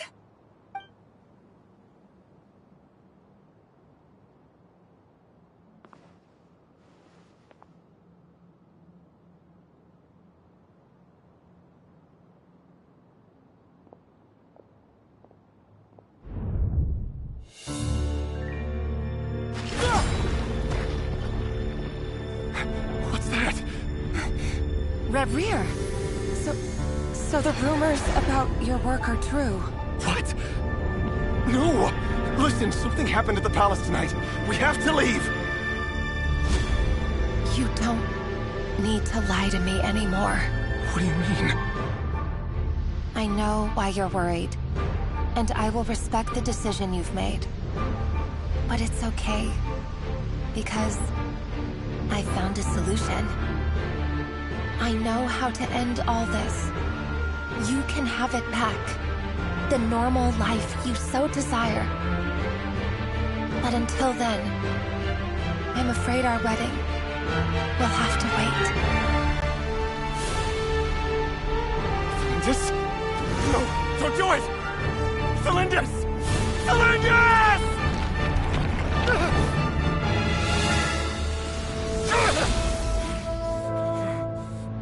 I told you, Reverie. Let her go. You will find someone better. No! No, I won't do it! I have to save her! By what means exactly? A lonely pawn. You lack the power and the strength of will. Do you know a way? Tell me! Come to the palace. Join us.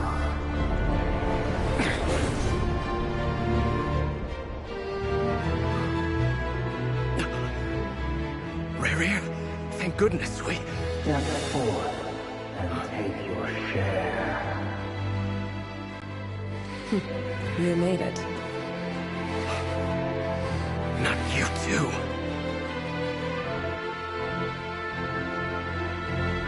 hatred or grief, despair, desire. We all have our own.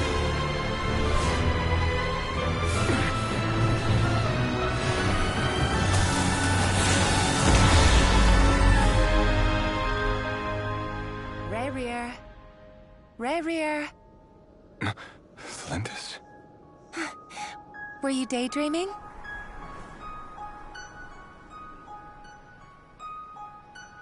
You still remember, Rerir? That question you asked me a couple of weeks ago? Oh. You mean the proposal? Yeah. I'm wondering, where do you think would be a good place to discuss it? Maybe in the garden? Or were you thinking a fancy restaurant?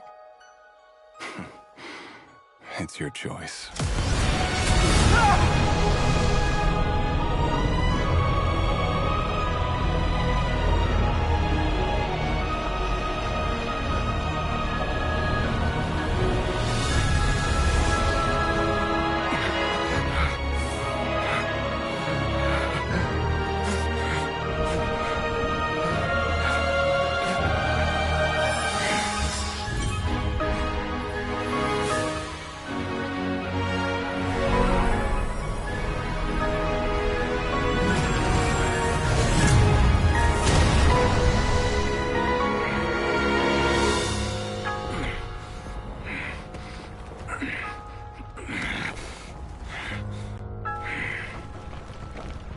I will find you.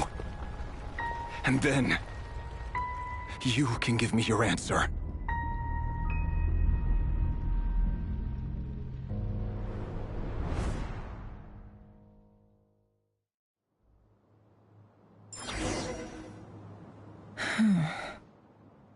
So that's how the Raker of Solnari was born.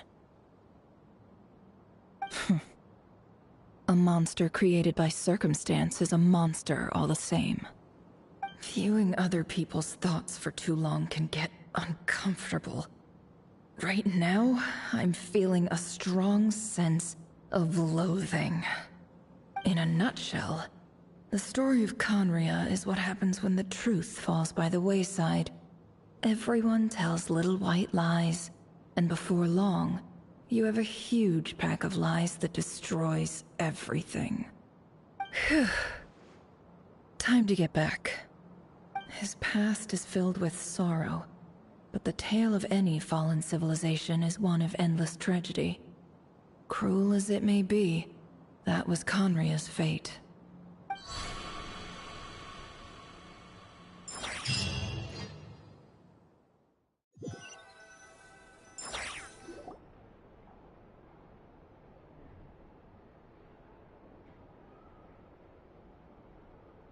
Everyone, I'm back.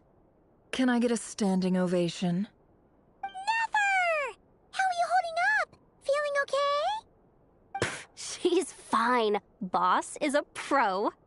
Yes, I'm fine. You will have seen the events of Rerir's life through my thoughts. It's now clear that he is just a regular nobody, driven by personal tragedy, as he said himself. I mostly agree. There's only so much we can know about him from his memories alone, but they did give us a clear glimpse into his life in Conria. However, I would not consider Rerir to be a nobody. He was deeply involved in the events of that era. Yet, when the catastrophe of a generation strikes, nobody is safe. Sounds to me like you're speaking in riddles again. Is this you urging me not to abandon the people of Nodcry in their hour of need? That's not what I meant. Although I do hope you choose to remain a part of the plan.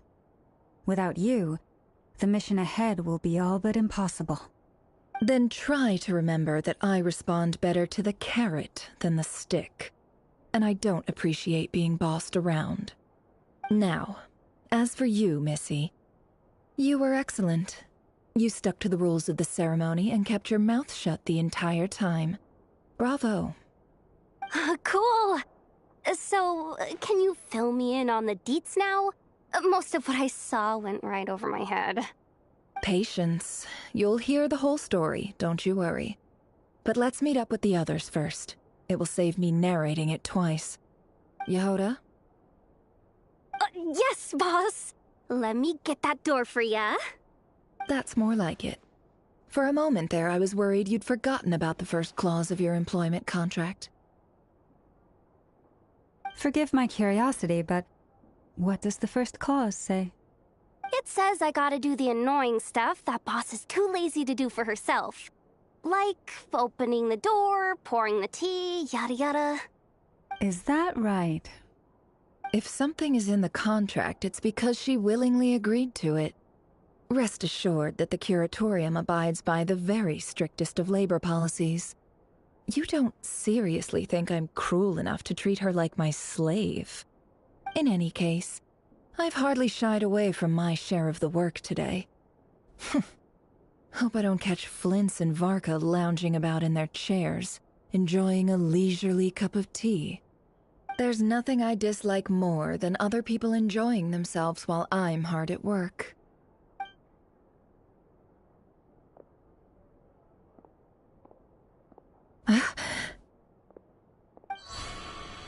Oh no.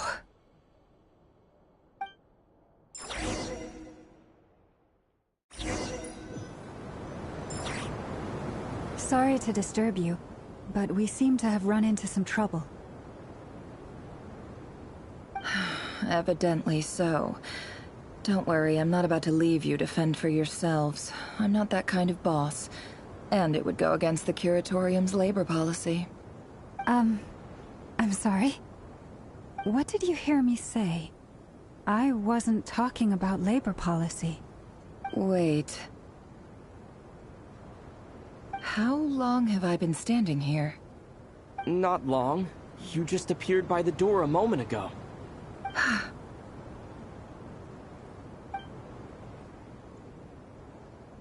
Boss, what's wrong?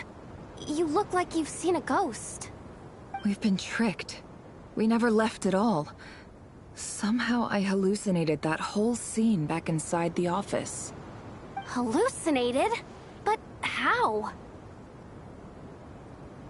How indeed. This place should heed my will alone. All thoughts and actions that occur in here are just a result of pawns moving across the chessboard in a carefully calculated manner. And nobody has access to this chess set but me. So you control everything in here? More or less. But yes, it's a special technique of mine. Has anything like this ever happened before? Only once. It was the first time I used the chess set. Is there any similarity between what happened then and what's happening now? I suppose my thoughts are a little turbulent, which was also the case my first time. Is there anything I can do to help? The first clause of your contract clearly states that I only need your help with things that I'm too lazy to do myself. Meaning, you're not feeling lazy right now? Meaning, this is not something Yehoda can help with. The chess set is a personal treasure that I alone understand. I must be the one to find our way out of here. Boss, it's fine. Really. Let me do something useful. Oh, listen to you. Whatever would I do without you, Yehoda? What? Really? Yes, really. Where would I ever find another employee as obedient and servile as you? God forbid anything ever happens to you. Oh, okay. Well, anyway, I was thinking of fetching some water. There's gotta be a source around here somewhere. I suggest everyone finds someplace comfortable to take a rest. We gotta conserve our energy. Even though all this chess malarkey doesn't exist in a physical sense, mentally speaking, it's all real. And so is our tiredness and fatigue. You don't want to dismiss mental fatigue. Just because it isn't physical doesn't mean it's any less serious. But anyway, I got your backs, so don't worry about a thing. Don't I have the best employees? Jealous much? If we can find a suitable time, I'd love to borrow Yehoda for a day to help out at the Frostmoon Scions. Would you be amenable to that, Boss Nefer? Oh, Lauma. Have I ever told you just how pretty you are? Beauty runs from the tips of your antlers to the depths of your imagination. Time to rally, everyone. Follow me. As we continue our journey, the same rules will apply. That means stay focused and no talking no matter what we encounter. And don't disturb the chess pieces. You have my word that I will get us all out of here.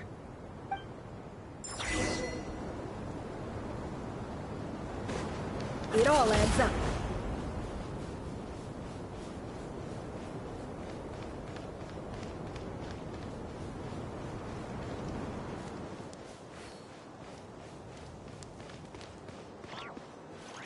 This place looks familiar. That's not a good sign. There's someone up ahead. Time... I wasn't expecting visitors at this hour. Wait, is that? Oh, it's him. There you are! Sinue's been looking for you all day. I think he has some news for you. Oh yeah? What were you doing just now, Uncle Retinue? Hiding away some more loose change? I know I saw some Mora. What do you mean, loose change? Oh, come on, I'm too old for this. Just pretend you saw nothing.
Don't trust your eyes uncritically.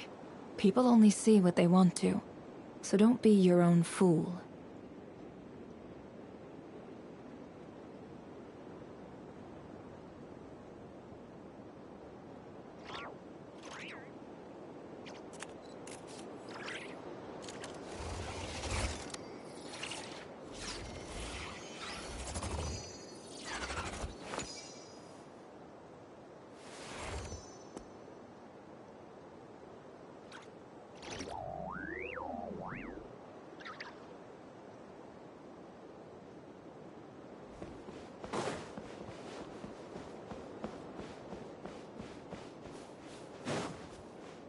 Hey, kid. Mind telling me what Sinnohei's been up to recently? I'm trying to get in his good books and I need a way in. Get in his good books? Why? What do you want with my dad, Uncle Apepi? I've written a new song. I was hoping to showcase it at the next festival, but I'll need his approval. A new song, huh? I'd love to stay and listen, but unfortunately, Uncle Retinue says my dad's looking for me. Well, there's plenty of time and I'm not going anywhere. See that pile of stones? I'll be sitting there warming up my vocal cords. Come find me when you're done. Pile of stones. Got it.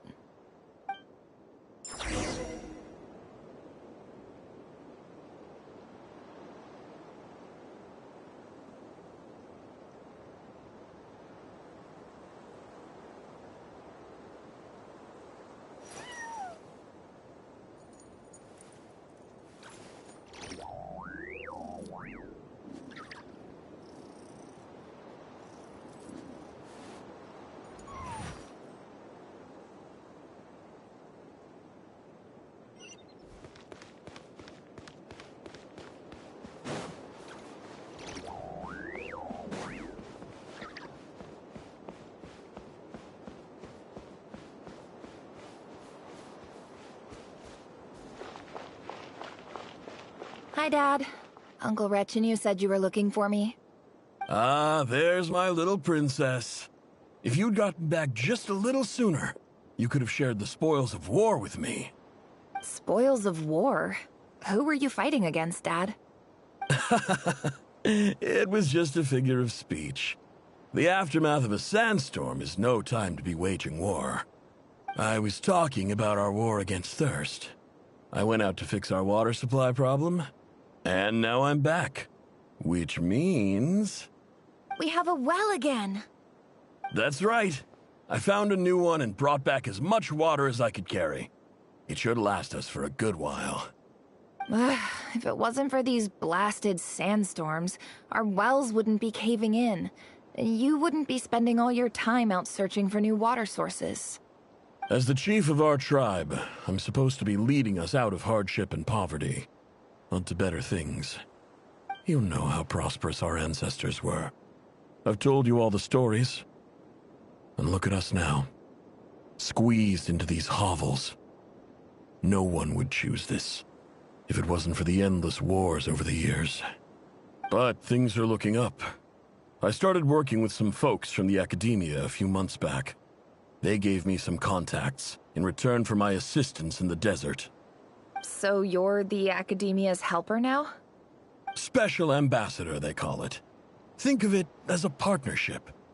It's nothing bad, okay? We've been isolated here in the desert for too long. Seeking opportunities elsewhere is the best thing for us, and the fastest way to progress. So, do you get anything good out of being a special ambassador? Of course. My luck's improving all the time. One day, I swear I'm gonna lead us out of this place. We'll find somewhere new. Somewhere better.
That's our well, and you know it.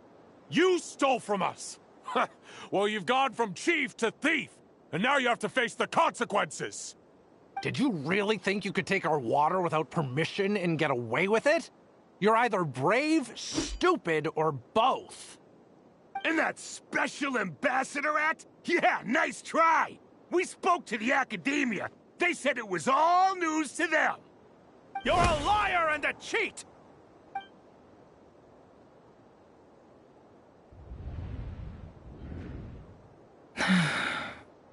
I heard Yehuda gasp, but I don't blame her.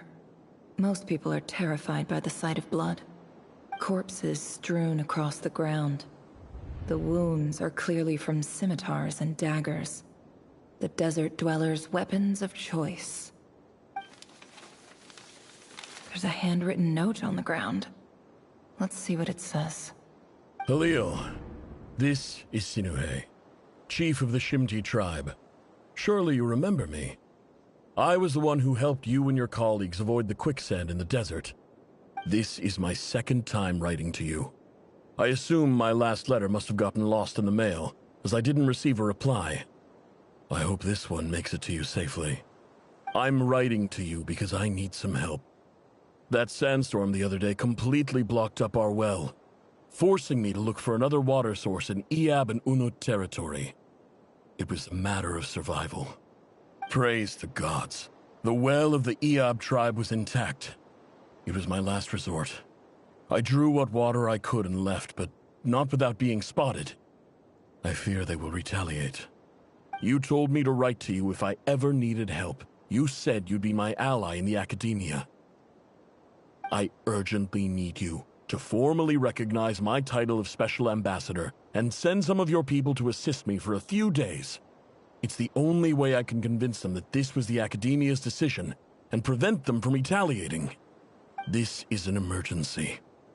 Please send help as soon as possible. Looks like this letter never got sent. The writer died a grisly death, and the letter was trampled into the ground. It's badly defaced. Some parts are barely legible.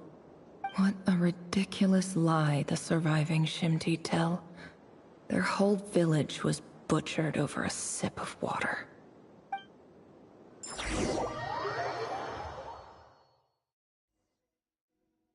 Ah, officer. Welcome. Welcome to our humble village. I thought you would at least have the courtesy to provide some respectable libations. This is the finest wine Aru village has to offer. I promise.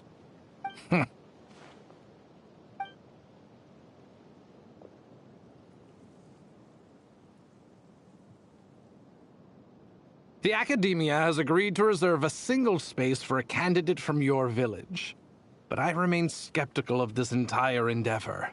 I highly doubt anyone in this desert possesses serious academic potential. Please, have faith. If not in us, then in our god. The child we found shows great promise. I beg you, take her away from this place. Give her a chance. Don't let her talent go to waste. I don't recognize her. New arrival? She showed up here a few days ago, and we took her in. She's a really bright kid. Please help. I'm begging you. So, where are you from? Nowhere special. Just a sand dune. What about the rest of your family? How many of you are there? Just the one. It's only you? Correct. So, no brothers, no sisters, no mother or father? Any who have slept on a bed of sand, I call my brothers and my sisters. Apart from that, I have no family. All right. Get over here. Sign your name on the form.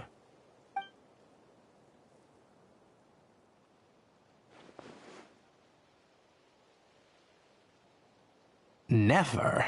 You're rather fair-skinned for a desert dweller.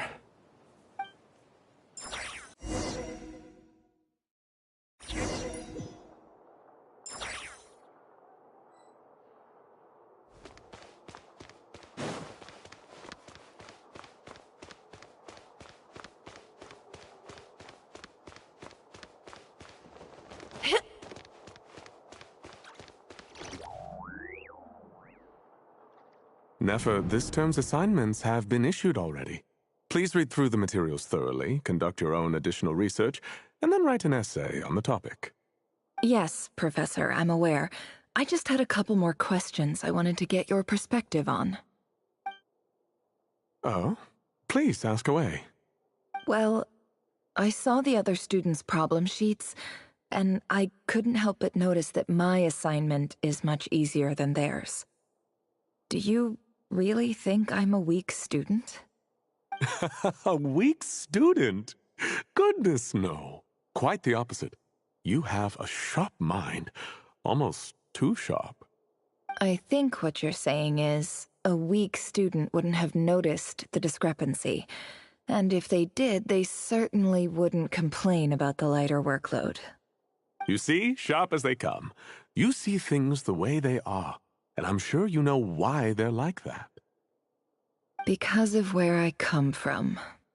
Because I'm different. I'm sorry, Nefer. I don't like it any more than you do. It's just... Anyway, you said you had a couple of questions. What's the other one? I wanted to check. If someone sent me a letter to the academia, where do I go to collect it? Ah, your family wrote to you. Well, as long as they put your name on the envelope, someone should hand it right to you. Not exactly. It's not even a recent letter. I was just curious where the mail would end up if no one collects it. The House of Dana, I expect. I know there's a box for unclaimed mail somewhere in there, probably sitting on a shelf. Whatever you're looking for, that'd be the place to start. Okay, got it. Thank you, Professor. Oh, don't mention it. Honestly, I feel like I failed you. I'm supposed to be your teacher, but I haven't taught you anything. Hey, don't say that. You're a great teacher, and you do your best for all your students. But the rules are the rules. You're not allowed to teach students like me. It's not just the academia, either. The whole world bends over backwards for the successful, and leaves the losers to suffer and die. Oh, my dear child. Don't tell me you've given up on life already. I haven't. I just think that if you want to make it in this world, you have to find a way to become successful.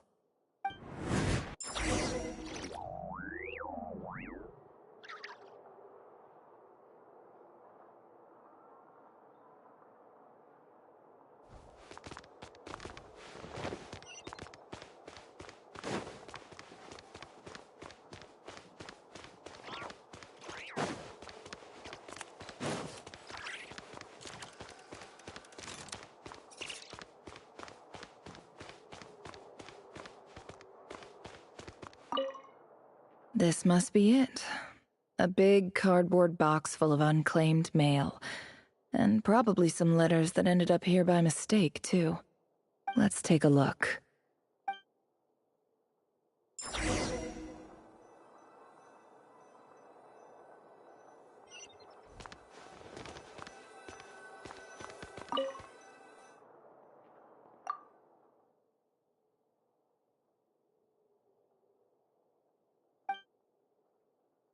A dilapidation survey from Port Ormos. Looks like it's from a Core of 30 representative. What a strange thought. A bunch of mercs losing sleep over rundown buildings. This one was never even opened. I guess the recipient didn't care what the Core of 30 had to say about anything. Who was it addressed to? This one is addressed to the Immorta Sage. The title is Changes Observed in Satyavada Life Symptoms. Guided by the incense, we became lost somewhere in the forest. All the barriers between levels of consciousness disappeared as our minds soared around in circles, looking for a branch to seek refuge. In clinical terms, these... For example, this seems like some... Wait, what? The note says... The This next one is addressed to a few words of protest regarding recent changes in recent years. However, it appears, as well as receiving education is the fundamental purpose of this institution, which, as grants, I do hope you will give some serious... Great and the sender is... Huh? Sage Cyrus of... I didn't realize anyone else even knew how bad students like me have it in this place.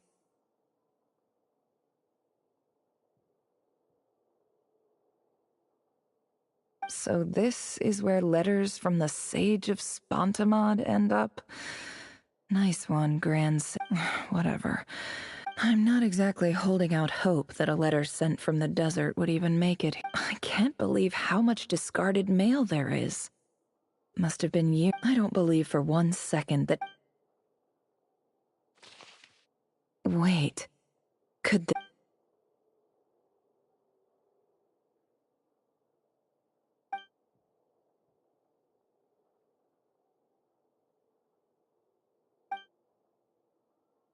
Greetings, Halil.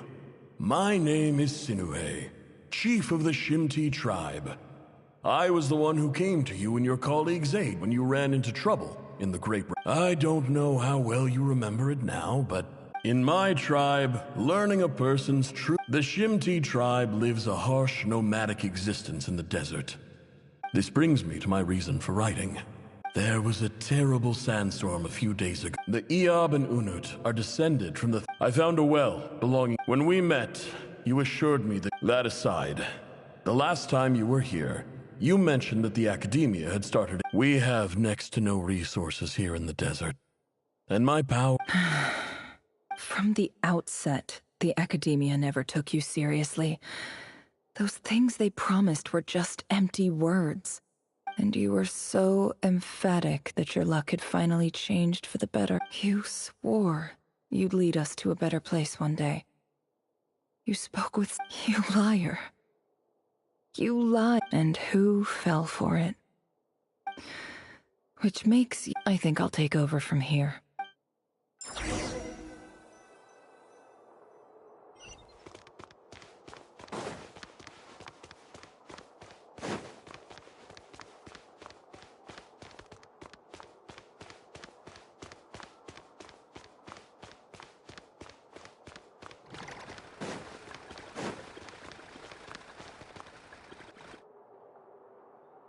I just came to say goodbye.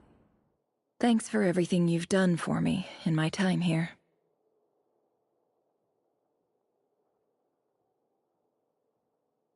Nefer? You packed your bags. Where are you going? I'm quitting. Something's come up in my hometown. Gonna head back and deal with it. Huh? But this was a hard-won opportunity for you. You know that better than I do. It was. But it doesn't matter. I have more important things to deal with, and they can't wait. Oh, and I didn't want to overfill my bags, so I left some incense on your desk.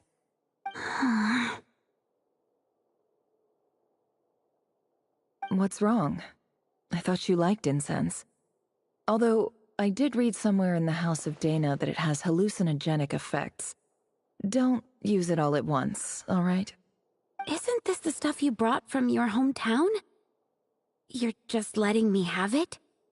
But you said it's a rare and valuable commodity. Yeah, about that. I lied.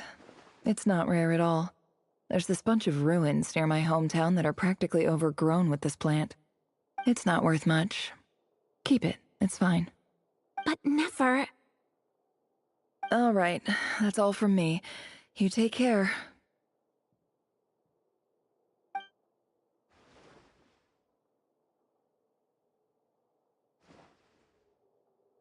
Don't forget me, okay? I mean, we're more than just classmates, right? We're friends. Yeah. I'll remember you. I lied again. That incense is worth a fortune, and it's a rare find even in those ruins. And as for remembering her, I have far too much to do when I get back. No time to reminisce. I'll be lucky if I even make it through this alive. But either way, I expect I'll forget you pretty quickly.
It's a pleasure to meet you, Mr. Arif. So, what does the Academia want? Since they've sent their special ambassador, I assume there's a big business deal to be made. If not, I'd be very disappointed. Please, sir, lower your blade. You're lucky I'm the one they sent. Not all special ambassadors share my admiration for the Iab people. The ever-shifting balance of power in the desert reduced the once great civilizations of this region to rubble and sand. But the story of the Iab has a very different trajectory. Others grew weak, but you grew strong, beginning in obscurity and moving to prosperity. You're the only ones who defied the trend. Huh. So, you do know who you're dealing with? This well is the perfect symbol of your strength, is it not? It used to belong to the Unut, but it looks like you have control over it now. You're not wrong. But I'm sure you didn't come all this way just to flatter us. Of course not. I came to bring you some very good news. Some information that recently came to light, which might just be your ticket to freedom. Records uncovered by the Vahumana Darshan show that a certain well currently under Iab control is built on top of some ancient ruins. These ruins are of great archaeological interest to the Academia. I checked the map carefully on my way over here, and I'm confident that this is the well in question. The Academia is offering 50 million mora in return for excavation rights. 50 million? No, wait. If these ruins are as important as you say, 50 million's a little low, don't you think? Don't get greedy, Iab. We know far more than you think. We know that you seized this well by force. Wasn't that the first step in your rise to power? To drive away the Unut and steal their water supply? So what if it was?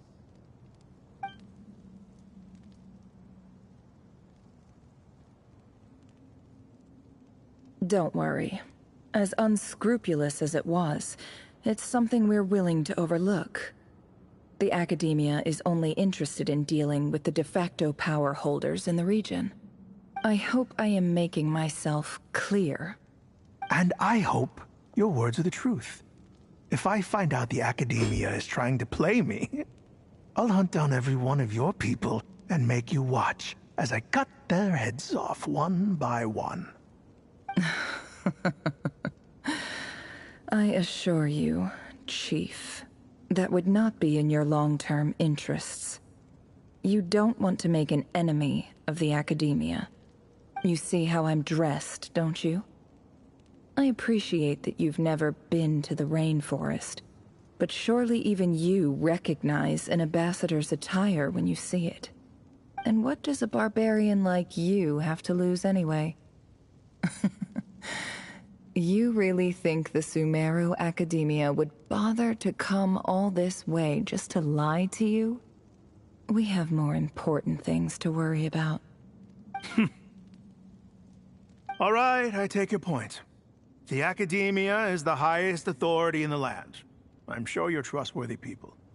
In that case, we have a deal. We will sell you the excavation rights. I'd like to thank you, Ambassador. This is good news indeed. Excellent news. In fact, it calls for a celebration. Would you do us the honor of staying a while and enjoying some Eab hospitality? Gladly. I am partial to wine myself, and I trust you are as well. So let's indulge in a few drinks together, in celebration of this momentous occasion.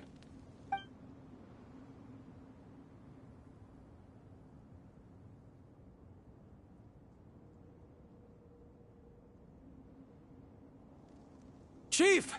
Chief, it's an emergency! It's the Unut. They've taken the well. What? Well, don't just stand there. Take it back. Yes, Chief. I have every confidence in the Eab's military superiority, and yet... What is it? The Unut's response was alarmingly fast. The day after we reach a deal, they seize the well. This can't be a coincidence. Perhaps there is a traitor in your midst. I don't think so. I am obliged to remind you, Chief, that the Academia will only deal with the de facto power holders. If you cannot regain control over the well, I'm afraid you won't see a single mora of that 50 million. No! Please, Ambassador, just give me some time. I swear the Unut will not get away with this. That well is ours, and so is the mora. Glad to hear it. I will wait here for an update. If there is a traitor, I will find them. In the meantime, make yourself at home. I'll report back as soon as I have an update. Much obliged. Wow. All it took was a few words and I've got him wrapped around my finger. What an amazing feeling. So, in summary, Ambassador, the Academia would rather negotiate with our tribe instead of the Eab, yes? The Eab are ruthless murderers who don't listen to reason. And now they have the gall to interfere in our research projects in the desert region. So let me ask you, Chief. If you were the Academia, what would you do? Kill them all, of course. Precisely. The Academia does not tolerate those who stand in our way. The Eab have held back our academic pursuits for too long, and our patience is wearing thin. At the same time, there is simply no way that the Academia can be seen to be intervening in desert affairs. I'm sure you understand where I'm coming from. We have our own rules out here. If the rainforest dwellers raised arms against a desert tribe, it'd start a bloody war. Right. We can't confront them ourselves, but we can support their enemies. The Unut have always had strained relations with the Eab, which makes you our natural allies. Natural allies. Weren't the Eab your allies once? You were quick to send them after us to protect your interests back when we stole that water. And now look at you. You're at each other's throats. Let me be clear. The Academia wishes to collaborate with the legally recognized rulers of the desert in this matter. We are asking for excavation rights to that well, and our offer is 50 million mora. Say no more. I believe we have an understanding. Good. Then I suggest you get to work. Get us access to that well, and the mora's yours. You see, Dad? Lying is easy when you know how. People will believe anything.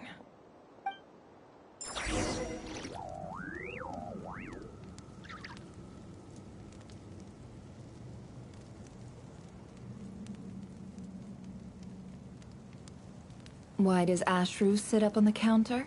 To welcome our clients, of course. A kitty's gotta earn his kibble somehow.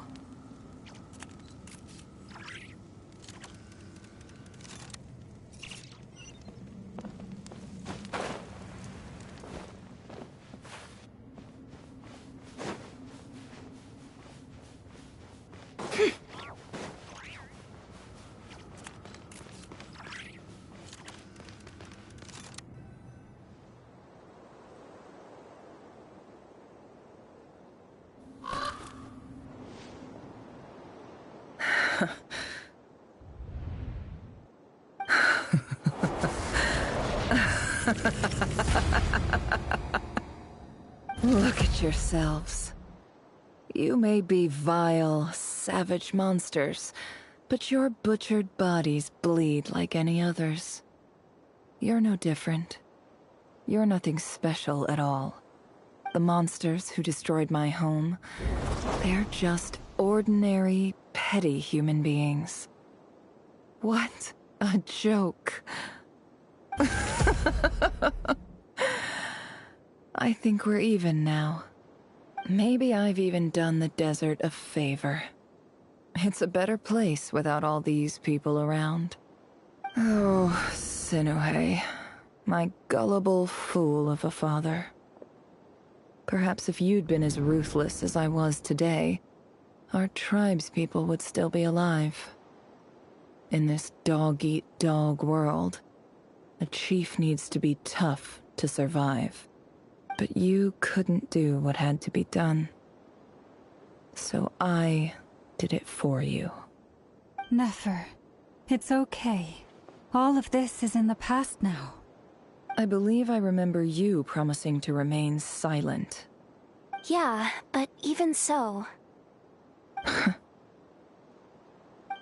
Yehoda, is there anything you can do to ease the tension?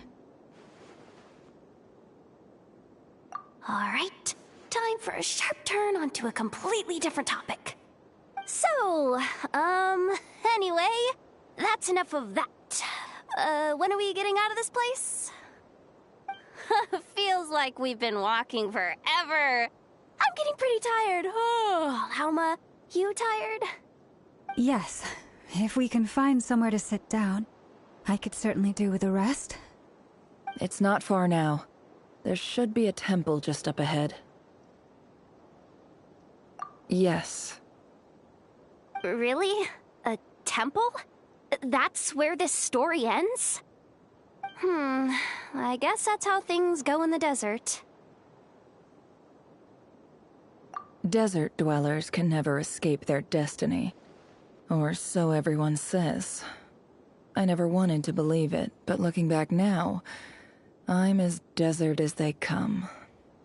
You mentioned a temple. What's waiting for us there?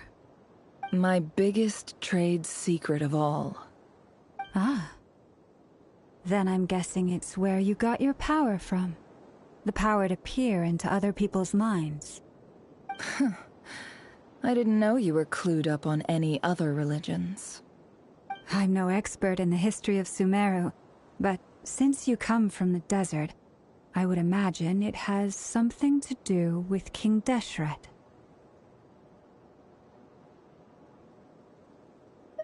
Sounds impressive. Ah, I know who you mean. General Mahamatra Sino. The spirit of Hermanubis dwells within him. That's Boss Neff for ya. She knows everything. Sino's hardly a figure of obscurity, but I know about Sethos too. What about him? Is he a big deal or something? Well, he's not a small deal, let's put it that way. Please, this is the bare-bone basics. Save the flattery. Thanks for your patience, everyone. I'm sure it's been a lot to take in. With any luck, that's our exit just up ahead.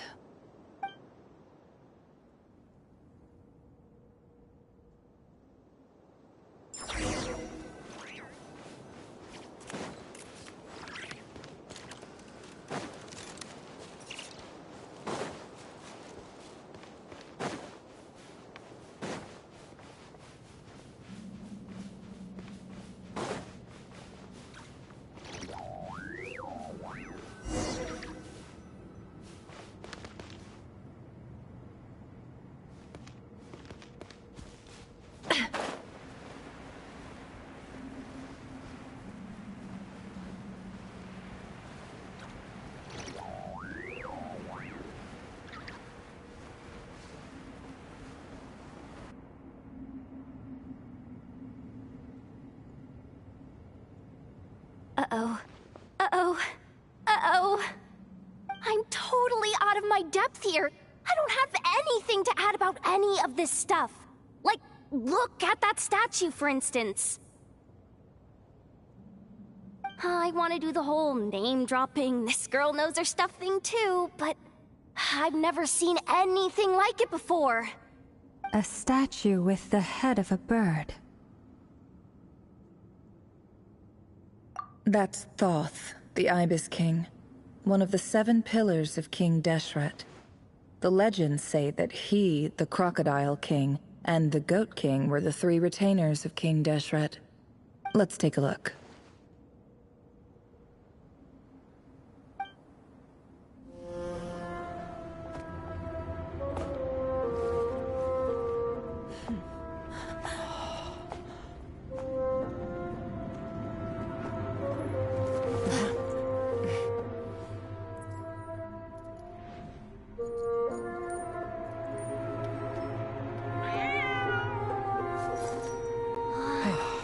It's just Ashru. So, all is well?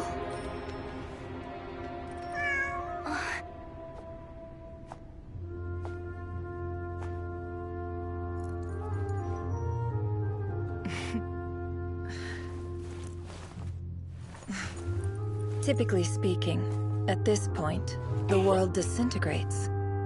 Then we find ourselves back in the outside world. Besides, these are my memories. There's nothing to fear. You're sure? Of course. It's almost over. Never! Hey!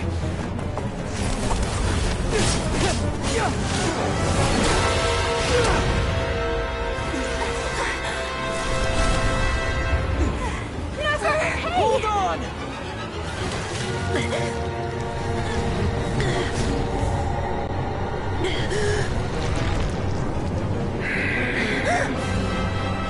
Knowing too much is always a death sentence. Speak for yourself.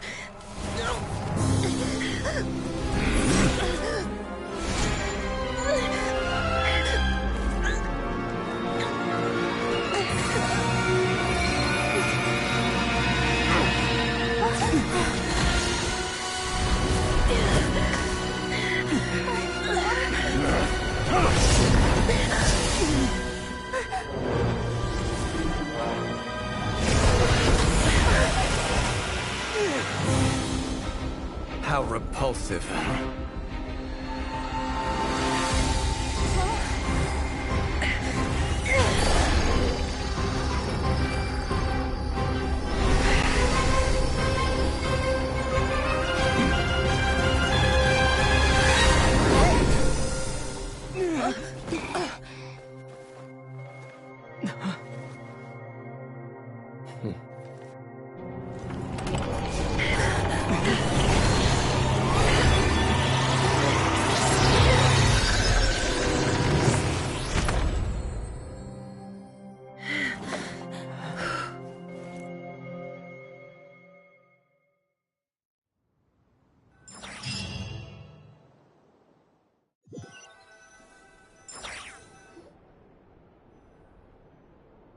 Timed that pretty well, didn't I?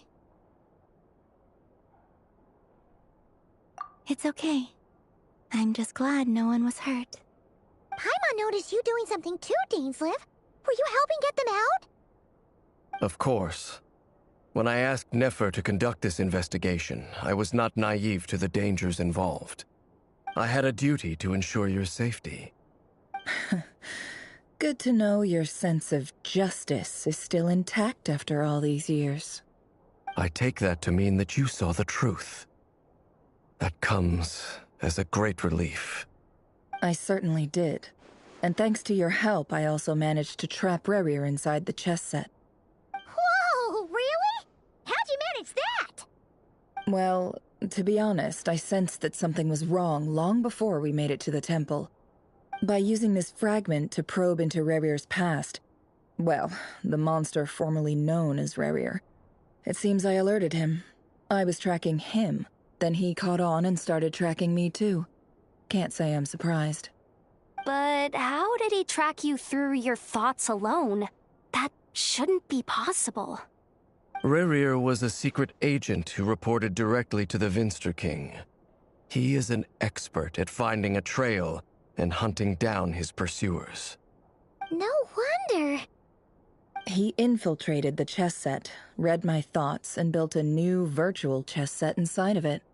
That's why we weren't able to leave at first. Speaking of your chess set, it's quite a remarkable item. Would I be right in thinking you have some connection to King Deshret? You overestimate me. I only have a connection with one of his underlings, the Ibis King. You all saw how this came to be. A long time ago, the Iab massacred my tribe, the Shimti, in our home village. A few years later, I enrolled in the academia, where some new information came to light. The Unut and the Iab fought a bitter battle over the rights to a well, all for the sake of a non-existent 50 million Mora. The Iab ultimately won that confrontation, but their victory came at the cost of almost every warrior in the tribe. The final blow to the Iab came at the victory feast, when an Unut assassin beheaded their chief right before my eyes. The remaining Iab fled and have been scattered to the winds ever since. Having gotten my revenge, I returned to my hometown, where to my surprise, the nearby temple was still standing. There it was, seemingly immune to the relentless hostility of the desert, while my tribal home lay in ruins. As I stood there gazing at the temple, I noticed a cat just outside. This cat, as it turned out, was home to the spirit of the Ibis King. He led me to a gate deep inside the temple, and there he made a deal with me. This chess set is my gift from the Ibis King. The chessboard within is made to the same specifications as the one in the mausoleum of King Deshret, and represents his power of piercing analysis. With this chessboard in its container, I gained a certain ability to perceive hidden secrets. Now, you could conclude that the Ibis King simply wanted to give the people of this world the power to seek the truth, but I don't believe that's the full story. Every god plays favorites. Their hearts are as fickle as any human's, full of secrets, perversions, egotistical tendencies. But precious few gods are willing to admit this. It is the same with all powerful forces, including fate itself. Their gaze falls preferentially upon a select few. As you rightly point out, this is an act of favoritism. If you're alluding to the Abyss, then yes, I agree. Gather the others. It's time to share everything I've learned.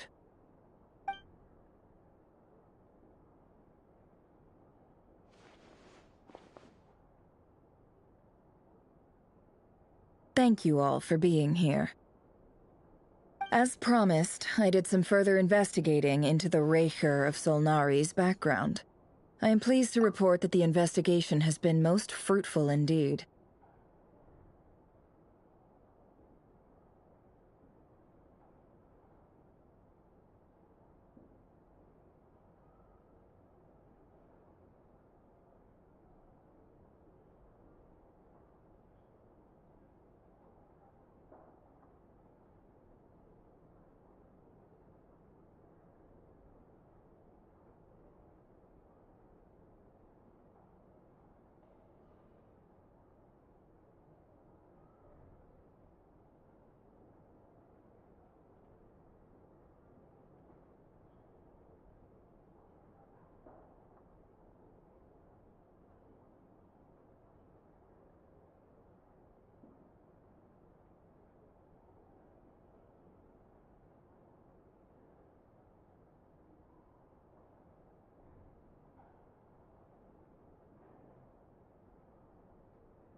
The Raker of Solnari, real name Rerir, was once a Conrian subject who served the Vinster King.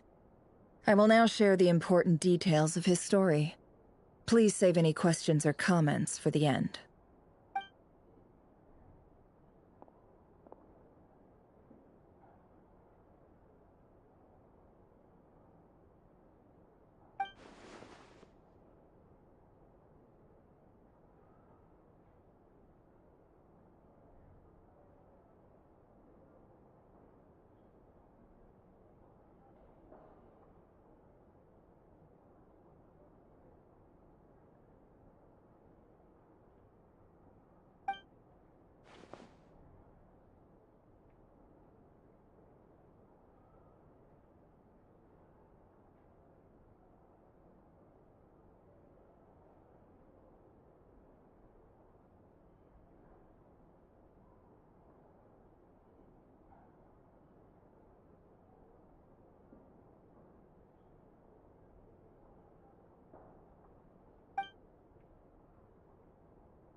So that's why he's so obsessed with the moon. A tragic tale, to be sure. But it does not excuse his many transgressions. No matter how much Rerir suffered in the past, the fact remains that he is what we know today as the Wild Hunt, wreaking havoc upon innocent lives in Notcry. He becomes more dangerous with each passing day. If left unchecked, it is simply a matter of time before all of Tevat suffers the consequences. This is a threat that the Knights of Favonius cannot ignore. A question for Miss Columbina. Forgive me if this is presumptuous, but have you ever seen the spatial gateway that appeared in Rerir's memory? Never. But I have heard stories of something called the Moon Gate, and this seems to fit the description. Miss Lauma, any thoughts on this? In the lore of the Frost Moon Scions, the moon is believed to hold many secrets. Some sources speak of ancient knowledge, others of a gateway to the unknown. The term Moon Gate is one I have heard before. But as is the case with all of our legends, there are no records of any first-hand witnesses. We cannot know whether it truly exists. Then back to Miss Columbina. As a moon goddess yourself, do you have some idea of where the Moon Gate leads to? Not at this stage, sorry. I do hold the power of the Frost Moon, and my strength is recovering well. I can sense that the gate would open at my command, but... But there's more to the power of the Frost Moon than that? Yes. A moon goddess has the right to open the Moon Gate, since it is a path to the moon.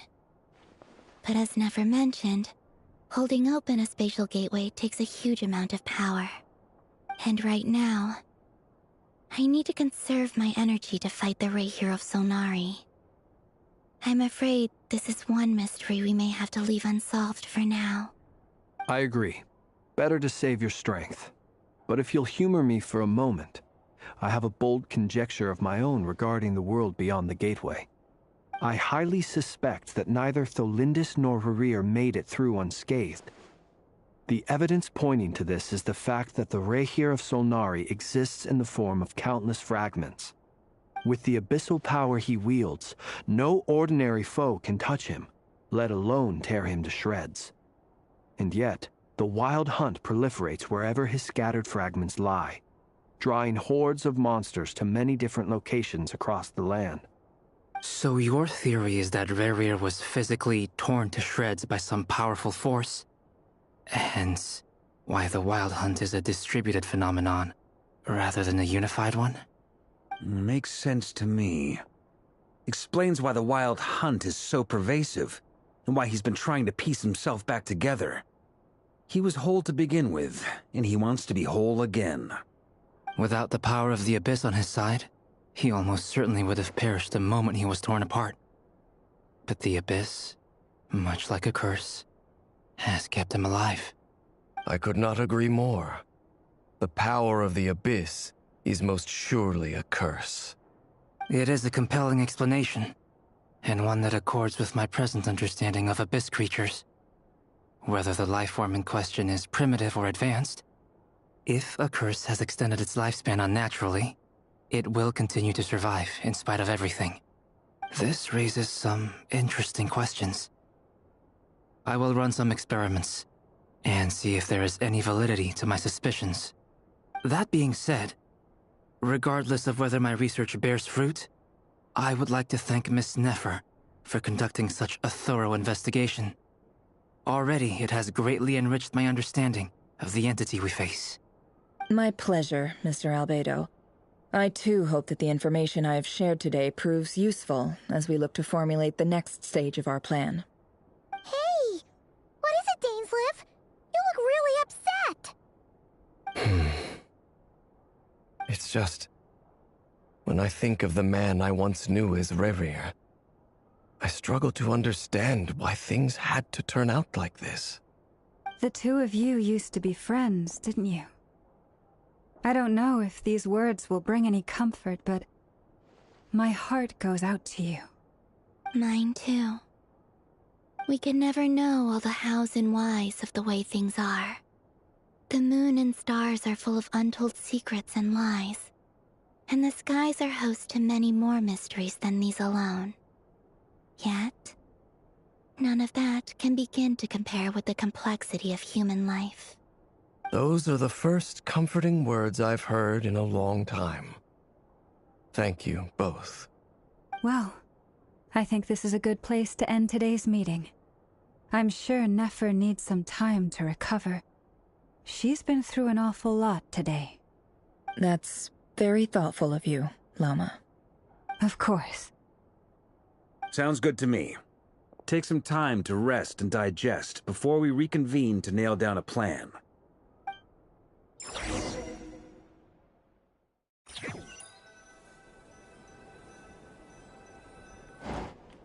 Hey, is this a bad time? Hope I didn't kill the conversation.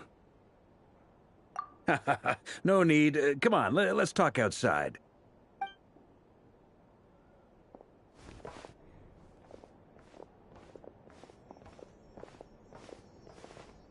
Anyway, Nefer went back to the curatorium to get some rest. But before she left, she shared some things with me that I thought you should be aware of. Firstly, although she managed to trap the Raker of Solnari inside her chess set, there's no guarantee that the power of the Ibis King is any match for one of the 5 sinners. Their powers are beyond our comprehension. It's only a matter of time before he finds a way to break out. We have to come up with a plan and take care of him before that happens. Honestly, my mom figured that might be the case. So, how long have we got? Well, I asked her that same question. She talked for a long time, but for the most part, it seemed like she was trying to convince me how precious her chess set is. What a long and storied history it has. It felt like some kind of sales pitch, you know? The kind where you end up handing over Mora against your will? Anyway, after all that, she finally answered the question. 2 days, at most. 2 days? Holy moly! Can we even recruit enough help in that time? That remains to be seen. Which brings me to the second issue. Dainsleif is obviously conflicted about this whole thing. But given how little time we have, there's no way we can pull this off without his help. You have some history with him, right? Do you think maybe you could talk to him for us? Great. I appreciate it. All right, on to item 3. So, Albedo, Durin, and I put our heads together and came up with a plan. Can't promise it's gonna work yet, but at least it's a start. We figured we'd bounce the idea off you first. We'll explore it further once everyone's recovered. Oh, Paimon's dying to hear this. All right, so here's what we're thinking.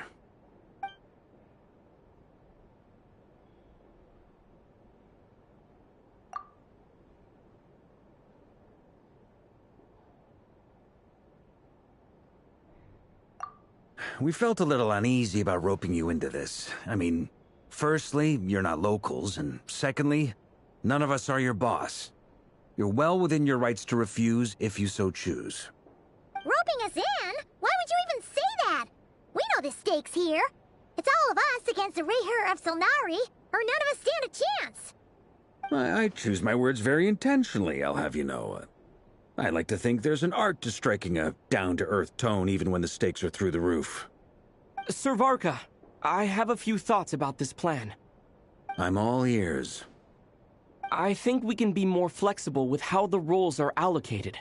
In my view, the most sensible lineup would be like this.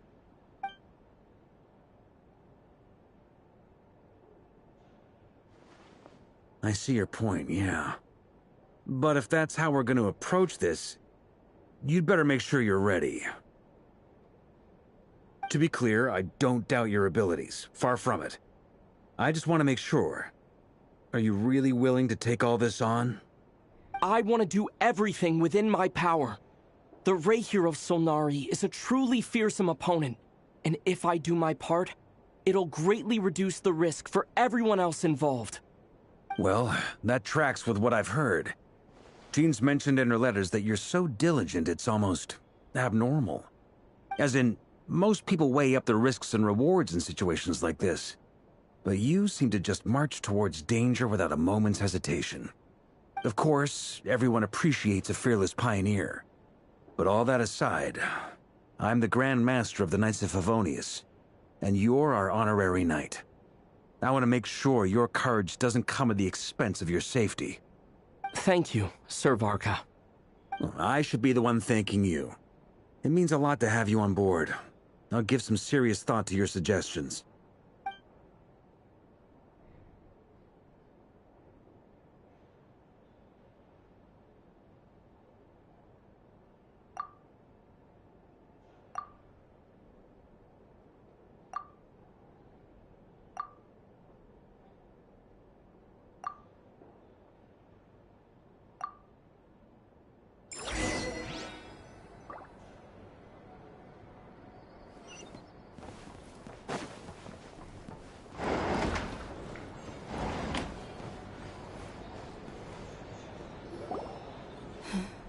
This is a thorough plan, but I do have one last question before we take action. How can we be sure that our enemy won't leave the designated area? Great question.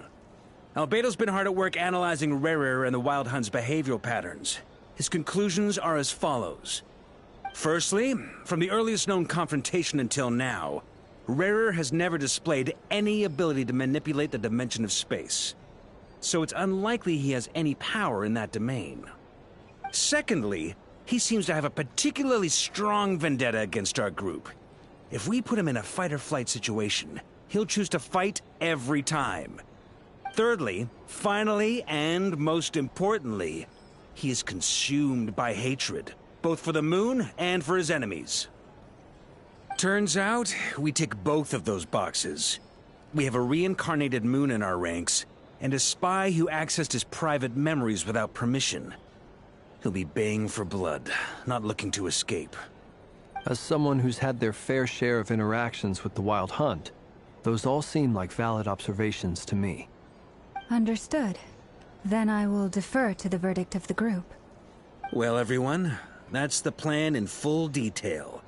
Albedo and Durin are carrying out their part as we speak. Plan approved. Scheduling. Okay, any firepower you need, I got you covered. Let's light this baby up. The Frost Moon Scions are behind you as well. And the rest of you?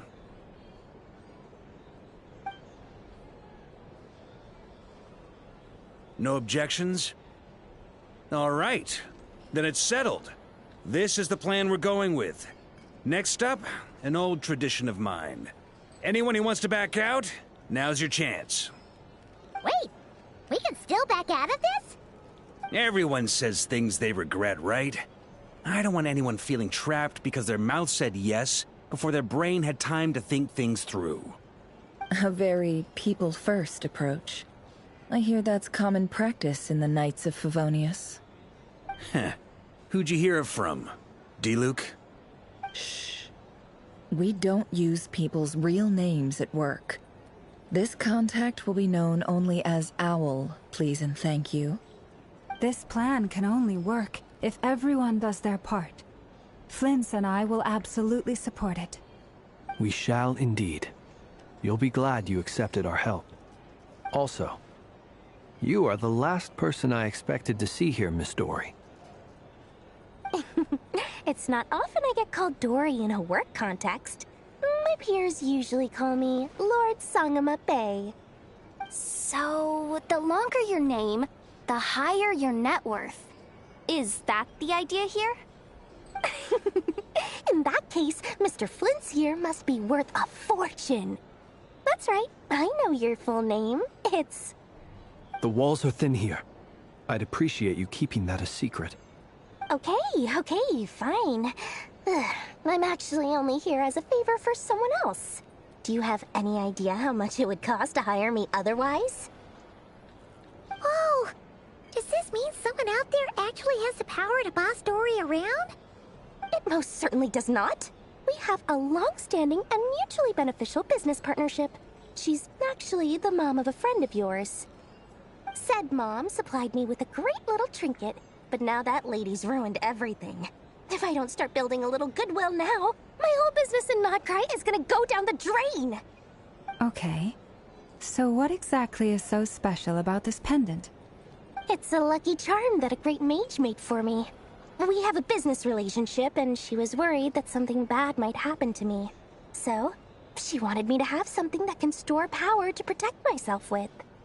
I finally got it all fully charged up with Kuvaki, and then never went and used it all up at once! Never lost so big in my life! You're right. It was all my fault. I didn't mean to drain all the Kuvaki in the pendant, but I'll make it up to you.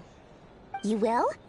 Well, in that case, how about you give me your chess set, and we call it even? I knew you'd say that. Well, it's yours if you want it. In fact, take it now, and I'll even throw in a free Raker of Solnari. Deal? You're putting me in a difficult position here. It's a very useful thing to have around, but I have a funny feeling it won't be around much longer. I guess we'll see in a couple of days. Looks like bankruptcy for me. Hey, don't be so pessimistic. See this through and you never know. You might find a new business opportunity on the other side.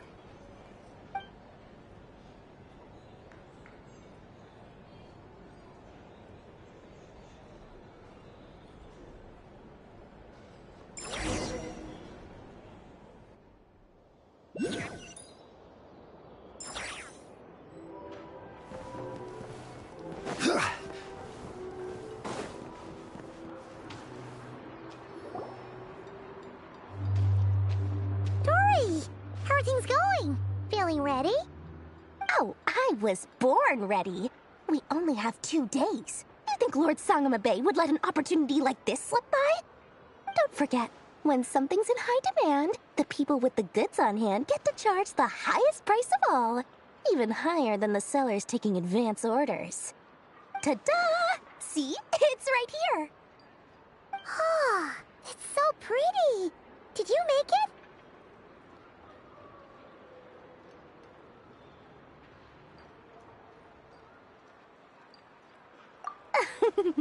No, I have a supplier.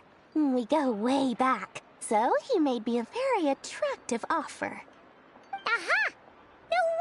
were talking about lucky charms at the meeting. You've been getting Kaveh to make them for you. That's not the full story. It actually started a while back as a project between me and the Dendro Archon. Mage Alice once warned me that this world won't stay safe forever. There may come a day when everyone faces a great crisis. I passed this on to the Dendro Archon, and she secretly brought together a research team made up of Sumeru's top scholars to invent a technology that could keep people safe. I won't go into the details because it's all very complicated, but if you want to know more, you can ask the Dendro Archon about it sometime. Anyway, point being, it was the Dendro Archon who asked Kaveh to build this little contraption. As one of the top Kashara War talents, he was the obvious choice. Took him long enough. He stressed over it for ages. Must have gone through at least a dozen designs before producing a final product. But that's Kaveh for you. Marak delivered it to me a couple of days ago, along with a letter from Kaveh. Could I ask why I'm sending this technology to you? And what's your proposed use case? Has it been approved by the relevant authorities? So nosy. My fault for sending him the research permit to begin with. Surely Nahida must have told him you were involved in this project. He was probably just nervous because you're always so secretive about your business. Could be. Anyway, I just replied, let's hope there never has to be a use case, because it would involve grave danger. Fair enough. But it sounds like he was just being cautious. He probably felt responsible as the one who made it. Or maybe he was asking as a favor for his housemate. He's done that before. Not sure why, though. His housemate doesn't seem to really care that much about this kind of stuff. Either way, all's well that ends well.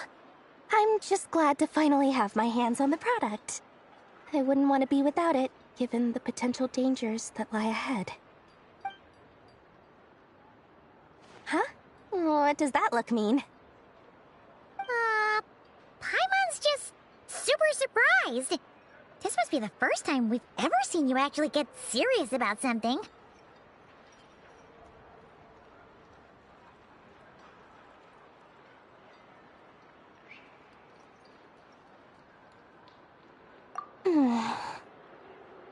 Well, a long time ago, I made a promise to myself.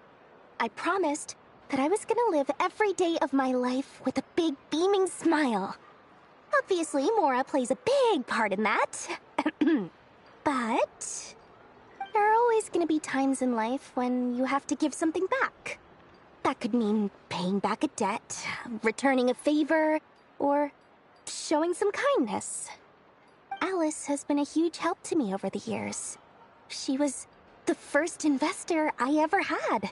And I want my investors to know that Lord Sangama Bay is the best in the business. And more than that, no one knows what the future will bring. Whatever happens, I want to make sure the Dendro Archon and all of Sumeru is prepared to face whatever comes. Oh, that? I was just making sure Nefer and I are square. Don't be thinking it was some sort of benevolent act. I'm no saint, so don't treat me like something I'm not. My priority is doing the business that I want to do. So long as my conscience lets me, but it usually does. That's the Lord Sangama Bay business model. Alright, if you say so. I do say so, and that's the whole point. I'm a businesswoman. Don't go trying to figure out what kind of person I am. You'll exhaust yourself. Much easier for everyone involved if you just take my word for it. Oh, and could you two help me get this stuff where it needs to be? Thanks so much. You're my favorite assistants.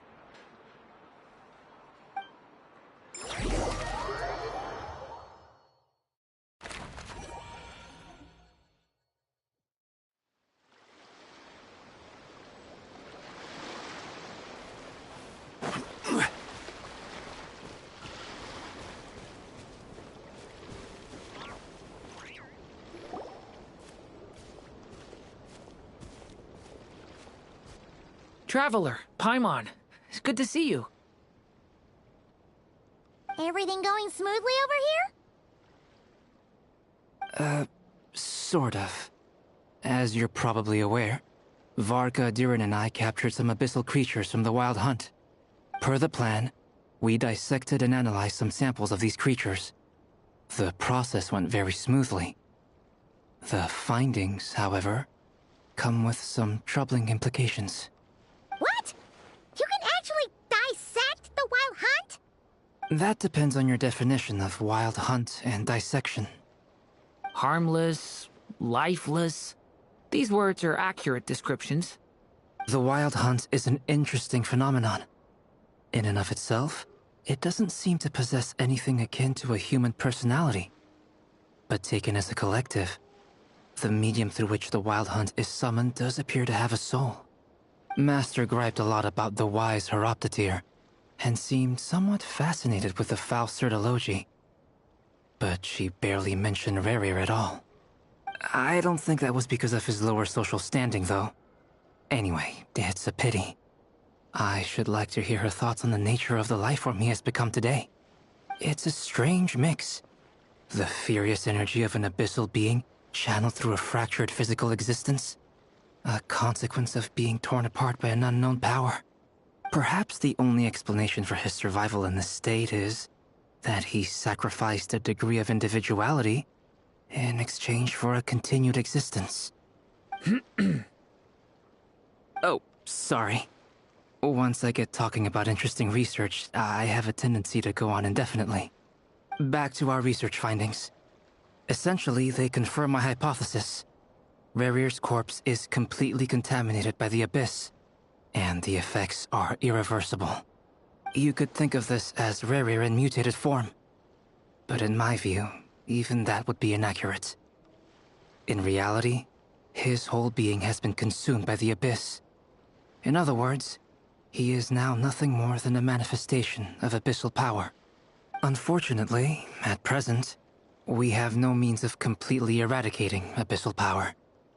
Hence, we cannot fundamentally destroy the Rayhir of Solnari either. Oh, that's terrible news! So, that's it? We can't defeat him? Not even if we get the power of the Three Moons? Miss Columbina's situation is a difficult one. She can never achieve wholeness when the world does not accept her presence. It's as if her creator banished her to a place she can never be accepted. It means she spends most of her energy just on her own survival. Given the circumstances, it's only natural to despair. But we must see this plan through to the end. Time to kick off the backup plan. Oh, Paimon almost forgot! This is for you. Dory asked us to bring it. Ah, how wonderful. Well, thank you for making the trip. Durin and I will be heading off shortly. I'm sorry I won't be there to protect you in person this time. Please be careful. All right then. Stay safe.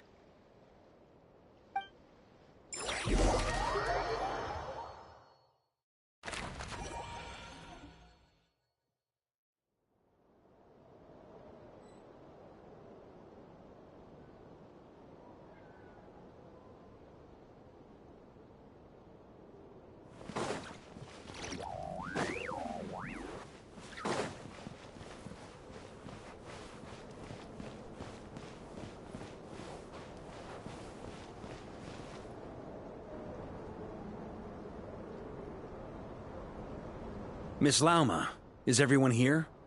Yes. The fate of my flock is in your hands, Grand Master Varka. Please keep them safe. My lady, what are you saying? Within the next 24 hours, we will face the biggest crisis the world has ever seen. This is not a burden that we deserve to bear, but I believe that we reap what we sow in this life.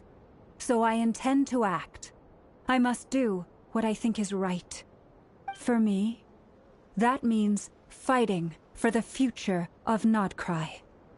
This gentleman is the Grand Master of the Knights of Favonius, Varka, Knight of Boreas. In my absence, please follow his lead. Hey, everyone. Guess I should introduce myself. Well, to start with, I know my way around a battlefield. Biggest strengths are honesty and hard workingness. Anyway, point is, I don't intend to let Lauma down. I'm gonna do everything in my power to keep every last one of you safe and sound.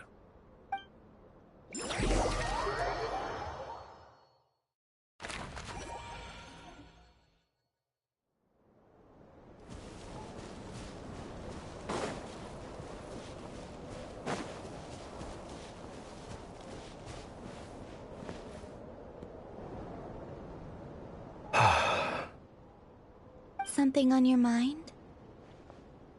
Miss Columbina, was it? I believe that's how the others addressed you. That's right. Names are funny things. Have you always been called Dainsleif? Yes. I take it your own name has a more complicated history. I have a different relationship with names than other people. To be honest, I'm not even sure that Columbina is my name. At least, not in the same way that Dainsleif is yours. But it's what everyone calls me, and I go along with it. A lot of my life has been that way. I get so used to things that I forget to question why they are so. I never used to think much about where names come from, or what they mean to people. Maybe something's wrong with me. You're different from other people. I sensed it the first time we met. You're more perceptive than most.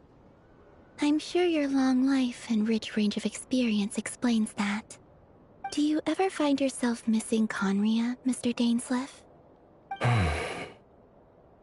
Difficult to answer. I have dreamed of the past many, many times. Sometimes I'm fighting tooth and nail. Other times I'm lying on the ground, defeated. I don't recall any happy moments from that time. It has been too long. Is that because hatred survives longer than love and affection? That would not be for me to say. I make no excuses for the grudges I bear. But whatever the reason, I remember little that was beautiful or sentimental. Thank you for your help with the Rerir situation. Without your efforts, I never could have learned the hidden truth of his story. You're welcome. I know he's your friend. Friend? He betrayed me. And I never really understood what he was going through in life. Some friendship, that is. Okay. So, do you plan to fight him with us? You see, you're torn.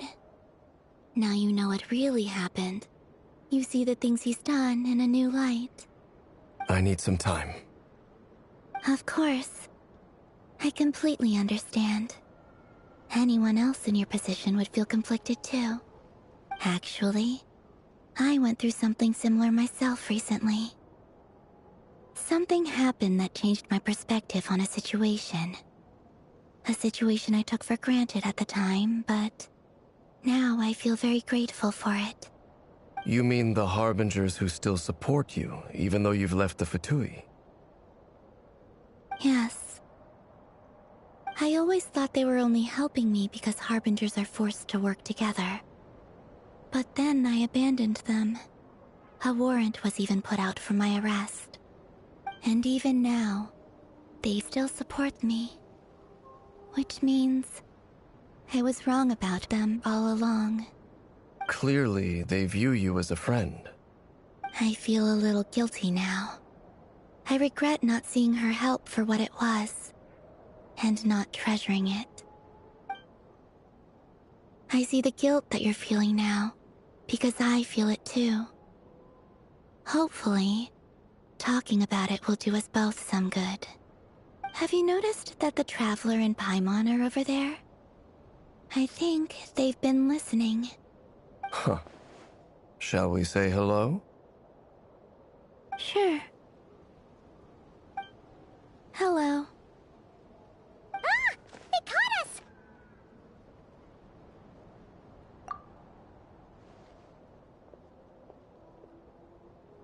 I apologize for making you worry. No doubt you wish to know where I stand on the plan to take down the Recher of Solnari. I'm afraid I need a little time, but I will seriously consider joining you. You will? Oh, thank you so much! Everyone will be so grateful to hear that! They needn't be. This was something that I was going to have to face up to eventually. That doesn't matter to them. They're grateful to you regardless. You can't control their gratitude, so just accept it. And then, have a think about whether you're willing to join us.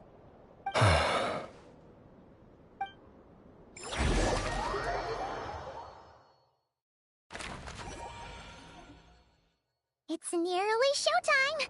Let's go rendezvous with the others. You know the place. Where do you want to go next? If you'd like to see Liyue's tourist spots, I have a few references.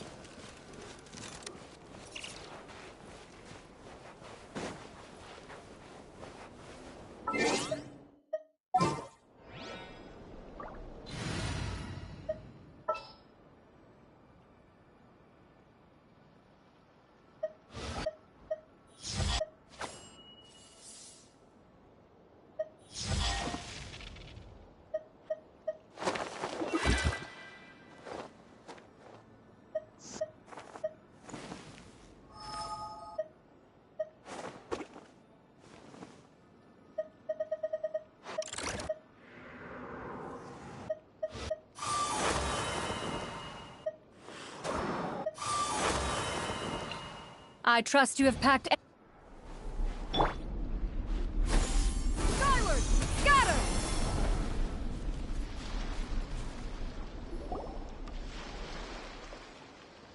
Ah, you're earlier than I expected. Hey, Flint's! Been waiting here long? Not too long. I came a little early so I'd have some time to think. Are you nervous about the battle? Quite the opposite. I'm reminiscing on my past battles.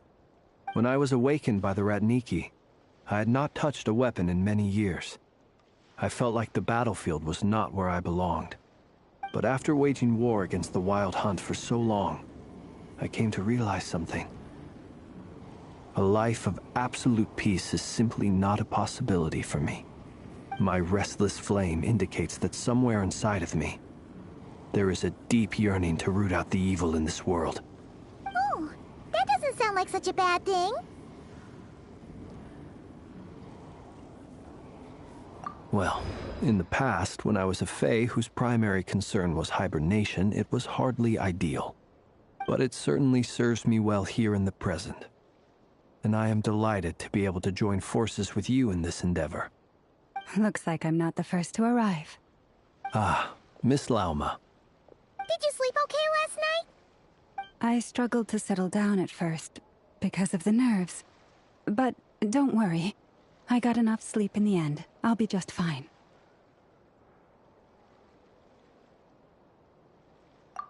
Please, I'm just doing my part. Never! Over here!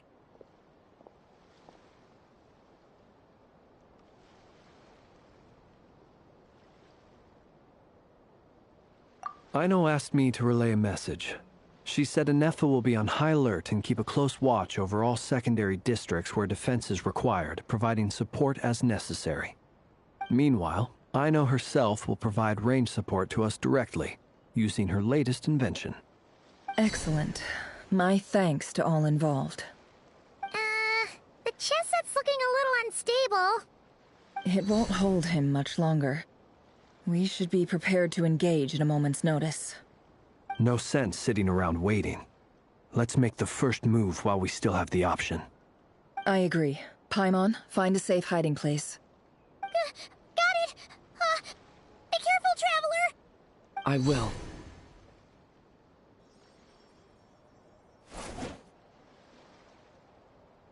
Everyone, take your positions as soon as the battle starts. Every ounce of strength we have in our bones, let us bring to this fight. Ready? Let's go. I've seen all your futile ploys before. You have become the authors of your own demise. I wouldn't be so sure about that. You are merely a moment of sport before I tear down the moon.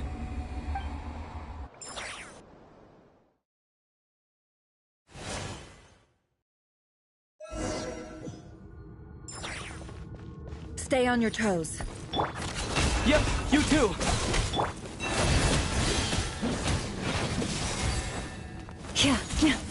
The moonlight betrays you.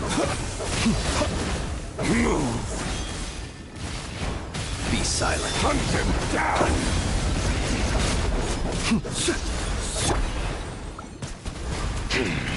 Pathetic! Water jet! Can't hide The the moonlight truth. No more betrays lies. How unfortunate. Forest, protect us. Observe. Be silent. Let me help you guys. Is this?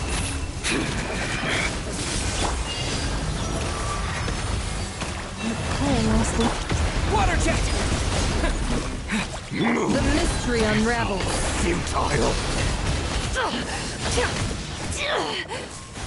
It all adds up. The moonlight protect us. betrays you. Close your eyes. The moonlight Fear the dark. betrays you. Observe. For the everlasting forest. The moonlight Water jet! betrays you. Bombs away! The deception ends here. No more lies. Shameless. Can't hide the truth. Pathetic. Leave this place. The moonlight betrays you. Close your eyes. Do you fear the dark? Be silent. Night falls. You poor lost life. You will be burned. Go! It began with the moon, and so shall it end. The moon will protect you. The moonlight betrays you.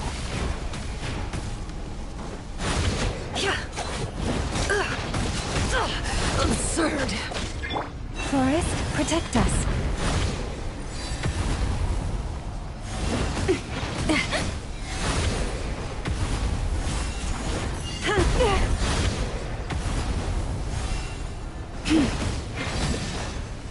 Can't hide the truth.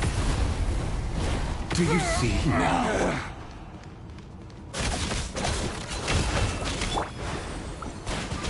Fairfamir, when will it be as you foretold?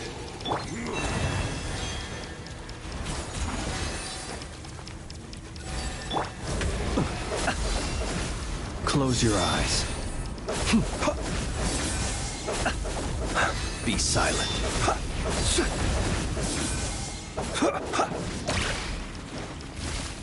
Can't hide the truth.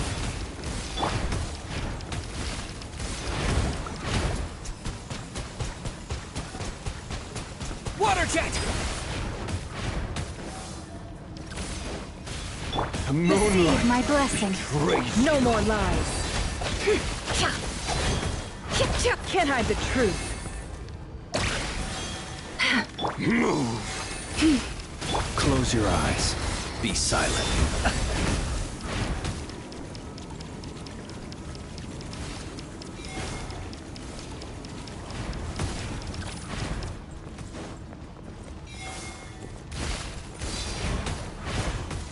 The moonlight betrays you.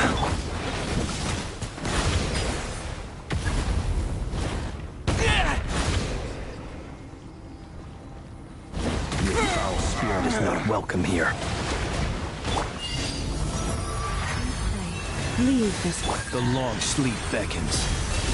Observe. The mystery unravels. It all adds up.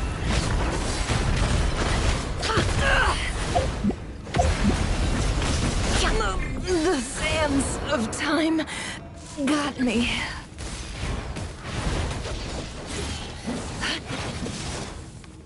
No more lies. A grave Futile. Water jet! Hunt him down! By the frost moon of old. Pathetic! Stay your hand. Can't hide the truth. Move! No more lies. Futile! How unfortunate.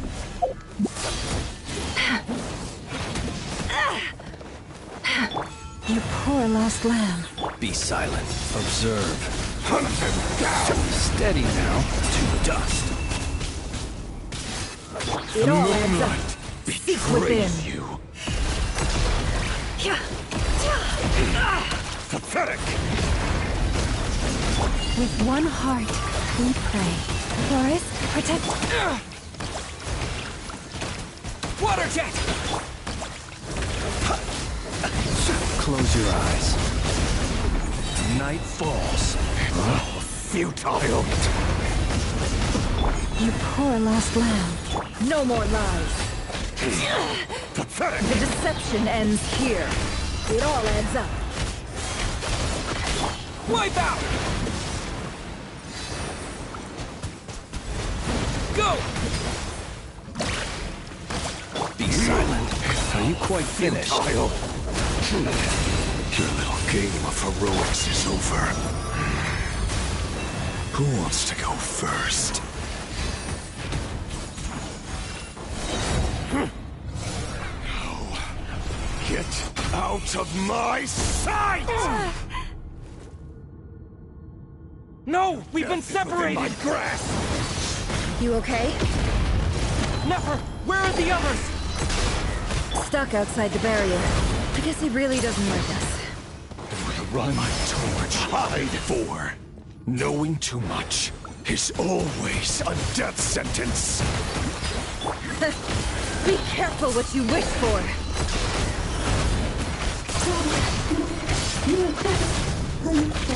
Lama! Can you hear me? Hold on, wait. Silence. Those voices are gone. But at least I know they're still there. I need to focus. Stick to the plan. Remember my most important task. Just keep stalling him. If I can stall him for long enough, the moment will come. Time to go clear. It all adds up. Yeah!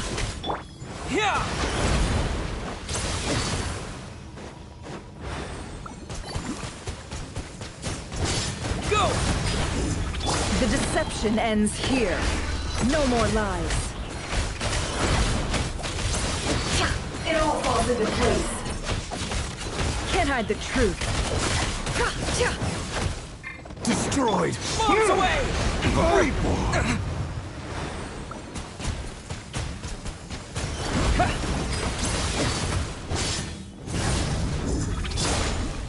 The mystery unravels.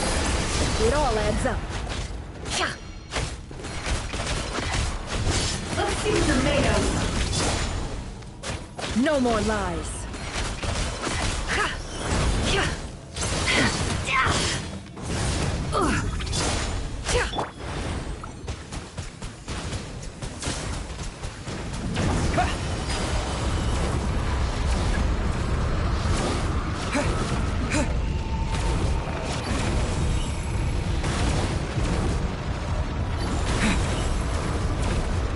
I've got this!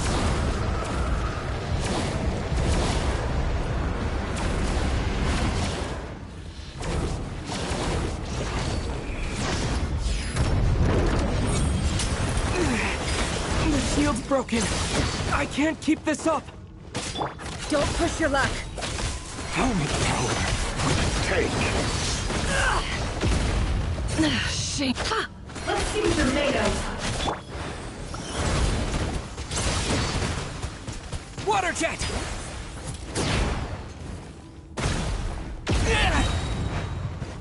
Wipe out! Seek within. No more lies. Let's see what you're made of.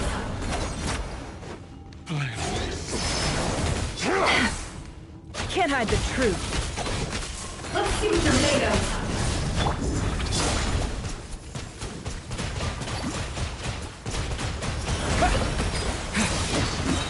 Destroyed and reborn. Bombs away! The mystery unravels. No more lies. Can't hide the truth. Destroyed and reborn. Absurd. It all adds up. The deception ends here.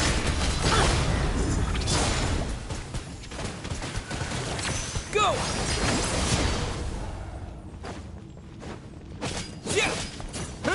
No more lies.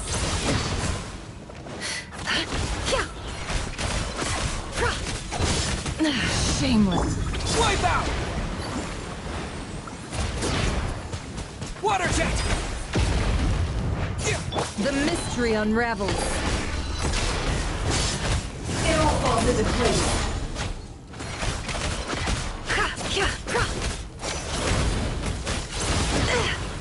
Time to come clean.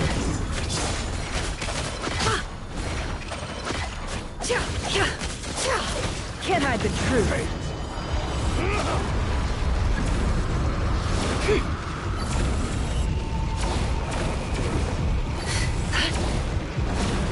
Curses. There's no other way.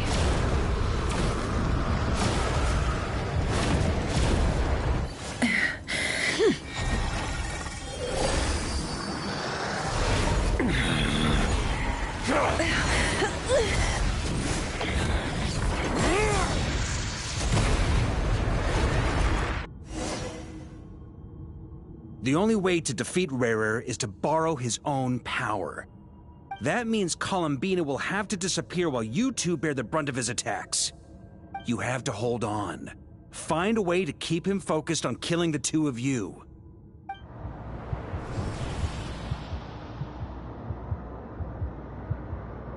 Nefer, your eyes are bleeding. Soon you will be powerless to resist. And then, I will reduce you to dust. But that dust will plague your memories. Come on, keep holding on. Any other tricks up your sleeve? Let's see them. As entertaining as they are. You've backed yourself into a corner. You don't fool me. I see your fear clear as day. I have to stoke his rage. Make him unleash everything. You fear what you could never defeat. You fear the thought of never being able to save your beloved. You cannot win the fight against fate, Rarir. Is that what you think? Well, now it's your turn to feel afraid!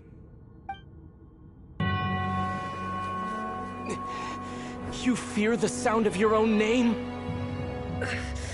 Is it us you hate? Or is it what you've become? Let's see what becomes of you!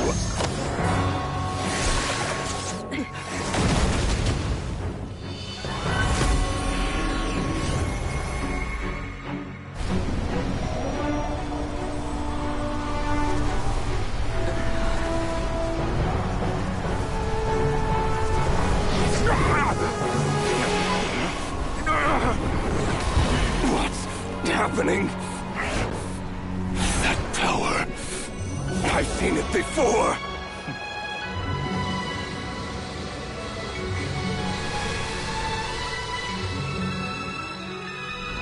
His power is on another level. We'll need to use an alchemical array to convert his power into a usable form. Then quickly channel it into Columbina, rendering her powerful enough to compete with him. I'll join you. I can help. If I release enough abyssal energy into a confined space, it'll create a potential difference, allowing us to extract a huge amount of elemental energy. Next, I'll synchronize with everyone's minds using Pyro, then give you temporary access to their abilities and fields of view. But it won't last long. Can you see? Well enough. So, we have a student of Gold Rhine-Daughter in our midst. How about that?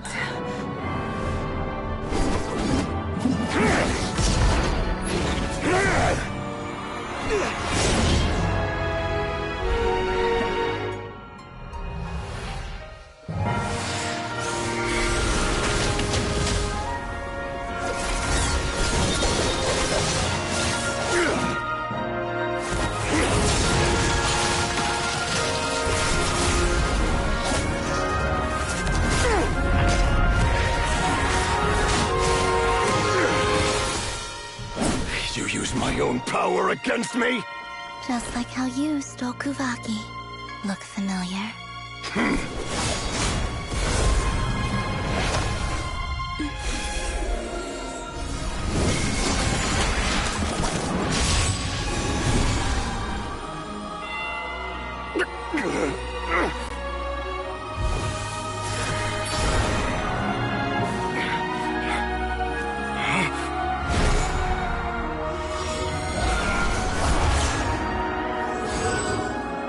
Don't you realize? You don't have the power to hold that gate open! I don't, but someone else does.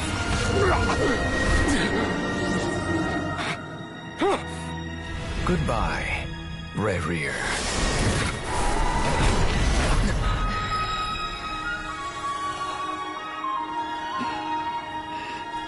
We won.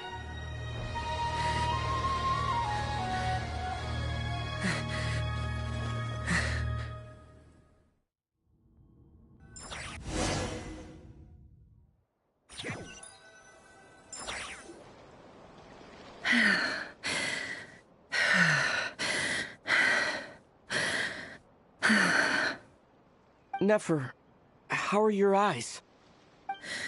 They're fine. Apart from the blindness, of course. It's not too late. Let me handle it.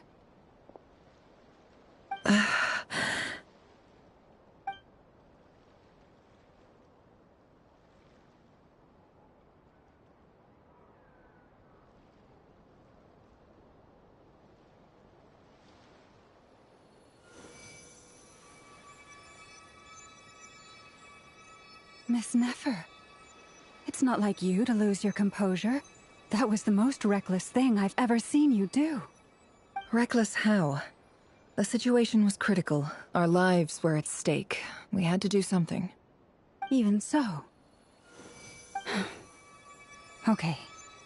I guess you're right. Under the circumstances, it was a wise decision. You traded your eyes for an incredible victory. In business terms, I suppose that's a huge return on investment. I'd be hard-pressed to argue otherwise. Still, I don't like this outcome, and I don't want you to lose your sight for good. People suffer when they make sacrifices they shouldn't have to make, whether that means faith, strength, or in this case, your ability to even see. I had hoped you could win without sacrificing so much as a single hair on your head. Thank you. Really. All done. Don't try and open your eyes just yet. We'll see how you're doing in a couple of days. Until then, please follow your recovery plan to the letter. I'll send full details through Yehoda. For now, just get yourself home, relax, and rest. My dear friends, we have fought bravely and achieved a spectacular victory. A dark cloud has been lifted from the skies of Nodcry. All in this land will be grateful for what you have done. The moon will remember this day. Thank you both.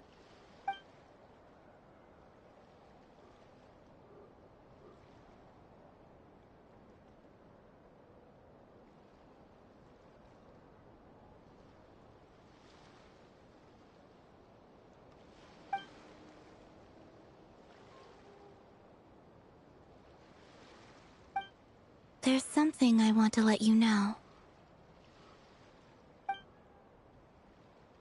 What is it? When Durin connected everyone's minds so I could access their powers, I also felt everything they felt. And since Nefer's eyes were injured, my eyes are hurting now too.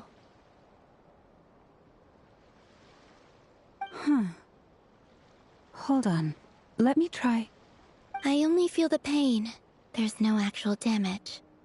I just thought I should tell you. You're right. There's no damage. That's a relief. But I must say, I'm surprised to hear the Kutar share something like this with me. In the past, you never used to open up about yourself. Things are a little different now from how they were. I'm learning to share how I truly feel with my friends. Friends? You have no idea how glad I am to hear that.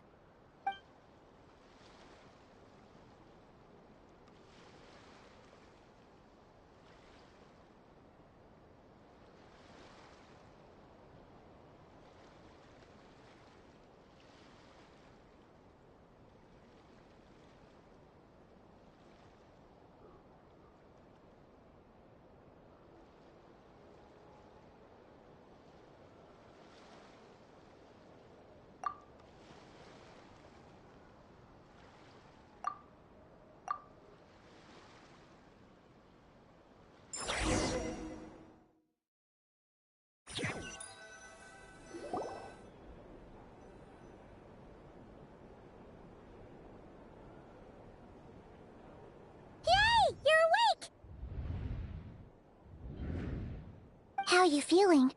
Any aches and pains? Did you sleep well? I'm doing all right, Paimon. No need to worry about me. Phew! Well, that's good. Paimon's been sitting on the edge of the bed worrying about you for ages. You slept a whole day and night. Poor Paimon had to eat all by her lonesome. Glad to hear you didn't starve. How was the food? Well, it wasn't the same without you there to share it. Honestly, Paimon just can't relax when you're not your usual self.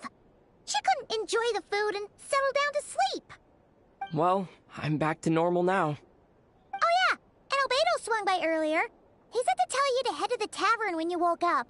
Varker and the others are organizing a victory feast and they want to celebrate with you. He also dropped off some medical supplies, but you seem fit as a fiddle, so guess you won't be needing those. If you're feeling up to it, let's head over now.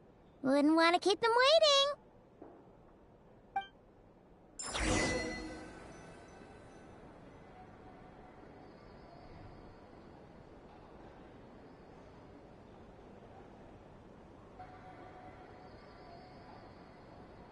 Osmanthus wine tastes the same as I remember. But where are those who share the memory?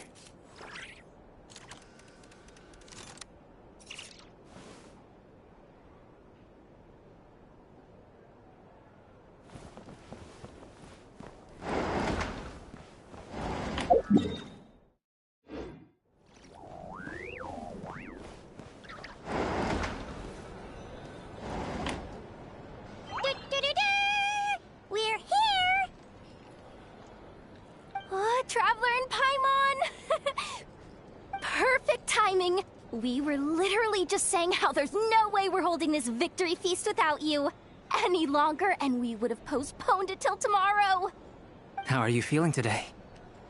Much better. Thanks. Don't worry about me. Relieved to hear it. If that changes, just let me know. Happy to check you over at any time. Yep, we're here for you. Anything you need, just let us know. Oh wait, where's Nefer? How are her eyes doing? Nefer's right over there. I'm sure she'd love to catch up with you.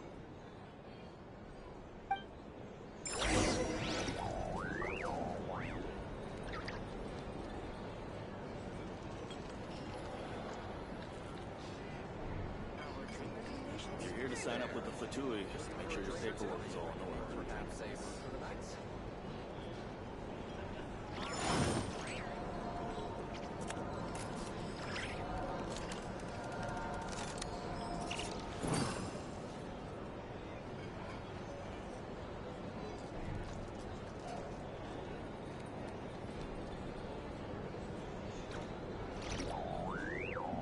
How's...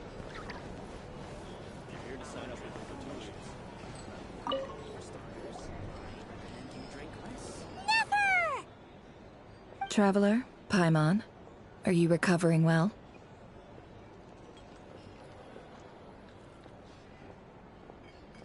Turns out that moon chanter has some real talent after all. My eyes were mostly recovered after just a couple days' rest. I can actually open them again now. Yeah, but you gotta be careful. Lauma says not to strain your eyes while they're still healing. Yes, thank you. I'm well aware. Yehoda, could I borrow you for a moment?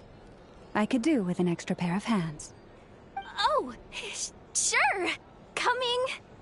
Did you hear that? I gotta go help Lauma for a second. You guys chat among yourselves. I'll grab us some drinks on the way back. Paimon, you still like 'em sweet? You bet. Make it extra sweet, because Paimon's earned it. Sure thing.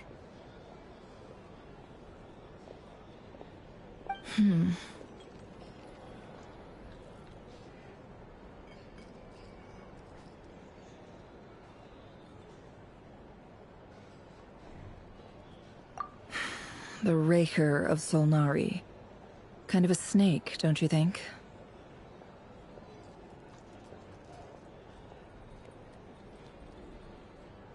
No, definitely a snake. A poisonous one who spewed his venomous hatred everywhere. Anyone who seeks revenge out of hatred for other people has become a snake. That's something my dad used to say.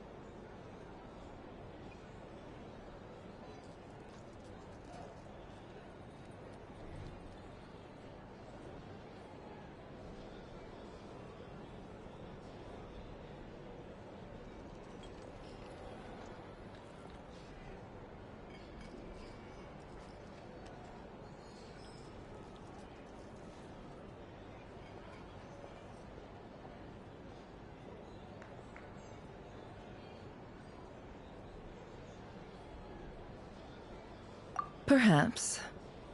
I'm sure it sounds like a very wise and open-hearted perspective to your ears. But me? I think hatred is a perfectly justifiable emotion. What else is left when everything you depended on in life gets stripped away? Something's gotta fuel that drive to keep on living. If you're worried about me, you can nip. It's just...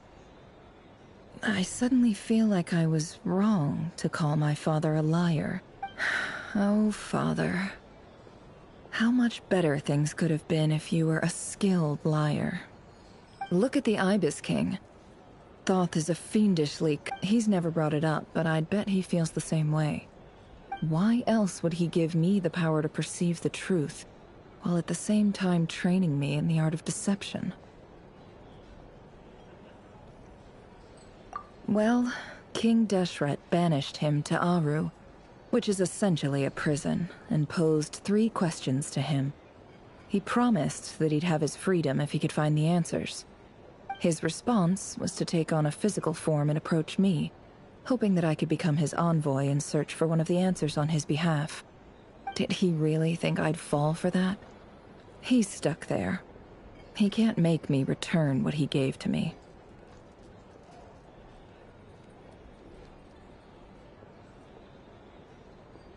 So that's enough for you to decide he's nice, is it? He's a prisoner, and he was scared. So he decided to perform some good deeds to win people's approval. He lives in fear because he's a deceiver. How is Rerir any different? You can't work as a spy your whole life and expect a happy ending. It's preposterous. Yet I can't say I don't understand it. Liars live in the darkness of their own making, but it's still human nature to want to go on living. They say that a liar's soul is the most worthless thing in the world. What do you think? Good. If you understand that, it means you're smart, and you see things objectively. If you ask me, the soul of a liar really is worth nothing, because all they care about is themselves.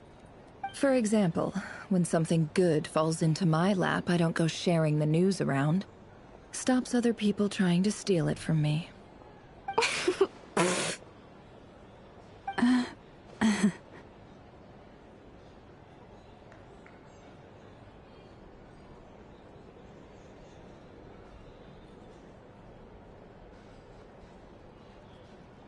So be it. They have sharp ears. I can't keep anything from them.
Wow, is that what it looks like? Well, you all know my past now, and I can't simply eliminate everyone who knows too much. So I guess I just have to put up with you. For the foreseeable future, at least. When you find yourself in a situation you can't control, the safest play is to keep calm and start monitoring everyone involved like a hawk. In the intelligence world, you need to have a sense of perspective and play your hand accordingly. If you understand what's at stake, please ensure my secret is safe with you. I trust you'll respect my wishes as a friend. But don't forget, I will also be watching you like a hawk. Very good. Oh, wait! Now that the panic's over and we've all calmed down, Paimon suddenly remembered something.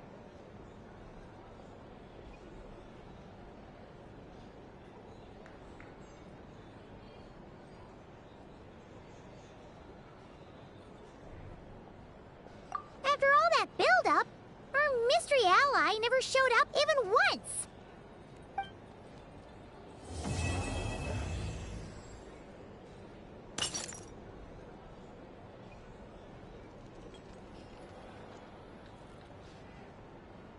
Huh?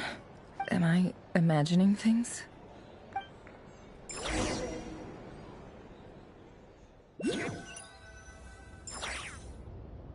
So, that close colleague who stayed behind with you? What's he been up to recently? Don't know, don't care. I get more normal human interaction from hanging out with Bosco 2 than him. Although, now you mention it, he hasn't bothered me in a while. I wonder if... If he's disappeared without a trace, it's the biggest gift he ever gave to the world. But I somehow doubt that's what's going on. He won't lie low forever. So we'd better stay on guard.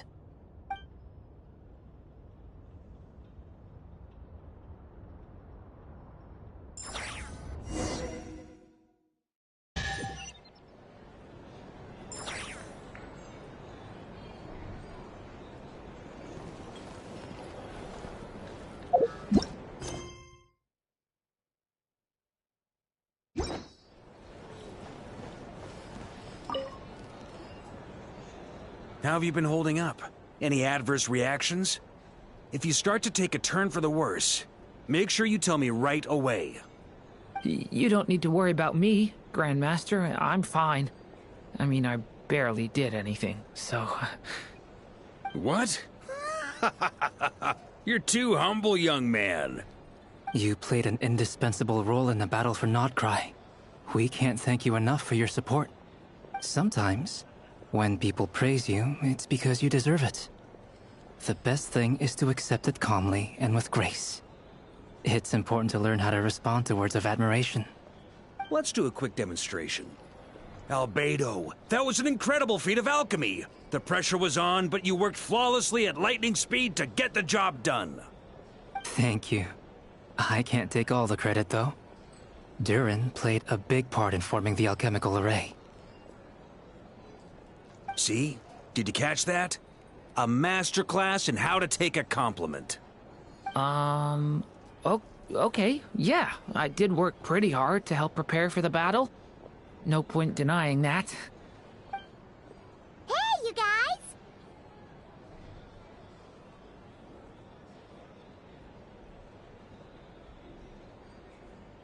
Hey, look who's bounced back. Looking good, Traveler.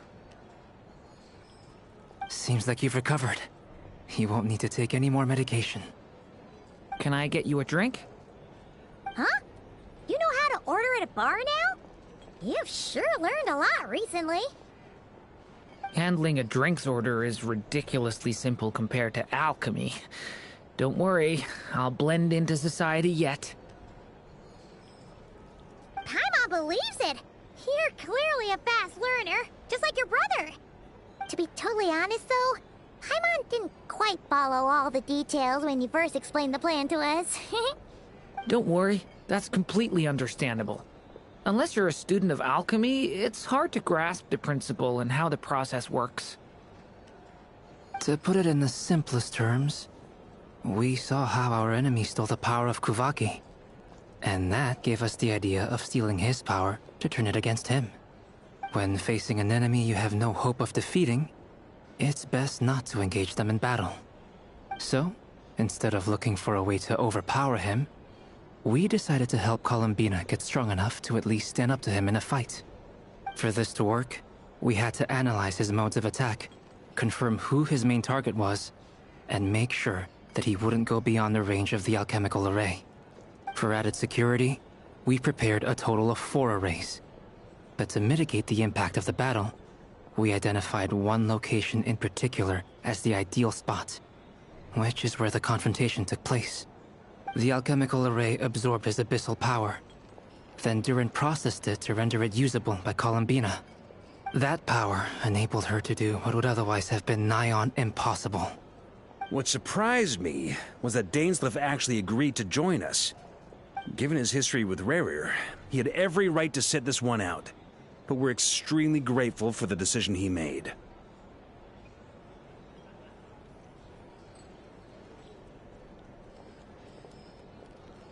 It must have been a painful choice to make. But I'm sure that making a decision was far better for him than staying in limbo. Absolutely. He was torn between 2 paths, but in the end, he made his choice and stuck to it resolutely. He doesn't strike me as the sort of person who'd stay trapped in limbo for long. Anyway, however you cut it, everyone gave a stellar performance. And now, it's time to kick back and celebrate.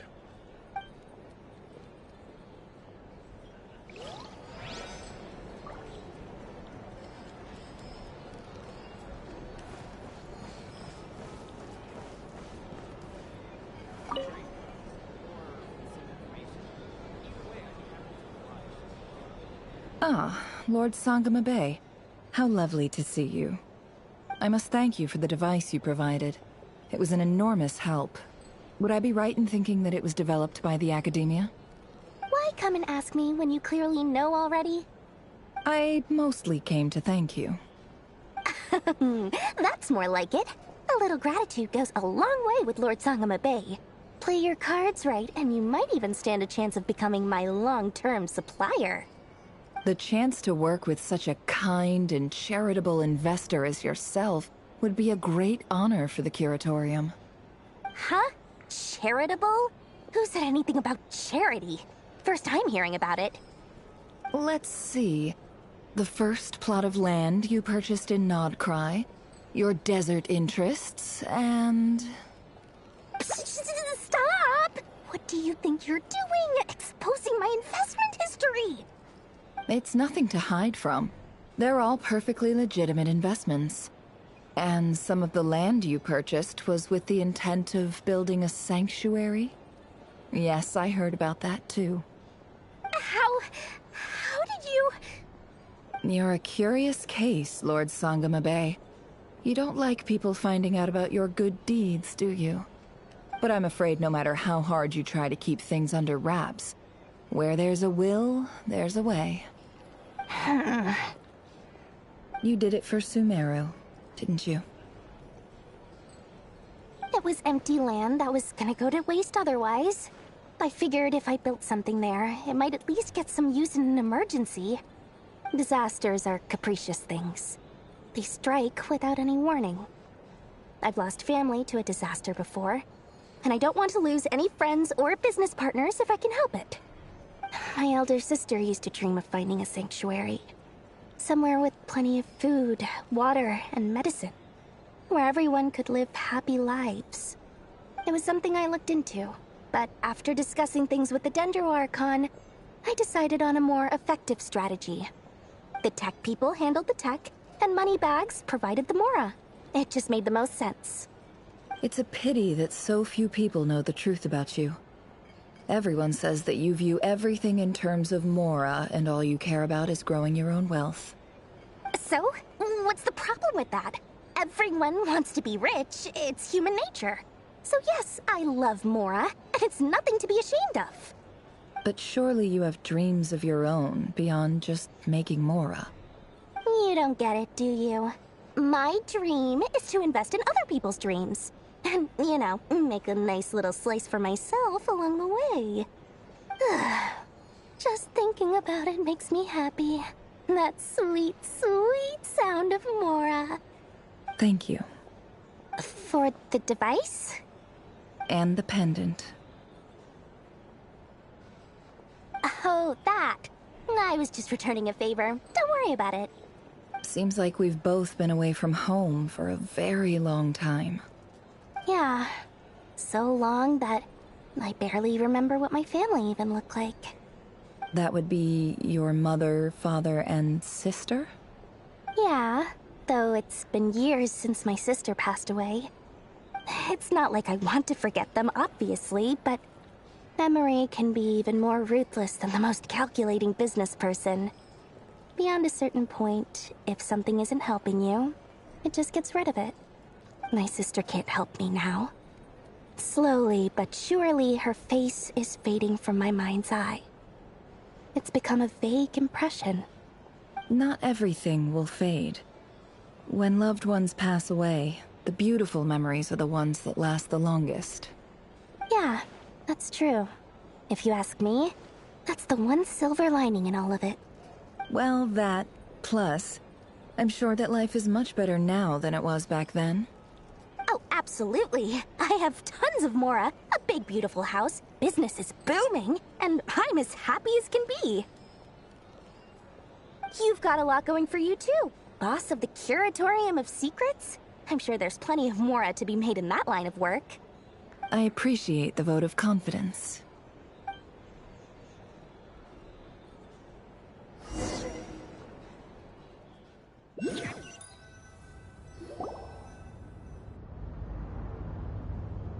That's the only reason you're here. Yes. I've thought a lot about it. And I've realized that you, me, and Arlecchino should be friends. I think this is very important. So I felt I had to come and tell you. Well, this is a new one. I'm so moved. I can't even hold my teacup.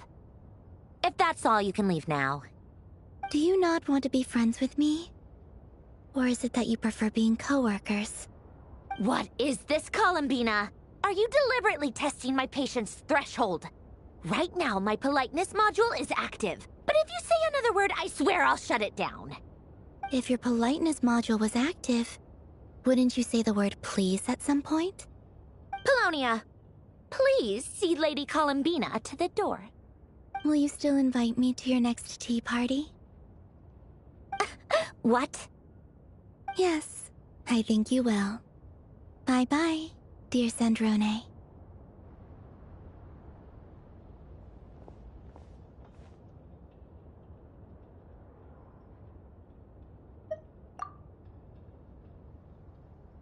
Last time, the Wild Hunt escorted you out. Would you rather I handled it myself this time? We just wanted to, see how you were doing now that it's all over. Why? Out of concern for my safety? I hope you didn't seriously think that the Rayhir of Solnari would be able to lay so much as a finger upon me, given how prepared I was. Mostly because you kinda helped us out, so we just wanted to check you were okay. Looks like all your robots are fixed, huh? Oh, don't you worry about that. Tea time is already a write-off. The visitor before you managed to kill my appetite. If you're in the mood for tea, go ahead and help yourself. Otherwise, it's going to waste. My coasters are still missing in action, though. Use this notebook instead. Whoa! Pretty hefty notebook. Look at all those calculations. You can ignore those. They're just dumb scribblings. I doodle and write in my free time. Sometimes I remember the distant, dreamlike past. Sometimes I imagine the far-flung future. And other times, I grit my teeth and note down all the crazy nonsense going on in the present. Some people do the crosswords in the newspaper. This is my equivalent of that. Trying to predict the future is like daydreaming. And writing about the present just makes me furious. The past is my favorite. If nothing else, it's already set in stone, so I don't have to rack my brains trying to figure it all out. Huh. Although, having said that, the only vaguely interesting memory in my past is probably that guy they call Lord Artificer. Who else? Pretty much all the mecha in Fontaine are his personal handiwork. Wait, are you saying you know him? Like, personally? As a friend? I mean, I guess we were friendly enough. Yep. In fact, I'm probably the only normal person left who knew him at all. We used to chat occasionally back when he was still around. Before he passed away, he asked me to destroy all his manuscripts. I honored his request, but I did read through everything first before destroying them. I mean, I couldn't let the genius of Lord Artificer Alain Guillotin disappear like that. Would have been such a waste. So, that's where the formulas in your notebook are from? I just told you. Those are my equivalent of crossword puzzles. They're just dumb formulas that I solve for fun when I'm bored. Alain's work was like epic poetry. The formulas in my notebook are just silly little riddles in comparison. Not that there's anything bad about them. I mean, at least, solving those riddles isn't going to hurt anyone. except me, 'cause I lose a few brain cells in the process. Anyway, while we're on the topic, I might as well tell you about what happened to him and his friends. Alain Guillotin had two close buddies, Renee and Jacob. They spent their childhood years together in the Nazissenkreuz Institute. They were all quite competitive, so there was some rivalry between them, but it was a friendly rivalry. But beneath the friendship and the rivalry ran something deeper, a sense of nostalgia for the past. Unfortunately, childhood would end, the prophecy would come true, the apocalypse would arrive, and the future would never be. A mad dream that would normally only capture the minds of lunatics began to take root in their hearts. A dream of saving the world. And if Renee and Alain had been people of lesser wits, that dream would probably have ended up as something for them to joke about in their older years. But alas, they were some of the sharpest minds around. They nurtured that dream with the full power of their intellect, and it grew into something that ate away at their souls. The first of them to fall under its spell was Renee. Against Alain's wishes, he persisted in experimenting on a mutual friend of theirs to try and save their life. Alain did not approve and parted ways with Renee. It's complicated. Alain wanted to believe that Renee only did what he did for the sake of their friendship. But when he told me about what happened, I could tell he still had some suspicions about Renee's motives. Perhaps the seed that would grow into a nightmare had already sprouted in Renee's mind. Even then. The next time they met, Renee's soul had been completely engulfed by the dream of salvation. His futile attempt to change the tide of fate only resulted in a wave that swallowed up the world, even before the apocalypse came. And although that wave died down eventually, I hear that it just recently came back with a vengeance. As I understand, Renee wanted to live out his dream of salvation once more. But I'm told that the attempted resurgence finally died out for good. At long last, Renee awoke from his deluded dream. Though of course by then it was far too late. What do you think of Renee? Do you admire his transcendent genius? His view that any price was worth paying to achieve the lofty goal of saving the world? Or do you despise him? Dismiss him as an evil madman who wrought havoc on the lives of everyone around him as he pursued his delusional dream? Same difference, really. Just a matter of perspective. Really? I can't tell whether that's because you disapprove of his deeds or because he failed. Or maybe you have some other reason.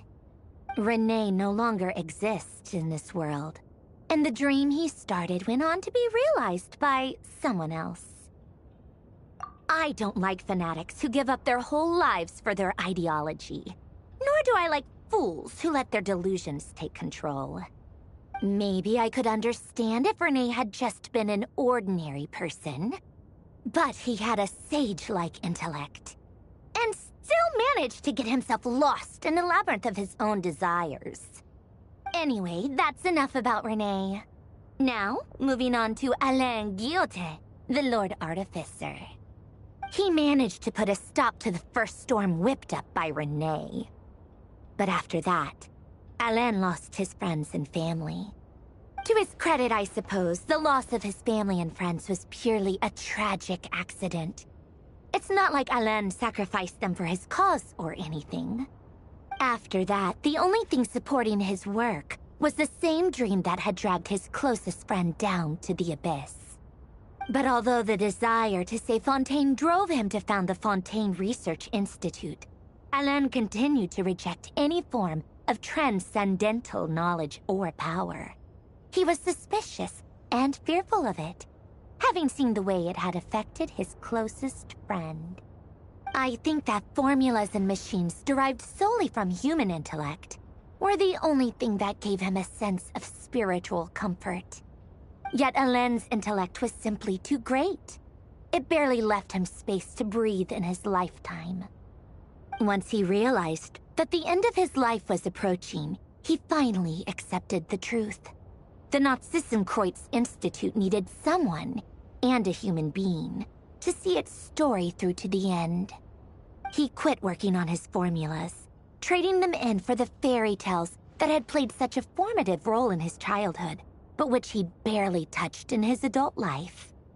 He told me that the director of the Nazissenkreuz Institute used to read those fairy tales to the children as bedtime stories. Apparently, they worked wonders at sending kids off to sleep. I think that all he wanted at that time in his life was to be able to sleep deeply without being plagued by depression. By that point, nothing else really mattered.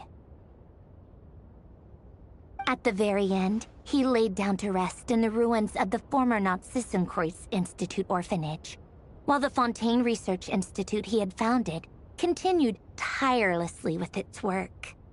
Many years after that, tensions over competing dreams would once again cause a rift, this time between members of the Fontaine Research Institute. But the actions of those fools had nothing at all to do with Alain.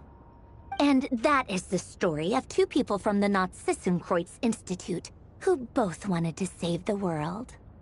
One went all in on his fantasy of salvation without ever looking back, and ended up calmly sinking to the bottom of the deepest sea. The other sought desperately to burn bright in his life, even though he wasn't sure where he was going.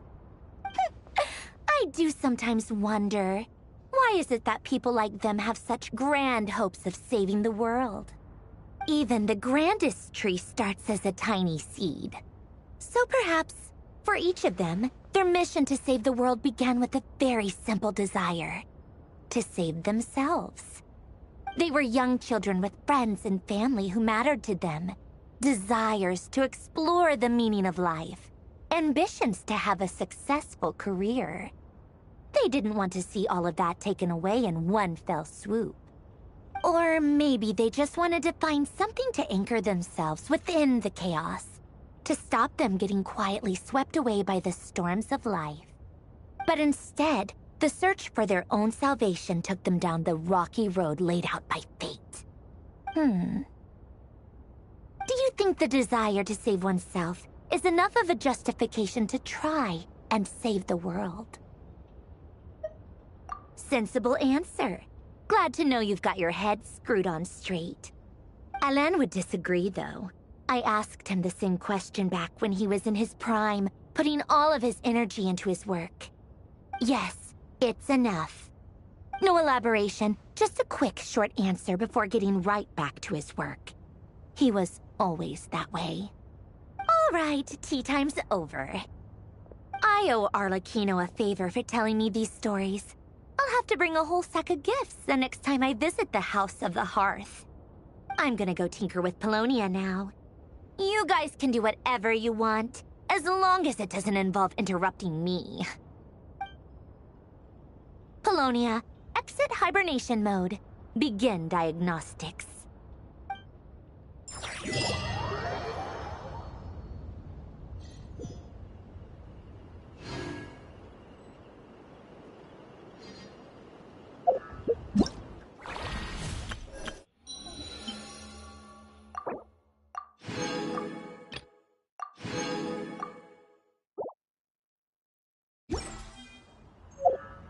Osmanthus wine.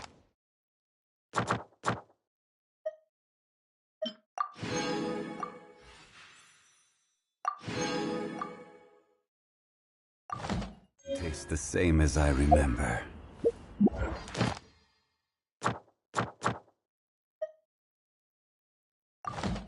But where are those who...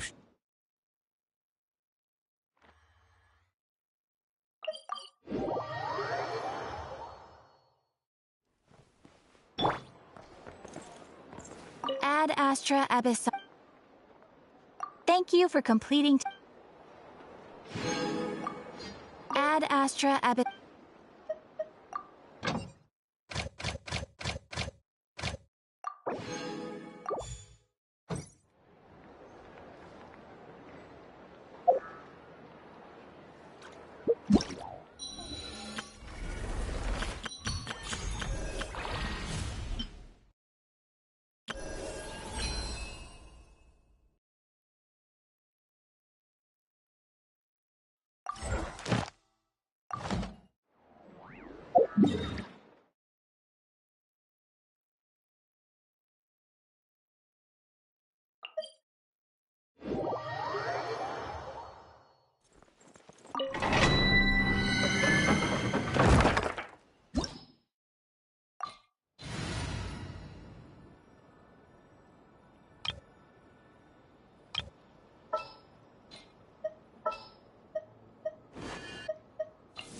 The campaign begins.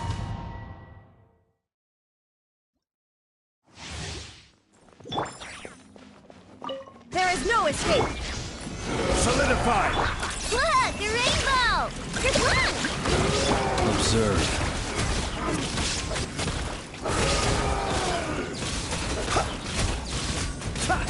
To dust.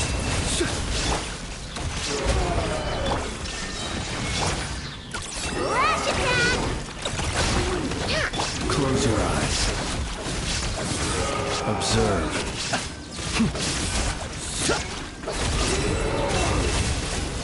This is order.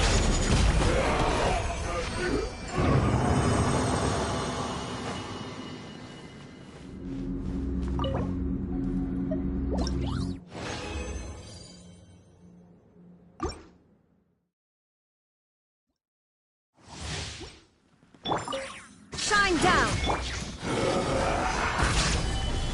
Ding dong weather bomb! Go claw!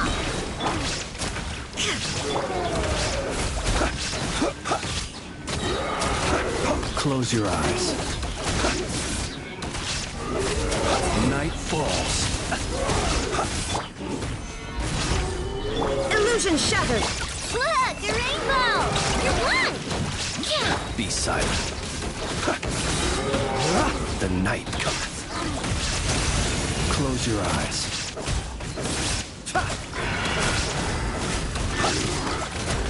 Shine down!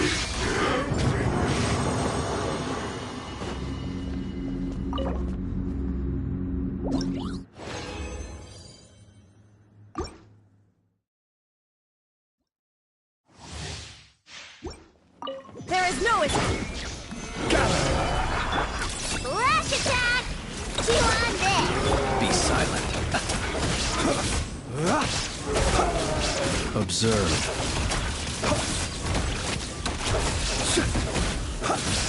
Night falls. Order guide you. Solidify! Shine down! Look, the rainbow! Go claw! Be silent.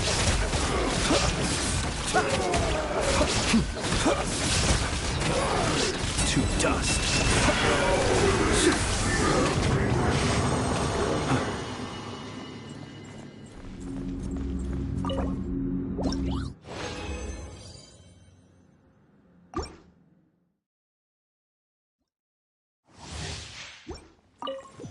Illusion shattered!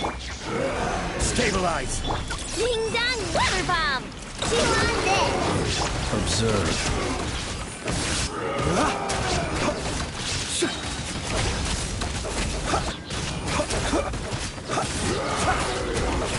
To dust. I will have order. Gather! Flash attack! Go claw! Torn to oblivion! Shine down!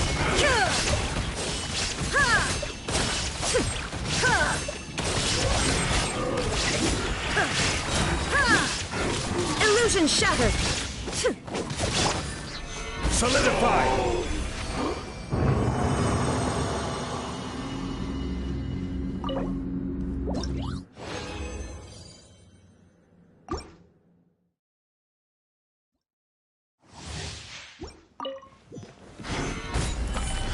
There is no escape!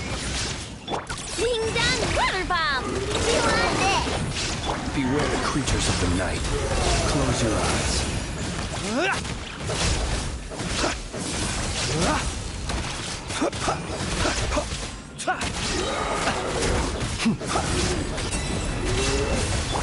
This is order. Gather! Look, the rainbow! Go! Illusion shattered! Now you shall perish!